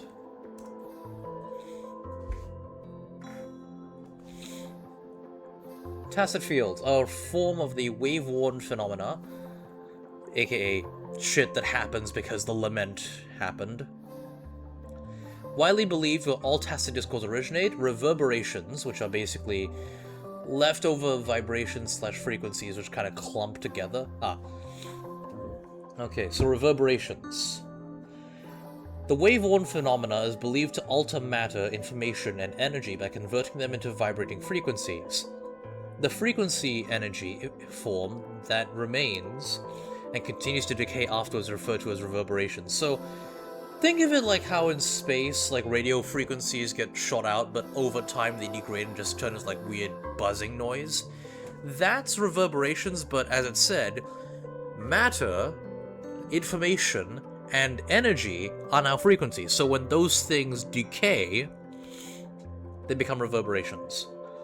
According to recent research observations, once the remnant decays, it will become reverberation. This process is irreversible. Remnant is a pure and complete form of frequency energy, and the information it records can transcend time and space, exist in a stable form. If remnant energy is pure bottled water, reverberations are essentially a can of Campbell's tomato soup. No, they're a can of Campbell's chicken soup. There's like a whole bunch of shit in there, and you can't really call it remnant energy anymore. Now, with reverberations, if they clump together, they fill the air in these locations, linking the world to an unknown space through the right resonance chord. Now, how are they formed?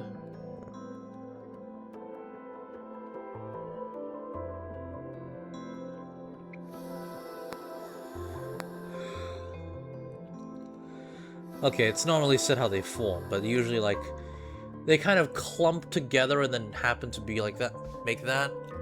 But it's as you can see in her Chisa's nation, it's rumored that the resonators are behind this. It's kind of an Asian thing, but like very prominent in Japan, but it's an Asian thing. The nail that sticks out is hammered down, and having a superpower in this manner in a world where that power is linked to the same things that the Tacit Discords are made of, yeah, you're really going to be a nail that sticks out a lot. Chisa! You.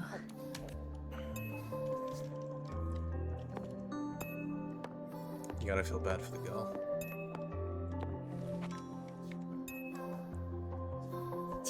Chisa! Thank you so much. Thank me? For what? You forgot already? For helping me with my homework, of course.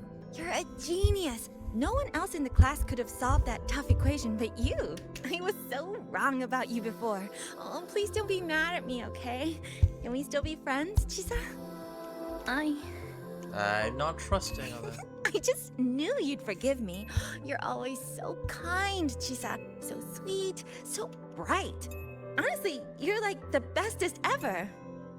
By the way, it's mostly an issue famous in Korean high schools, but Japan also has it as well. Bullies tend to make up the bullies and cliques tend to make up the majority of the actual classroom, so... And you're gonna be stuck with that fucking group of people for your whole high school year.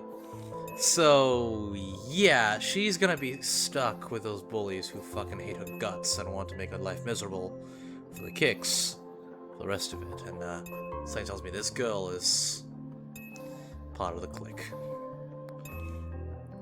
You stick out, you die, basically. Yes. All of you are my friends. I don't think they are, Chisa. Chisa, you're here. Thank you for saving us. Saving you? That isn't right. I didn't... Chisa, stop being so modest. We wouldn't be here if it weren't for you. We all owe you so much. You're our savior. We are all here enjoying life in the cafe because of you, Chisa. We can't imagine this place without you. Really? Did I actually help you all? Of course. Don't you remember? Look over there. See those teachers and students? We are all here because of you. I can't look behind us.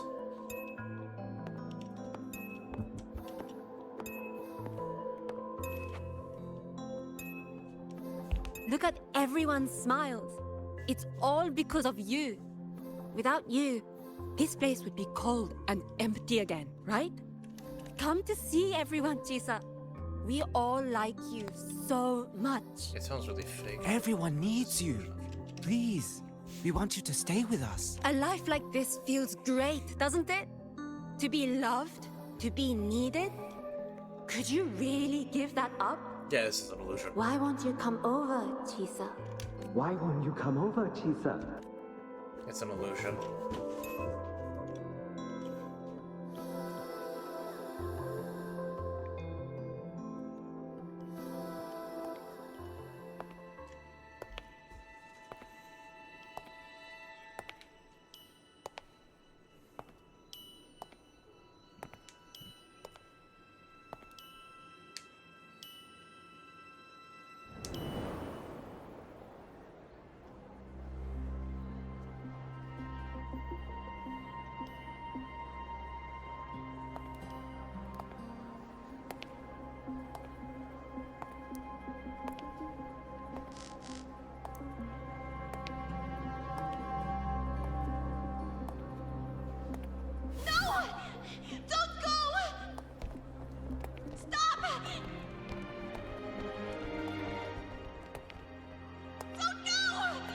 Turn around and hold my hand!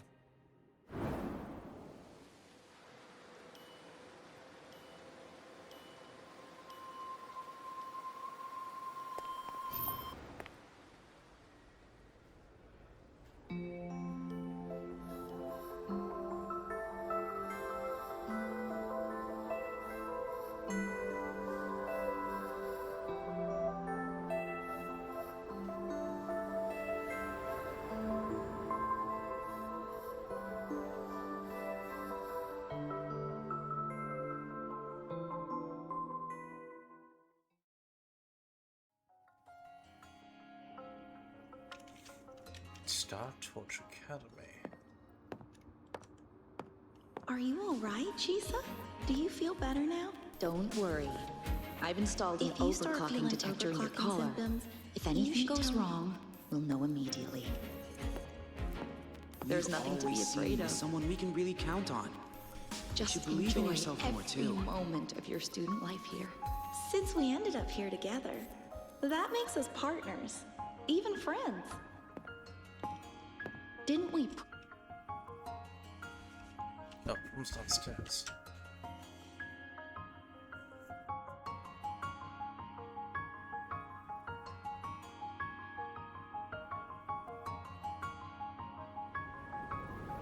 This power was always yours. We only gave you the choice. To step into the stars, to seek the truth, and to protect the ones around you. Welcome to Star Torch Academy, Miss Kachiba Chisa.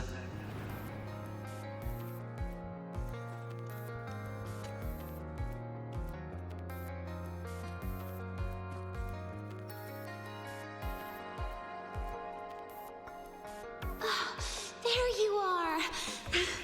So this is where you've been hiding from us these last few days. Don't shut us out, Chisa. We know you overclocked, but that doesn't change anything. You'd never hurt us. We know that. Yeah, we were super worried when you ran off like that. There has to be a way to treat your condition. Maybe we can ask the instructors at the academy.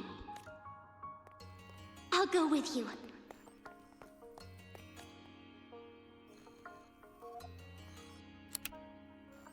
How does it feel now? Any discomfort?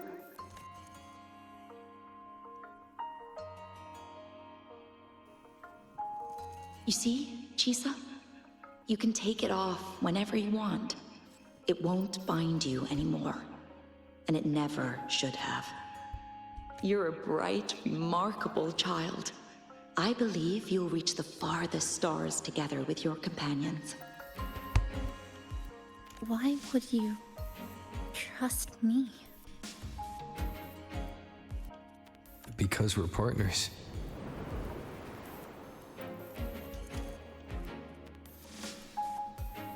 Isn't it only natural for me to trust you? You're Chisa. Of course you can do this. There's nothing you can't overcome. You carry a strength deeper than anyone's, Chisa.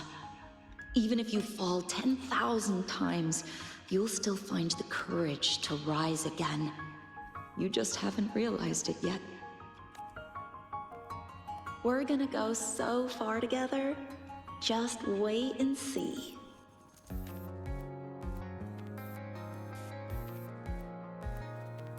Don't give up, Chisa. We're all looking forward to the future you'll create.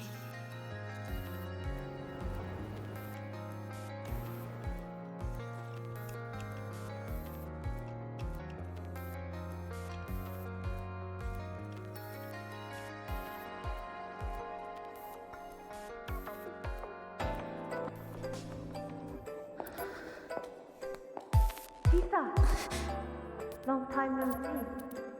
I'm going to take care of yourself while I'm gone. If you ever find yourself in trouble, look for these passes. Even without a guide, I trust you'll still find your own tomorrow. So, go run to it. Nothing can trap you. Nothing can trap me. I'll find my way back.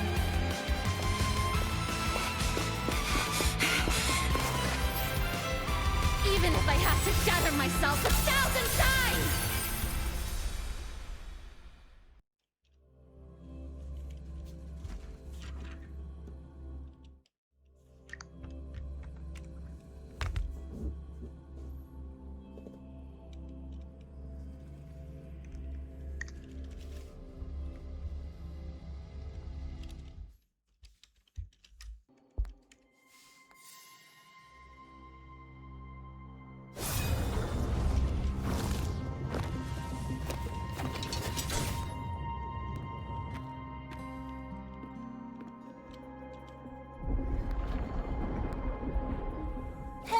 Chisa, passenger, you're finally here. I've been stuck here for ages. Well, that is... That looks slightly darker. It's seriously dangerous here. That thing, it's right over there. No, I thought Namipon was a part of it. Are you alright? I'm okay. Just got turned around when the space split. Well then. It's time to send it back.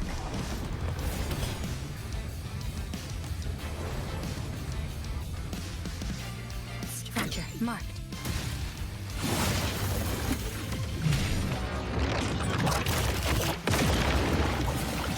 To pieces!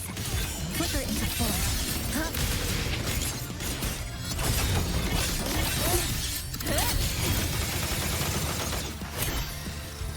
Eye of unraveling.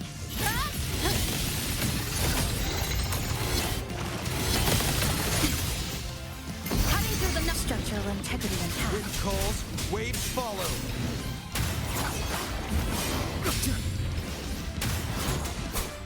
Wind rises. The wicked. A pivotal moment.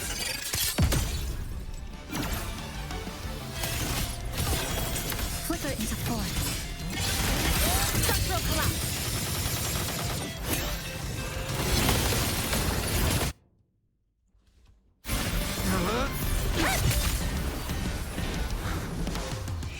Go home now.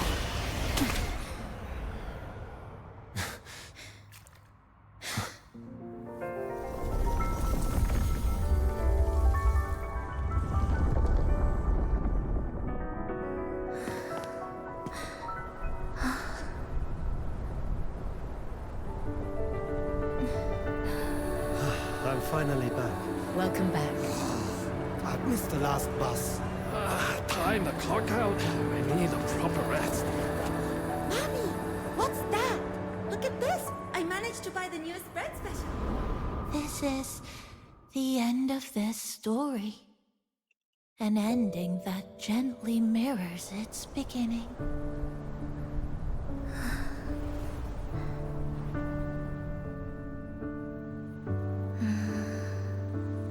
By the way, About that anomaly, I made a new discovery. Buildings closer to the tower in the center, the way the second hand moves. Ta-da! Superstar Namipon's here. Your coffee's here. Whew, it's still hot and steaming.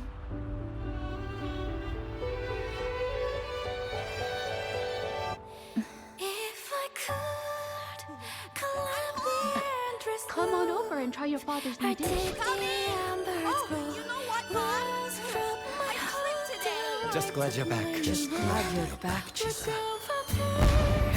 Wherever you go, whenever it is, you'll always have a place with us. Stay safe. Stay happy. What a lovely ending.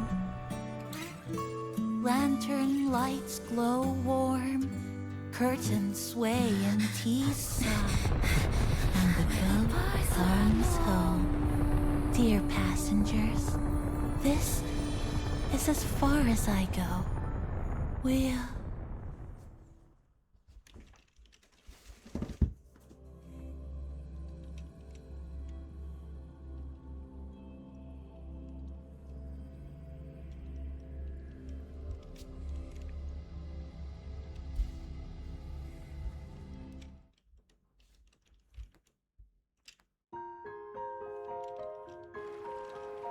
Why are you out here alone?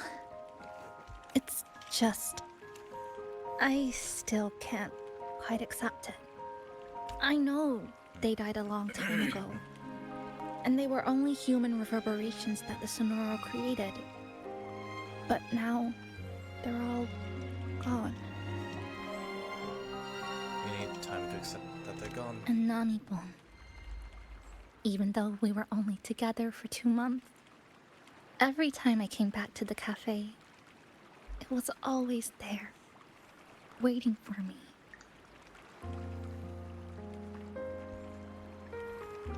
No choice.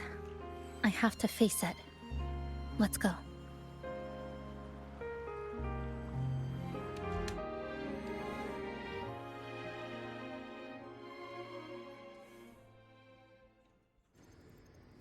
Sunlight through the glass. Sugar cubes crackle in sun. The scent of tea drifts. Hey! No snatching. No snatching. Ah, passengers, you're back. What? How are you... I'm brewing tea for you? That doesn't look like tea, but okay.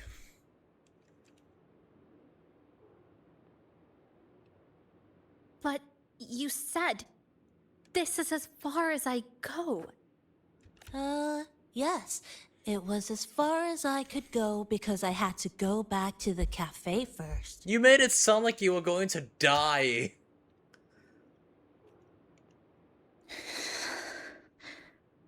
It just, took a bit longer to finish that sentence.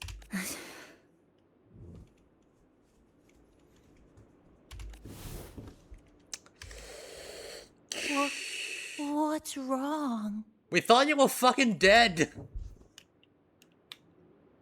Nothing. Forget it.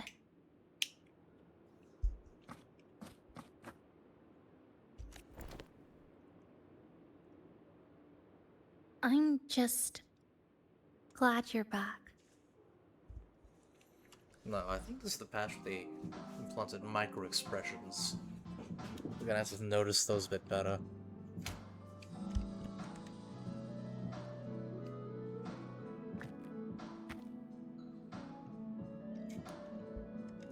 What's your plan next? There's something I need to finish. But...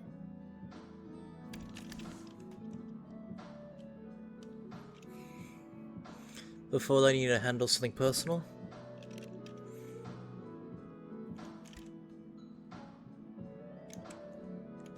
Now, can you finally tell me?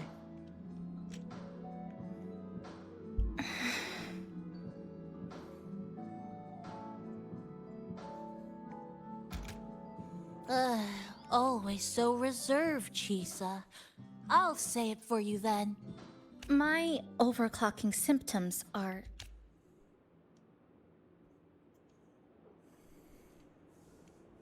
My overclocking symptoms... They're not fully resolved. Inside this Sonoro, things are stable, but once I leave, I don't know if it'll spiral out of control.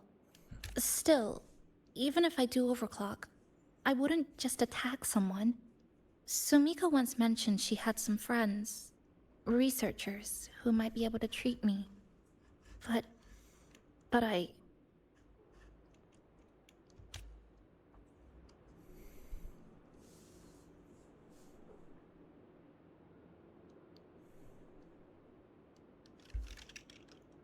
I happen to know her friends. Huh? Come to the Black Shores with me. To the place where Sumika once lived and worked. To where a new beginning awaits.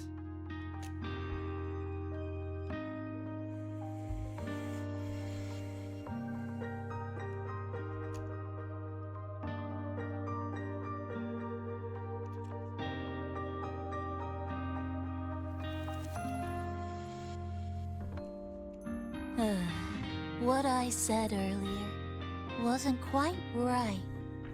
This is the real ending. So wholesome. Now, it's time to take that step toward a new beginning. Huh? Wait. That's...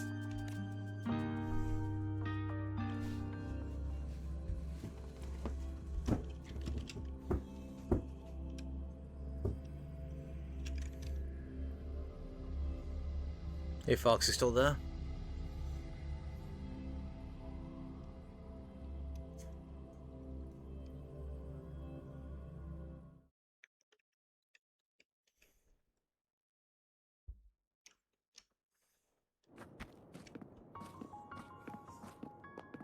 This place.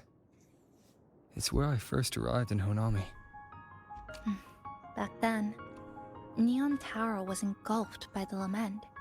But now that the warped space has settled, even the wind feels calmer. At last, we've reached the end. Or maybe this is where it all begins.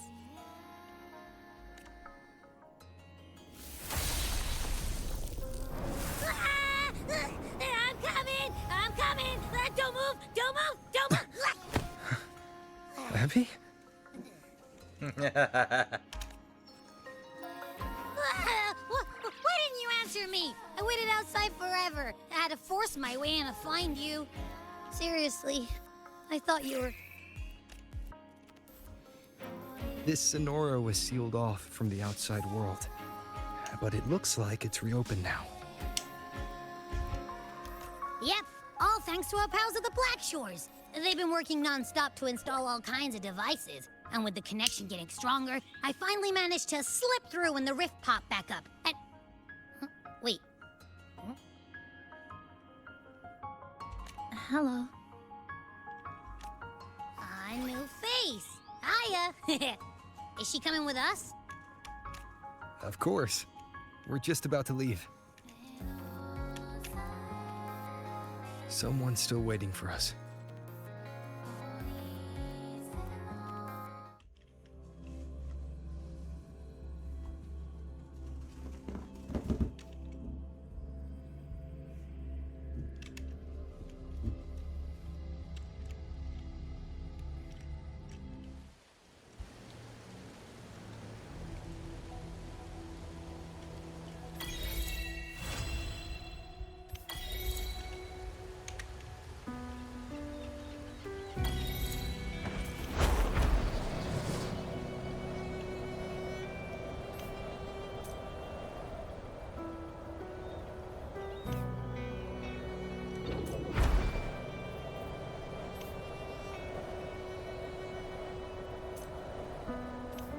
Let's seize the moon.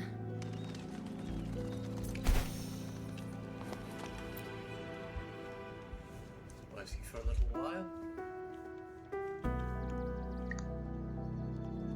Ah, Rover. Perfect timing. There's something you need to know. Since we took charge of the Honami sonorosphere, we've been noticing some changes on the inside.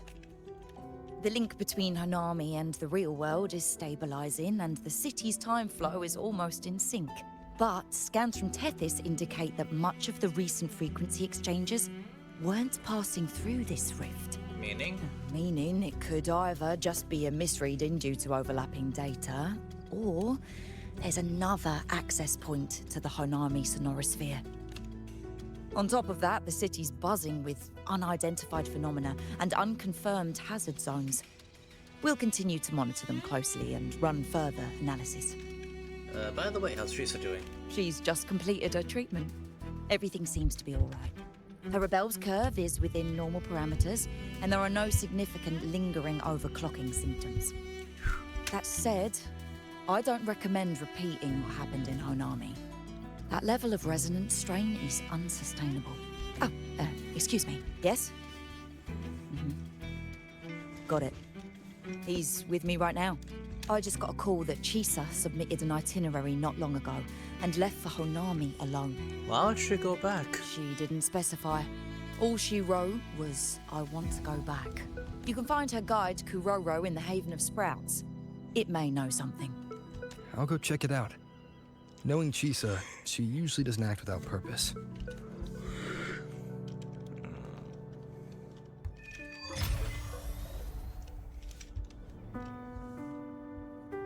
Anything else you'd like to know? As long as it's within my authority, I can answer. About the Bloomberry Sumika. Sumika is a member of the Black Shores who went MIA many years ago. We dispatched a team on a search and rescue, but nothing solid came of it. The report Chisa submitted to us has detailed Sumika's operations and engagements in Honami. She was one of the most outstanding researchers of the Aerosol, and an elite bloom-bearer who made the Black Shores proud. The Stellar Matrix will forever remember her noble pursuit of truth. Anything else you'd like to know? As long as it's with... After Honami was devastated, energy from the lament sealed the entire city into a unique sonorosphere like congealed amber. Its time flow was slowed down compared to the rest of the world. A similar case would be Mount Firmament. Being on the inside for a day means up to 100 days might have passed on the outside. But it's not permanent. As Honami's connection to reality grows stronger, the flow of time begins to restore itself. You getting sucked into Honami through that rift has got Shorekeeper worried sick, and she's been closely monitoring everything that's going on over there since. What a nice life. The good thing is, at that point, Honami's time flow was no longer that different from the real world. So to us, you were only gone for just a bit. Anything else you'd like to know? As long as it's with while she was recovering, Chisa applied for partial access to the Black Shores database, mainly to learn general knowledge and modern trends. We also saw her strolling around the living area and taking a look at the facilities occasionally, just like a lot of the new branches when they first get here. The Kuroro responsible for taking care of her can fill you in if you want to know more. Anything else you'd like to know? That's all for now. Stabilized. Think I could apply? Skin's falling off again. I left arm this time. Damn it.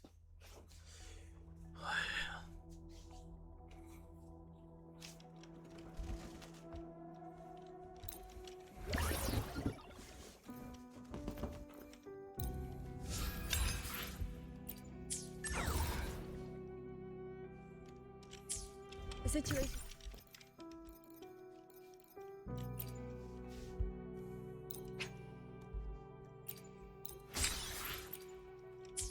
The situation in Honami has stabilized. Think I could apply for a field investigation?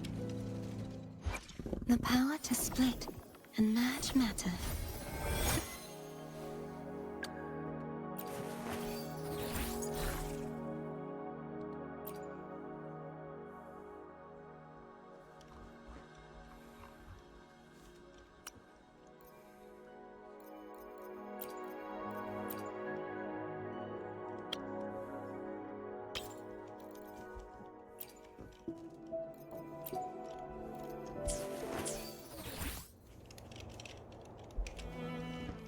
The power to split and merge matter.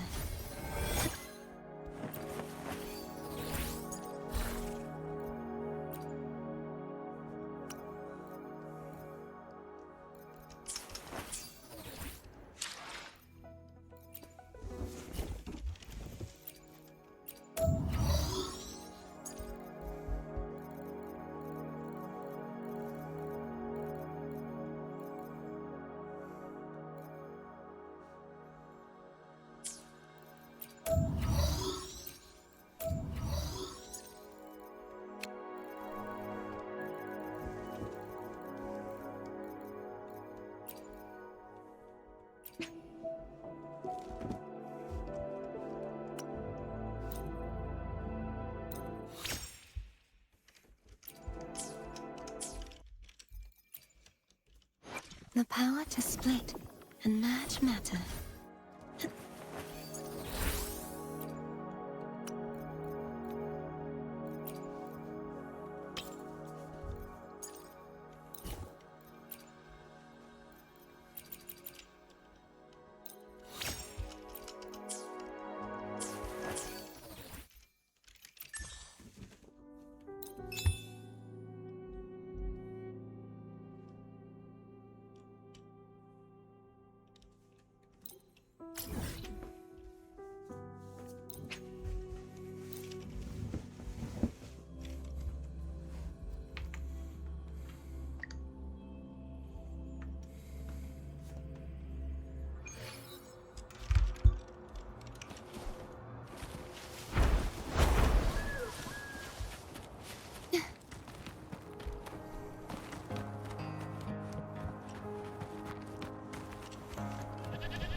The knight's challenge has arrived.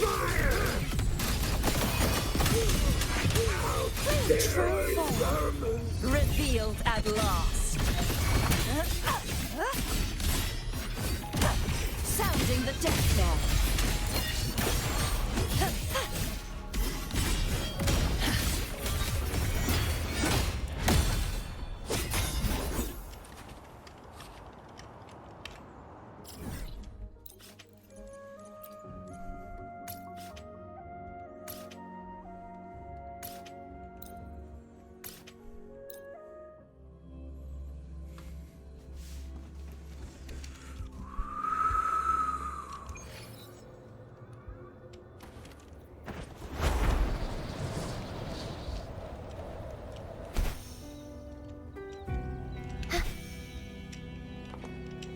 Excuse me, Kushosho.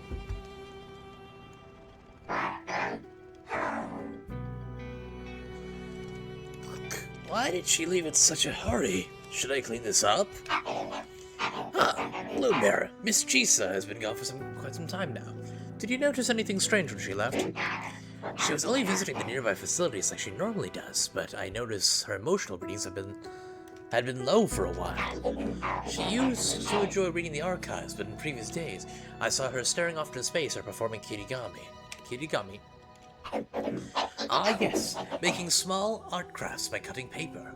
There are still a few left on the table. She usually always cleaned up afterwards, but this time... These look like scraps from all the paper cutting.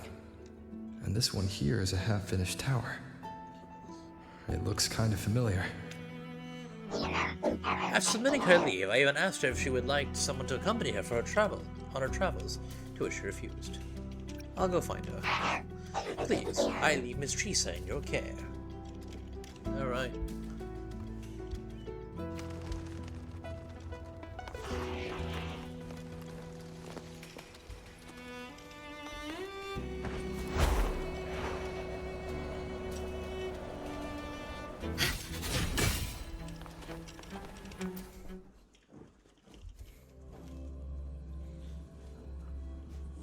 Aye.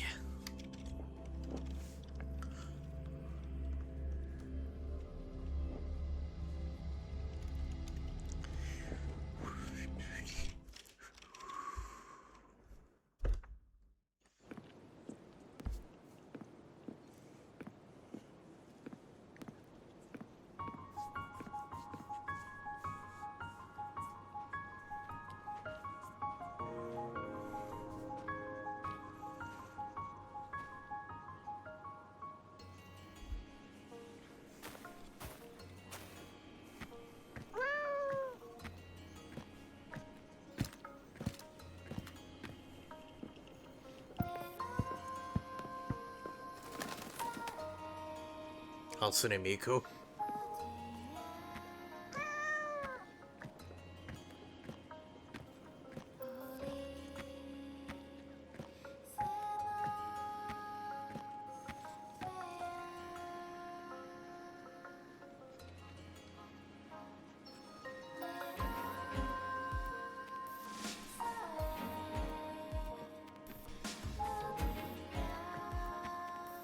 What are you doing here? Are you looking for me? Yes. Well, someone left her sickbed, so I came to check on her. I'm sorry for not staying at the Black Shores and resting as I should. What made you decide to come back?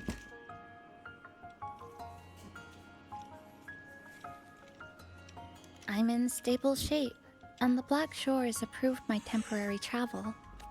But these are just conditions that made this possible.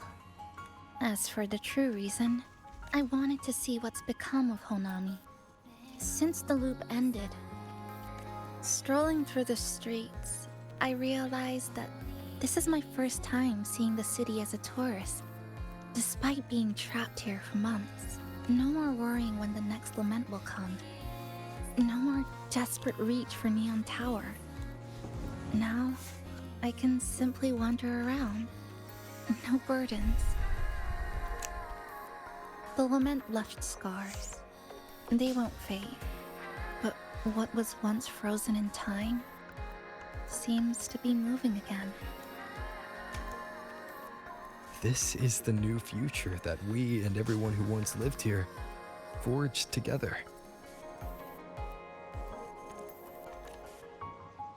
A new future, you say? By the way, I asked the Black Shores to help me verify the academy I once attended and dig into my records. They didn't reach the school directly, but I found out something. I was in Honami for around 2 months. Outside, over 20 years have passed. Shit. Kuchiba Chisa was a first-year student at Star Torch Academy over 20 years ago. Star Torch Academy is a comprehensive research facility that doesn't belong to any country, built with the goal of collaborative scientific research. Nice! It is an academic metropolis driven solely by educational and research pursuits. Compared to its official title of Star Torch Academy, the people of Solaris refer to it as the Resonator Academy. Sounds like heaven. Over 20 years ago. Yes, I had a feeling this would be the case when Sumika mentioned her findings, but I didn't expect such a huge time difference. The nice orientation ceremony still feels recent, but the classmates I met have long since graduated.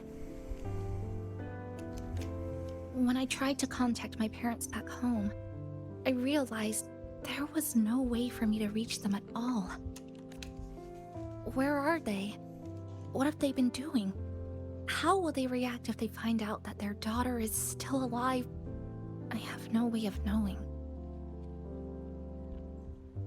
That's an awful fight. Now, this place feels more like home than the world out there. It just takes some time to get used to an unfamiliar environment. Just ask the Black Shores to help you keep digging. With enough time, you're bound to find those connections again.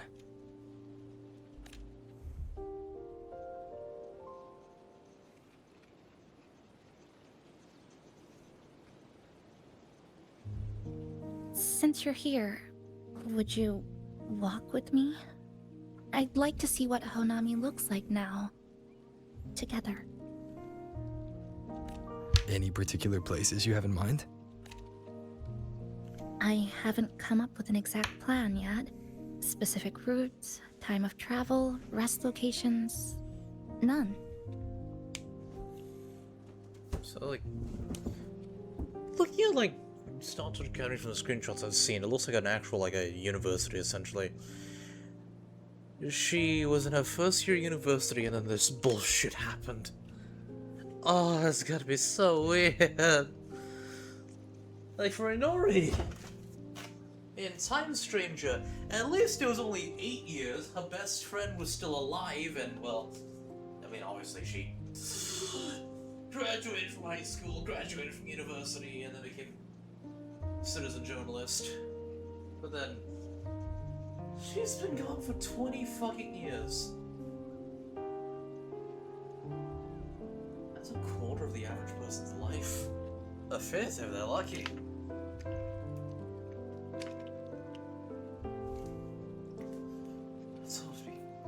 That's horrible to think about. Are her parents even still alive?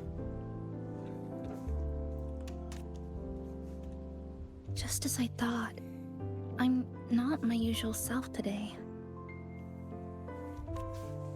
Hey, it's just a weekend getaway. No plans needed. Just get up and go. If you put it that way.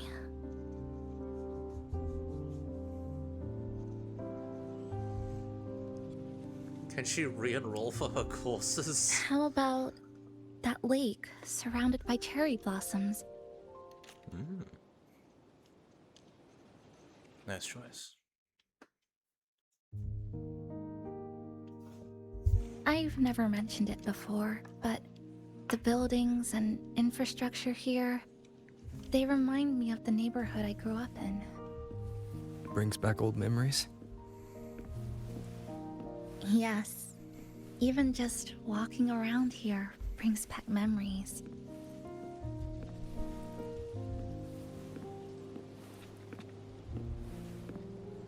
That vending machine looks like it's still working. I'll buy you some juice as a thank you for the hassle you went through to find me.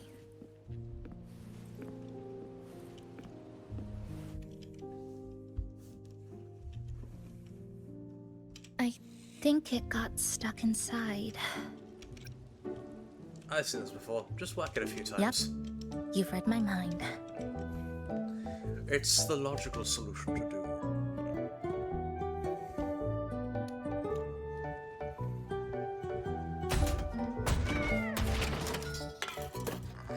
Hey! Double up!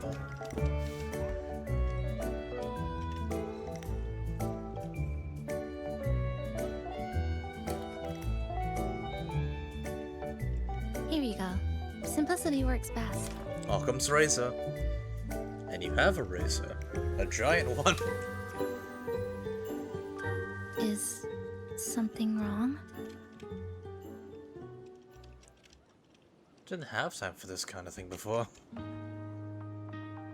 You're right. We were always running from something or chasing after something. Before I transferred to Star Torch, I used to hide next to the vending machines behind my high school building all the time.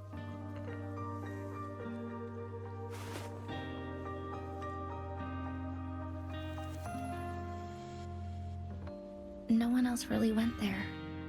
It was quiet. The sound of soda cans dropping down would make me feel relaxed. Was life difficult back then? Where I come from, discrimination and prejudice against resonators are part of life. School was no exception. The gossip, the looks, the way people kept their distance, intentional or not, it still got to me. I tried to stand up for myself. I tried holding it in. Nothing changed. Just when I was close to breaking, I received an acceptance letter. And so, with my family's blessing, I left home and went to Star Torch Academy, far away in the Lahai-Roi region.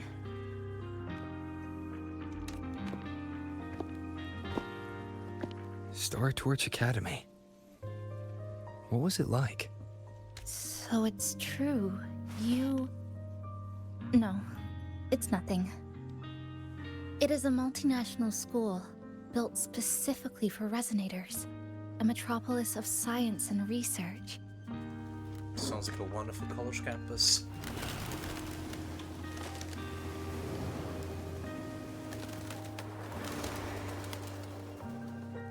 Even for a girl who couldn't face her own problems and chose to run away, they accepted me with a warm welcome.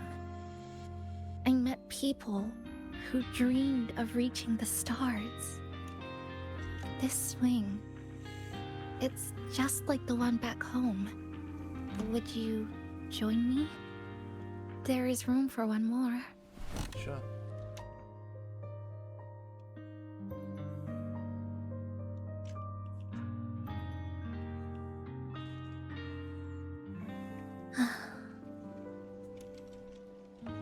I hear you. I'm just enjoying the gentle sway. Especially when someone's beside me. Everything feels so peaceful all of a sudden. When you're ready to move on, I'll get up.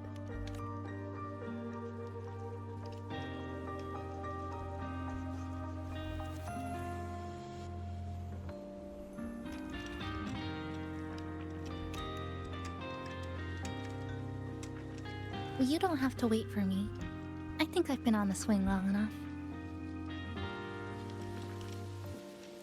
I can already see our destination from here. Look at the cherry blossoms. They weren't blooming like this before.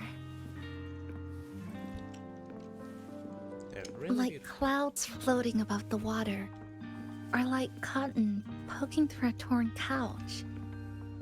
Sorry, I'm using weird analogies again. That fountain over there. It's been concealed by leftover irid glow crystals. Kind of a shame. I'll take care of it.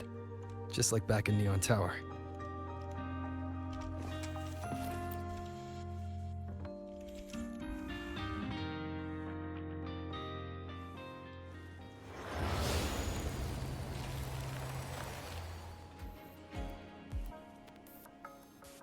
There's something in the water.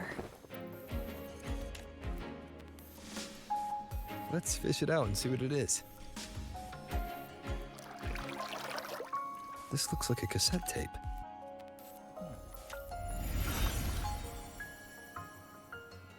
Ah, I know what it is. Every Star Torch Academy student has a frequency storage cassette, like this, inside their terminals. I remember now. Galbrenna once told me about them. I also have one in my terminal. They were given out during the orientation. If it's a device unique to Lahai-Roi, what's it doing here? Random castaways often appear inside the Honami sonorosphere. This must be one of those. I'll take this to Namipon. It should be able to help us find where it came from. Cherry blossoms. Right in front of us. It's so beautiful.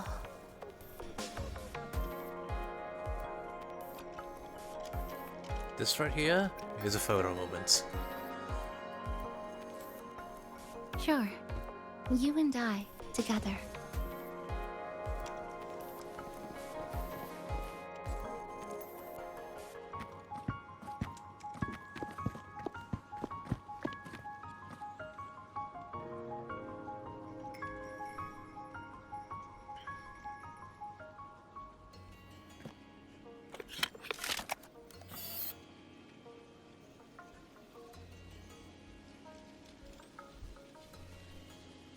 Make sure you look towards the camera. I will.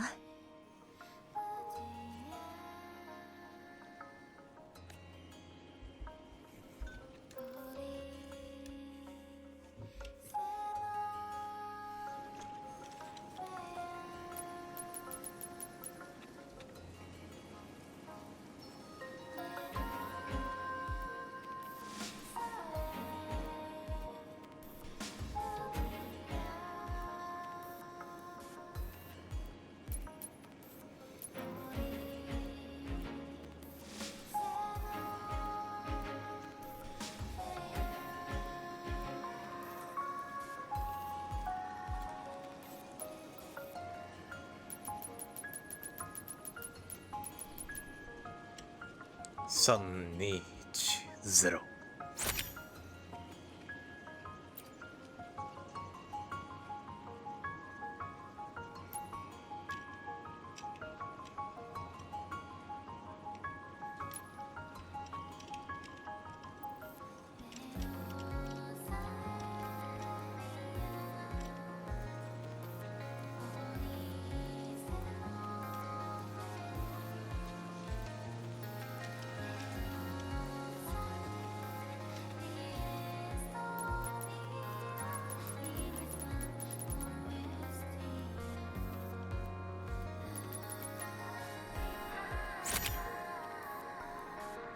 Nah, it needs to be a bit more to the right.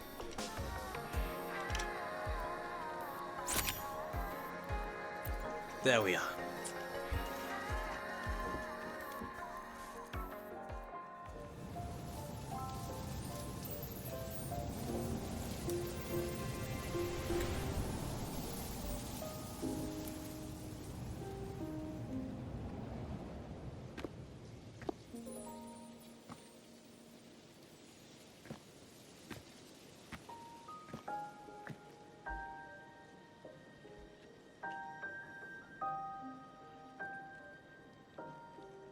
When I was little, my parents once took me to a park full of cherry blossoms for a picnic.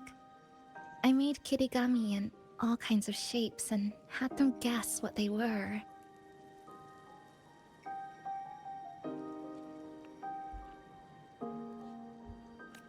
The kirigami didn't really look like anything, but when I told them, they'd always smile and pretend they understood. Those cherry blossoms, they looked just like they do now. After being away from home for so long, drifting around, I feel like I'm home again. Come home, Chisa. Thank you, Senpai.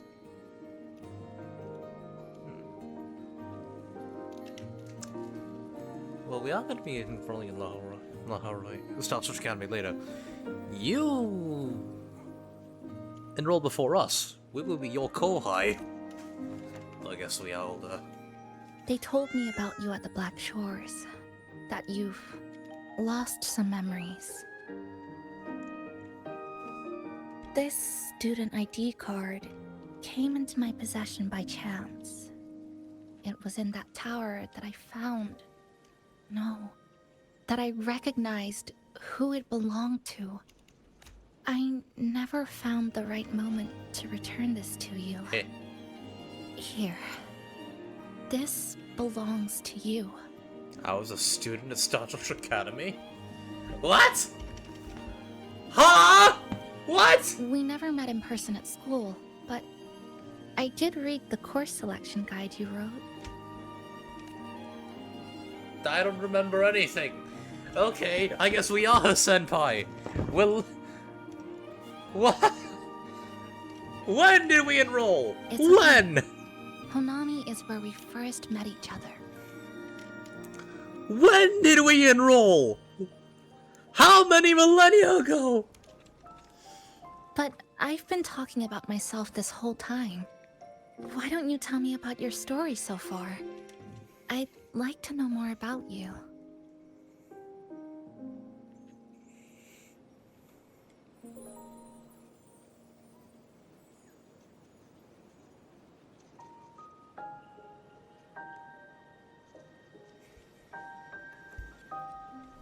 Renacida.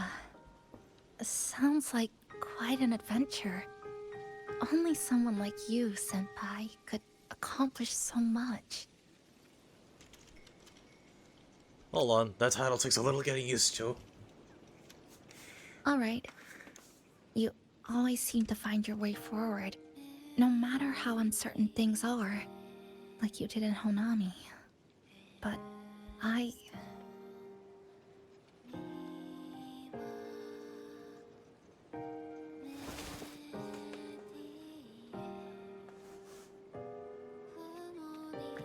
What comes next? Should I continue my studies at the academy? Should I go home? Or should I do something else? I still haven't decided. No need to rush your decision. You can take your time and stick around here for a while. At least you won't have to face the future alone anymore.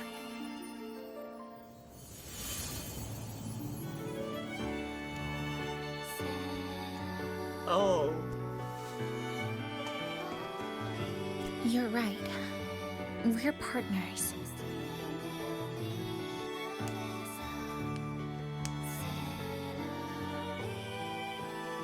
I received a precious gift while traveling with you.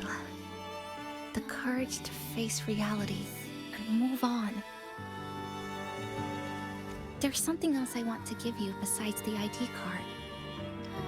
I was out of inspiration towards the end, but finally managed to finish it after coming back to Honami and getting some ideas. So this is what you go working on during recovery.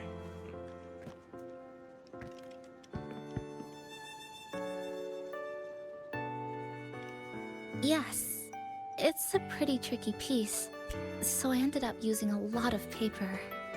Looks very much like Honami, don't you think? My hometown was built next to the tacit field created by Honami's fall. Even though the lament still haunts us, some stubborn souls have rebuilt that familiar tower again. Yeah, when she meant it was walled off. It was walled. She meant that We like little still walls. reach for the sky. Still hope radio waves break through the blockade to connect the isolated regions left behind. I thought when she meant that the Hug nation was walled, she referred to it being like an island nation, like it's walled off. It is surrounded by water on all sides and like cut off from everywhere else. No, it's literally walled off. It's like it's like Shinjuku in Digimon Story Time Stranger, where they made the Wall of Hope. And it's like literally walled off. I didn't expect that, but well, I guess it kind of makes sense if they're being next to a tacit field. The painful memories of home will never fade, but I won't turn away from the beautiful ones either. Together, they are what make me Kuchiba Chisa. This is my thank you gift to you. Something precious to me. A memory of my home. I'll hold on to it.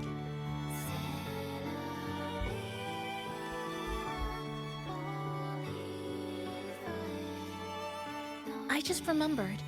Namipon always said the cafe needed more life. Maybe now is the time to try.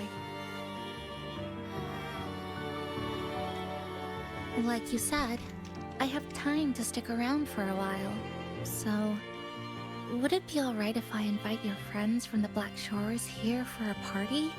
Before I make any decisions on what to do next, I want Shasho Cafe to celebrate a real opening day.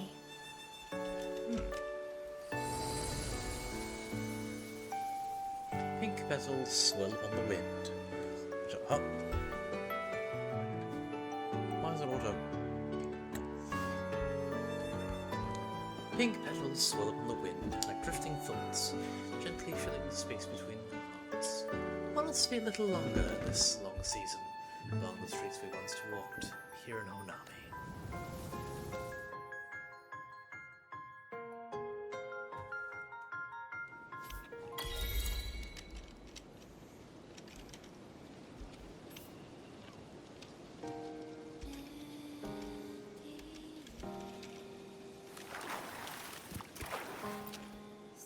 Let's sit back. So, do you want to hang around a bit longer, or shall we head back? There's something I want to Is there ask. something else you'd like to know? We've got plenty of time. What do you want to say? Oh, she's on. About the cassette The ones from Star Torch aren't the average cassettes that you normally see. They are specialized equipment used to store frequencies, One of the instructors described it as a frequency backup storage for the holder. It records the person's very existence. Why make backups of frequencies? It's one of the Academy's safety precautions against the wave-worn phenomenon. That is all that I know. So, do you want to hang around a bit longer? Or is there something else you'd like to know? Oh, when I was a student, I'm sorry. Academy. I was only a first-year student in engineering. I hadn't been around long enough. Everything I heard about you came from what others said. All I really heard was that you were popular. Always had friends around. If I hadn't been caught in the Honami incident, we probably would have never met. So, do you want to hang around a bit longer? Is there something else you'd like to know? Are you worried about me? I'm feeling alright for the time being. No pretending to be okay, alright? Not when I'm with you. The people at the Black Shores called it a miracle. That someone who was on the verge of overclocking for so long could recover. But when we passed through Honami's rift, I felt a warm frequency flowing toward me. I suspect that's what helped stabilize my resonance energy. Was it? It was the person who brought you to Honami. In the end, the same person pulled me back from the edge. Again. So, do you want to hang around a bit longer? Come on then. We should spruce the place up a bit to give our friends a warm welcome.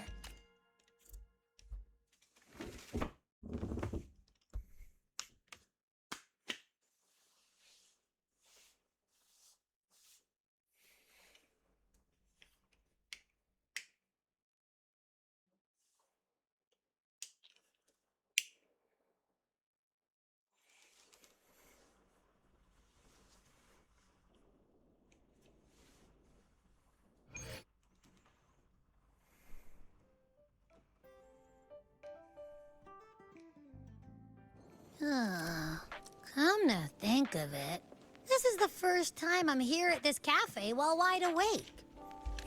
You sure it's not because you've been putting in more nap hours lately? Says who? I got locked out by the Sonora Sphere right from the start. Remember? I couldn't even get to you. Don't even get me started on all the wacky frequencies that I got mixed in with. You did a great job. Welcome to Shasho Cafe, Abby.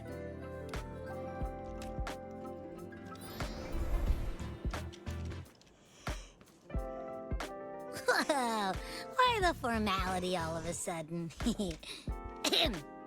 So, you asked Shorekeeper to invite the Black Shores gang over for a party. They should be here pretty soon, right? Yep. Let's go check on Chisa and see how the decorating is going.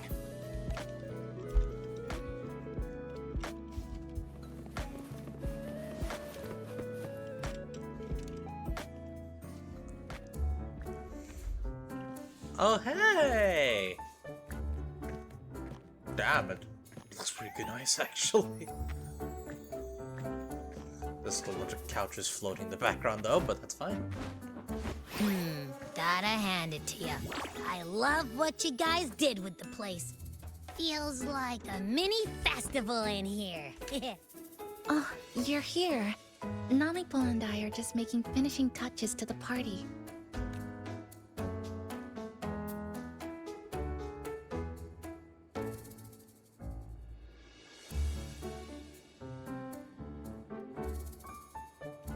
Welcome aboard, Abby.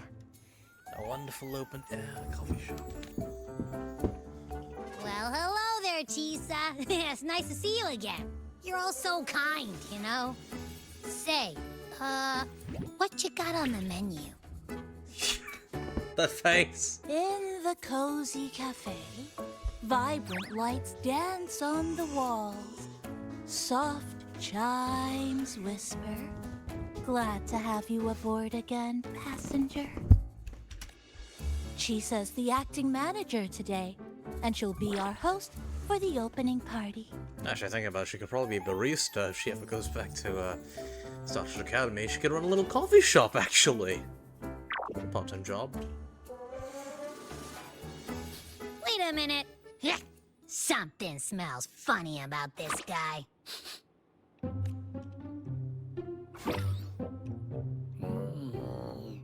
This frequency isn't echo or TD. Feels like it's hiding a whole mixed bag in his fuzzy tummy. It's the guy in the Honami City. You say that, but I don't trust it. Hey, ain't there a whole lot more of you around here too?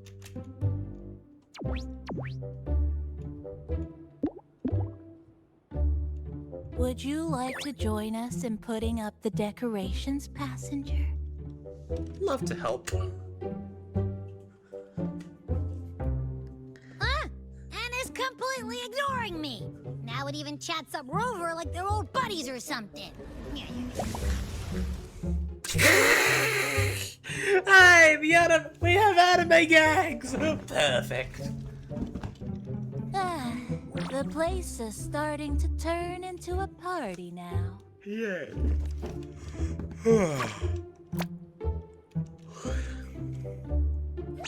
He's green with envy. Is something wrong with your friend? I was just a little excited today, that's all.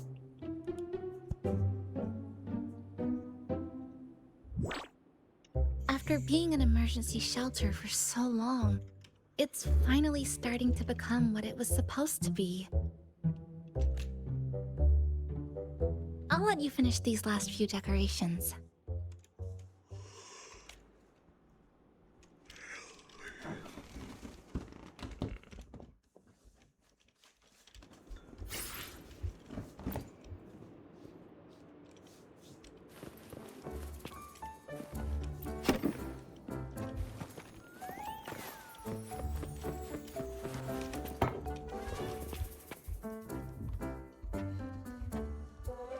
Passenger, Chisa was the one who proposed the party.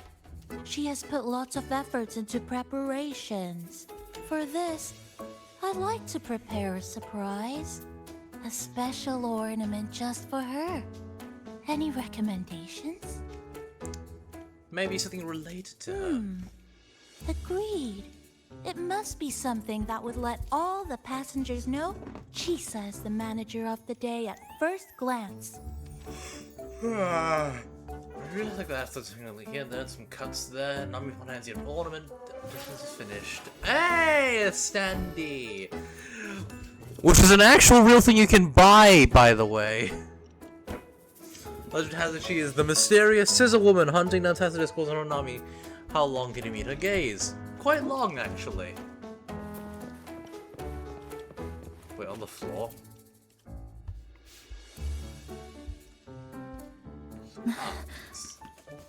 Oh, never mind. It's an actual fully scaled one. Probably made of the same material as Liza's one. I got a giant standee of her that I got when I... Second to last time I met her last time. Probably made of plastic, cardboard. What's this? Oh, it's a standee of the cafe's manager. I made it with the lingering frequencies around. Do you like... No. What do you think of it? As stylish as the original. You even included my weapon. Let's leave it here then. Wait, how is it standing up without a back support? Oh. A little cross T-section kind of thing. Yeah, Nami bought it already. Thank you for lending us a hand with the decorations, passenger. I'm sure the others will be very pleased. Let's wait for them to arrive. I'm really so through.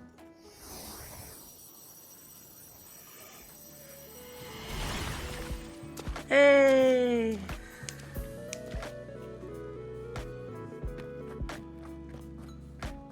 Rover, Chisa, I have arrived as scheduled. I see you are all waiting here. Could I be mistaken about the time? Oh, you're just on time, actually. No, not at all. We're glad you made it, Shorekeeper. Shashol Cafe welcomes you aboard. I see. Mm-hmm.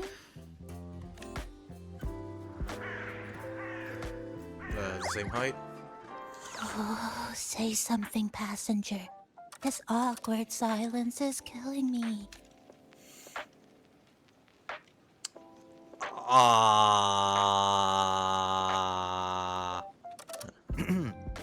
Sounds like you two already met at the Black Shores. Yes. Shorekeeper personally oversaw all of the routine checkups during my recovery. She was very helpful. Chisa remained on the verge of overclocking for a prolonged period within a distorted temporal flow. Her case required a full evaluation by the tether system. Oh, now it's suddenly turned into a conversation about work. Hey, Bowling. Hi, boss! Heard you bought the whole place out. She's the manager.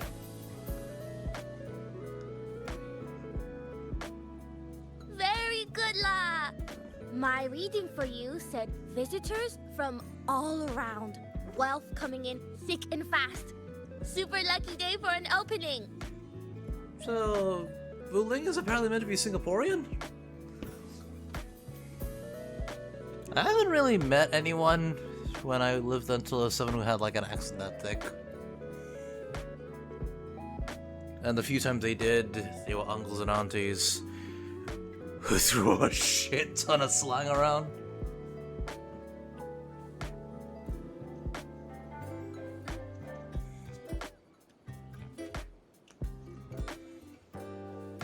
She sounds like one of the people who acted in the movie Talking Cock, which is a Singaporean comedy movie about like the whole... Yeah, it was a comedy movie. Series of comedy sketches. You must be Buling.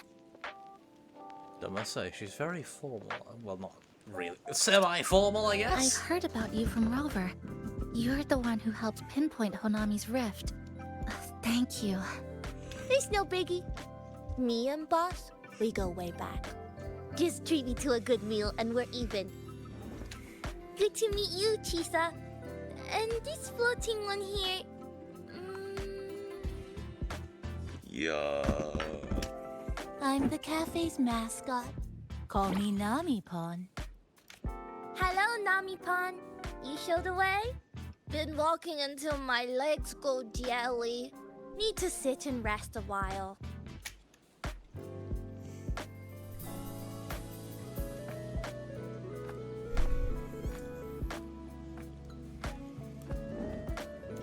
Thinking about it, my mum is from Singapore. Maybe I'll show her Buling's voice lines and ask, hey, does she sound Singaporean to you? What's the matter? From the guest list you provided, only Encore, Buling, and myself were free to come. The others are either away or currently on assignment. Encore. She locked herself in her room and insisted on finishing Tethys' assigned homework. Can't imagine how much homework there must be. Apologies. I didn't expect her to suddenly become so competitive. It's a first, truly. Is Encore that little girl with pink hair? I helped her with some math problems over at the Haven of Sprouts once. She's a quick learner. She understood all the formulas I taught her in no time. That explains why she's picking a fight with Tethys. There's still time before the party begins. Why don't we go inside and have a seat?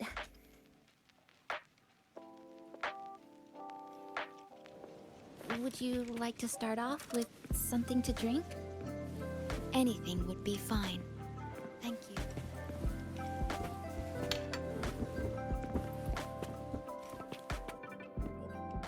If I'm tangled glasses.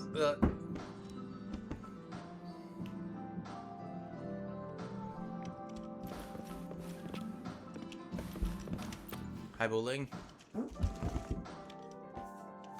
Want to take a seat? It's okay. I'm just admiring the feng shui. But... Bright and open. Good for drawing in fortune. Hard to find one so lucky. There's no safer place in all Honami. Speaking of Honami, I actually came to see if any special reverberations were hiding in the city ruins. But after coming here, it's really quiet. You won't find another place like this in the outside world. Is that good or bad? A good thing, of course. It means that lots of people here let go of whatever they were holding on to. Just poof, all gone.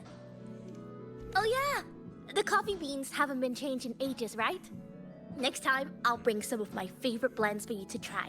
Ooh.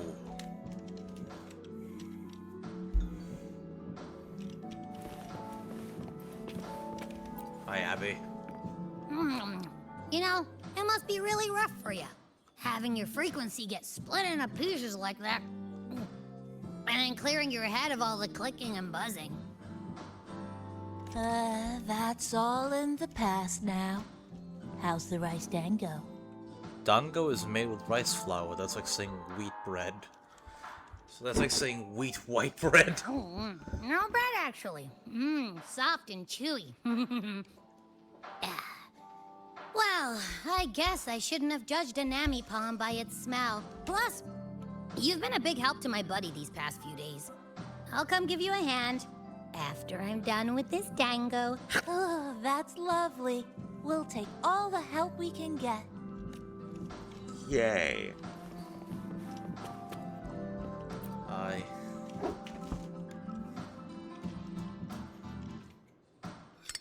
Here you go. I hope it's to your liking. Thank you.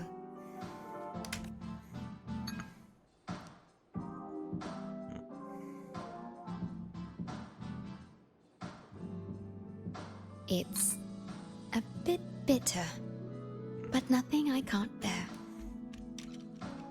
How does it compare to the strong tea you had before? I have to say that the tea was much more bitter. Since she's not a fan of the bitter taste. Now then, Rover, Chisa. The Black Shores has conducted another investigation on Star Torch Academy, the school that you both once attended. As of now, we can confirm that the Academy, along with the entire region of Lahai-Roi, has been completely isolated from the rest of the world by the Void Storm. Void Storm, the regional wave-worn phenomena of Lahai-Roi that disrupts the frequencies from anything around it. It happens in sub-cyclical pattern. What's the Void Storm? A wave-worn phenomenon unique to Lahai-Roi. When it's active, any form of communication is blocked. Shit. So you're saying, right now, there's no way for us to reach the Academy?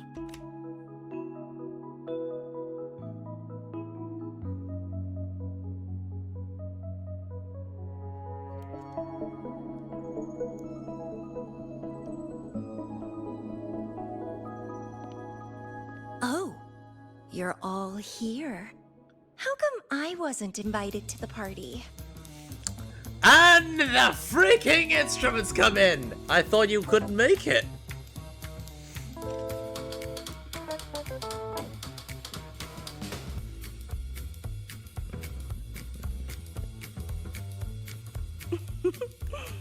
Don't be silly. Seeing you is always my #1 priority. For context for anyone watching who hasn't seen War yet, yes, this is Camellia. The freaking flower petals on her chest are a result of her overclocking every damn time she fights.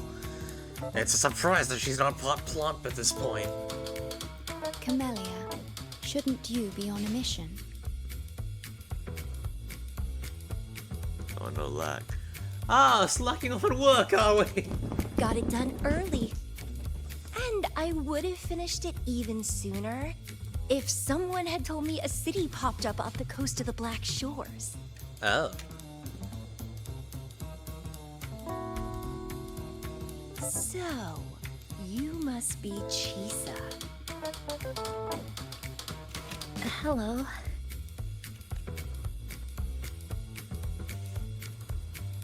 Feeling uncomfortable, I see. Stop eyeing her like a bird looking at a worm. I saw the report on Honami. Ugh, It's such a shame I wasn't there for the excitement. You wouldn't mind having an extra girl at your party, would you? I'd like to make up for all the fun I missed. Okay.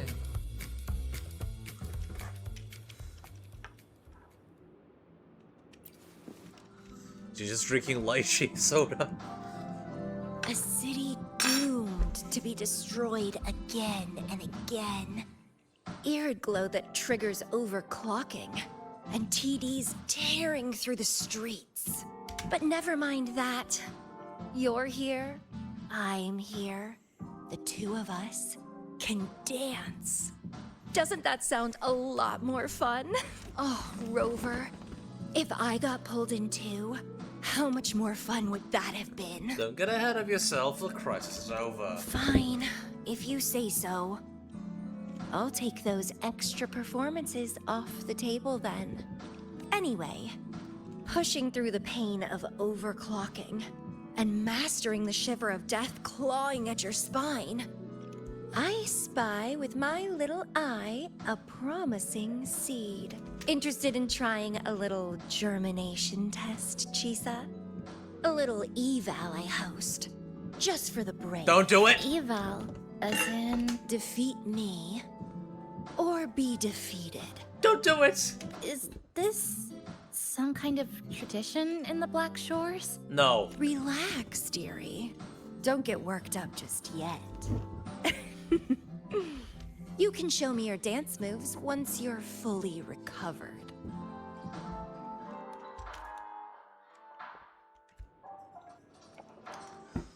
When she first showed up, I genuinely thought that she was part of the Fraxidus.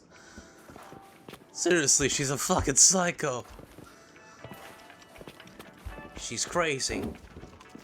You can't fix her, she'll ruin you! And I think that's why people like her. I liked her. But I know she ain't good. We have a special guest with us today. Well, hello to all the lovely listeners of the Pioneer Podcast. It's your old pal, Alto. Hey, Alto! Glad to have you, Mr. Alto. Why don't you start us off with the Lilyland incident? It all happened during the Troop of Fools big tour. Tickets were already pretty cheap, but scalpers hogged them all and were ripping off unsuspecting fans. Not the first time they've done something like this, actually. After Brent, the head of the troop, found out about it, he put on a disguise one night and snuck into their hideout. Retrieved all the tickets and bills as evidence right under their noses. Ooh. It was bye-bye scalpers. Brent offered free tickets to all the fans that came to watch their play. Such a happy ending. Well, it sounds awfully like Brent did most of the work, Mr. Alto. So what exactly was your role in all of this? Well, I supplied Brant with intel on the hideout, of course. I was undercover, and it all happened right in front of me.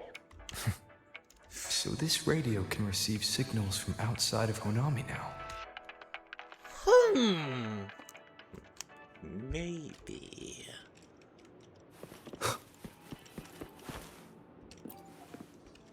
Everyone's here, and the food and drinks are almost ready. Shall we start the party? Let's get this party started.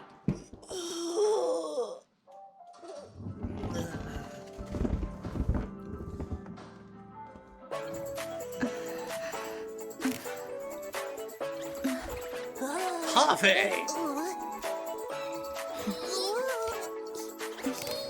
Donuts.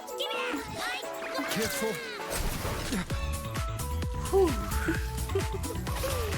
Photo time's over. Did the honors, acting manager. No with that! Oh?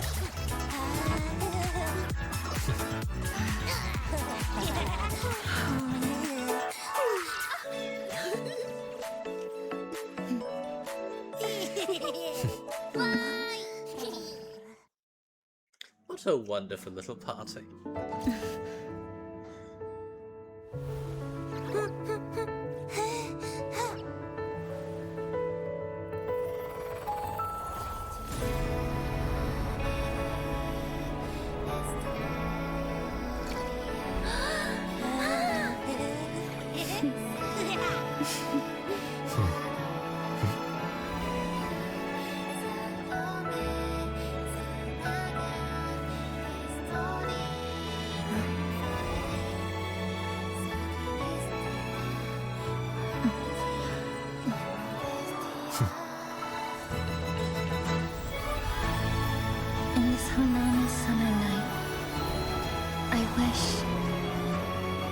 for the moments spent with friends to last forever.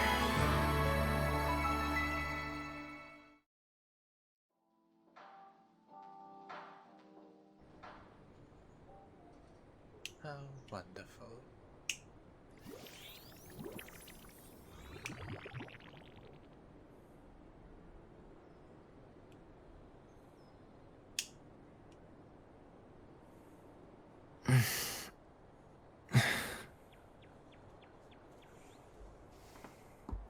Eh? Oh, you're awake, dear passenger.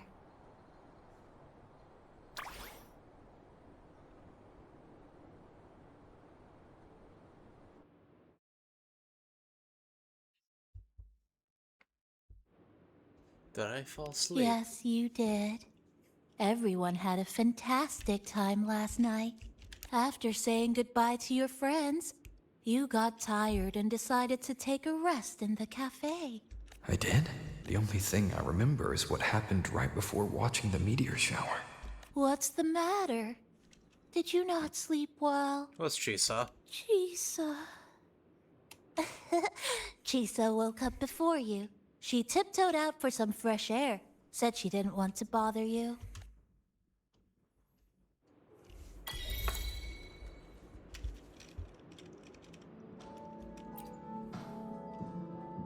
Anything you'd like to know, passenger?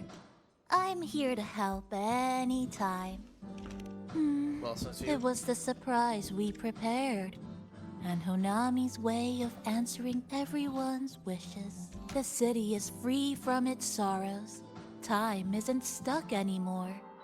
That was a little epilogue after the real ending. And a happy one. Anything you'd like to know, passenger? I'm here to Don't help happen after the party. Actually, we had a big meteorite scare.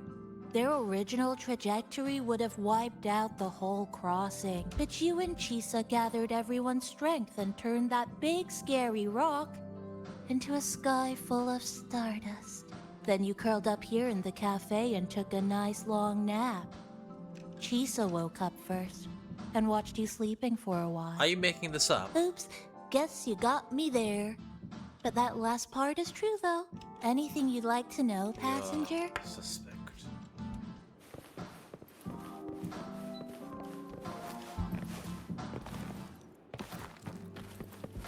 Oh, there you are. I thought it was gonna fucking eat us or something.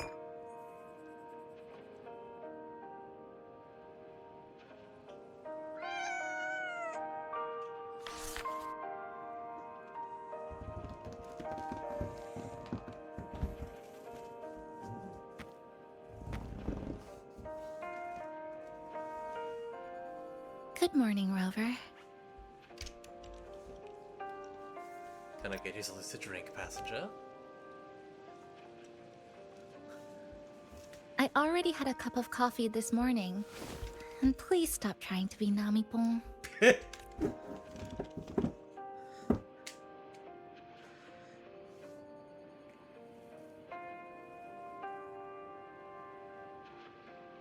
That was a perfect wrap for our opening party. It was a very special night. A fitting conclusion for everything that's happened over the past 2 months. A celebration for the cafe's opening, and a commemoration for meeting new friends. Even if we were to say farewell now, I wouldn't have any regrets. So you made your decision.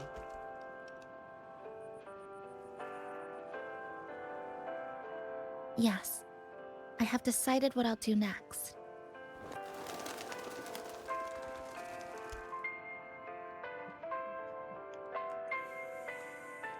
I will return home first and find my parents. After that, Star Torch Academy to complete my studies. Neither will be easy, but I will overcome whatever stands in my way. Just like how we did together in that tower.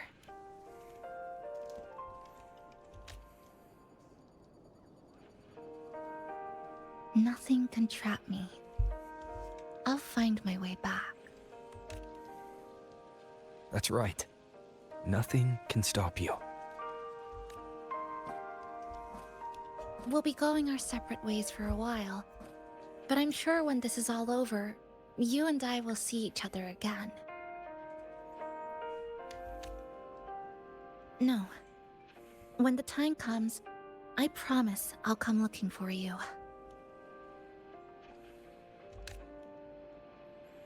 Then again, I won't be leaving right away. The Black Shores still wants me back for a few health checkups.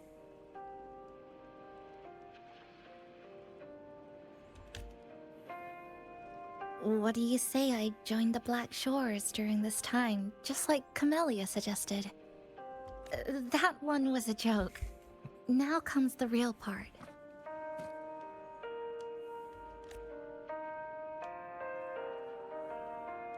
Thank you, Rover.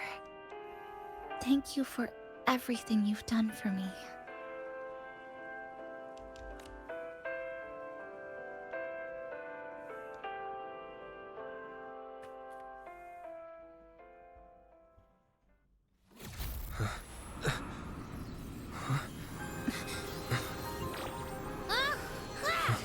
Why are your frequencies leaking all over the place?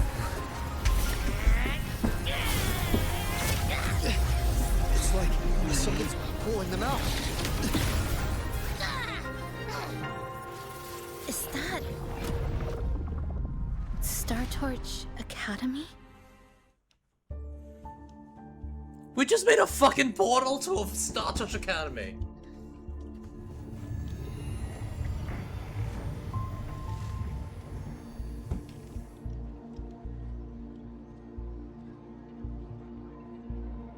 Your frequency loss has been contained for now.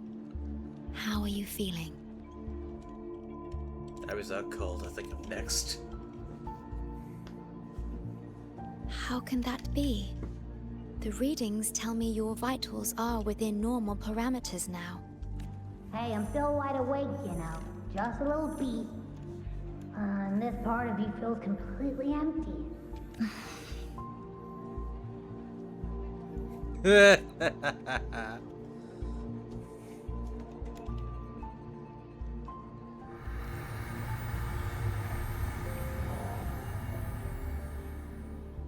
connection between your frequency and the rift has been cut off.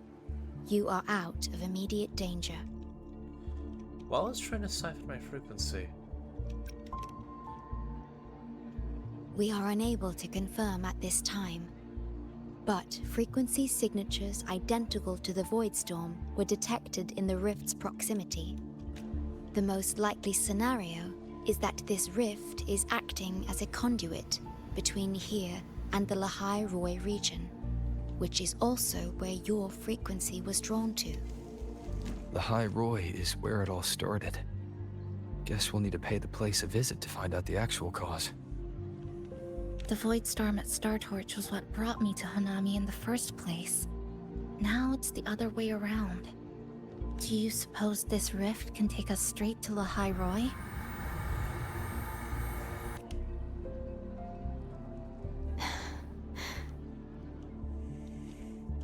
Is that a viable option? Theoretically, yes. However, the frequencies inside the rift are highly unstable, and you are likely to lose your way without proper navigation. I'm afraid now is not the appropriate time.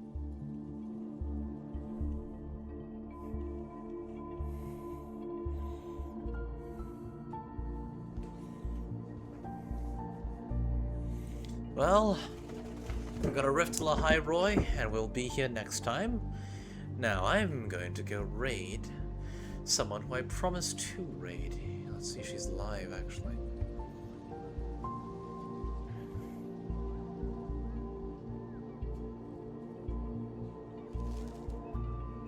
Dolly. This is a testament to my connection with the world around me, and it's very much my companion now, bearing witness to everything I've experienced on this journey.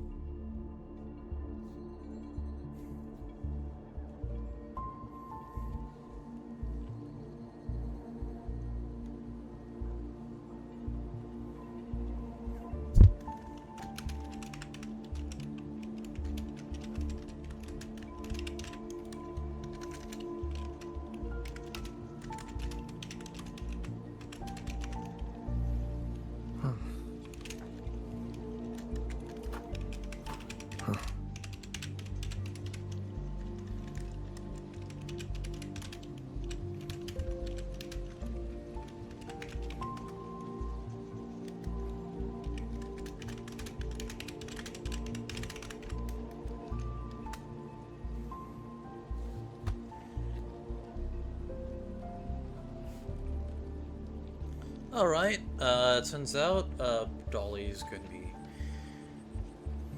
streaming tomorrow. So I will be This is rating a testament to my connection with the world around me. someone else And it's today. very much my companion now. Bearing witness to everything I've experienced on this journey. You know what? It's been a while since I've actually seen Cookie. Cookie Usagi. Let's raid my old friend, shall we? I'll see you all next time. We'll be raiding Cookie Usagi. I'll see you all next time. Ciao.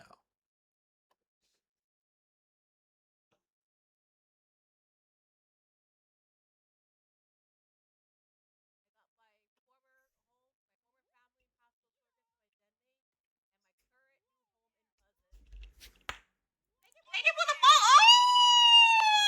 Oh! Thank you so much! NKY! Thank you for the raids! Oh my goodness! Hi, Raiders! Thank you for the congratulations and the warm welcomes. My name is Cookie Usagi. Hi, Usagi. It's been a while. Oh my goodness. We have to collab.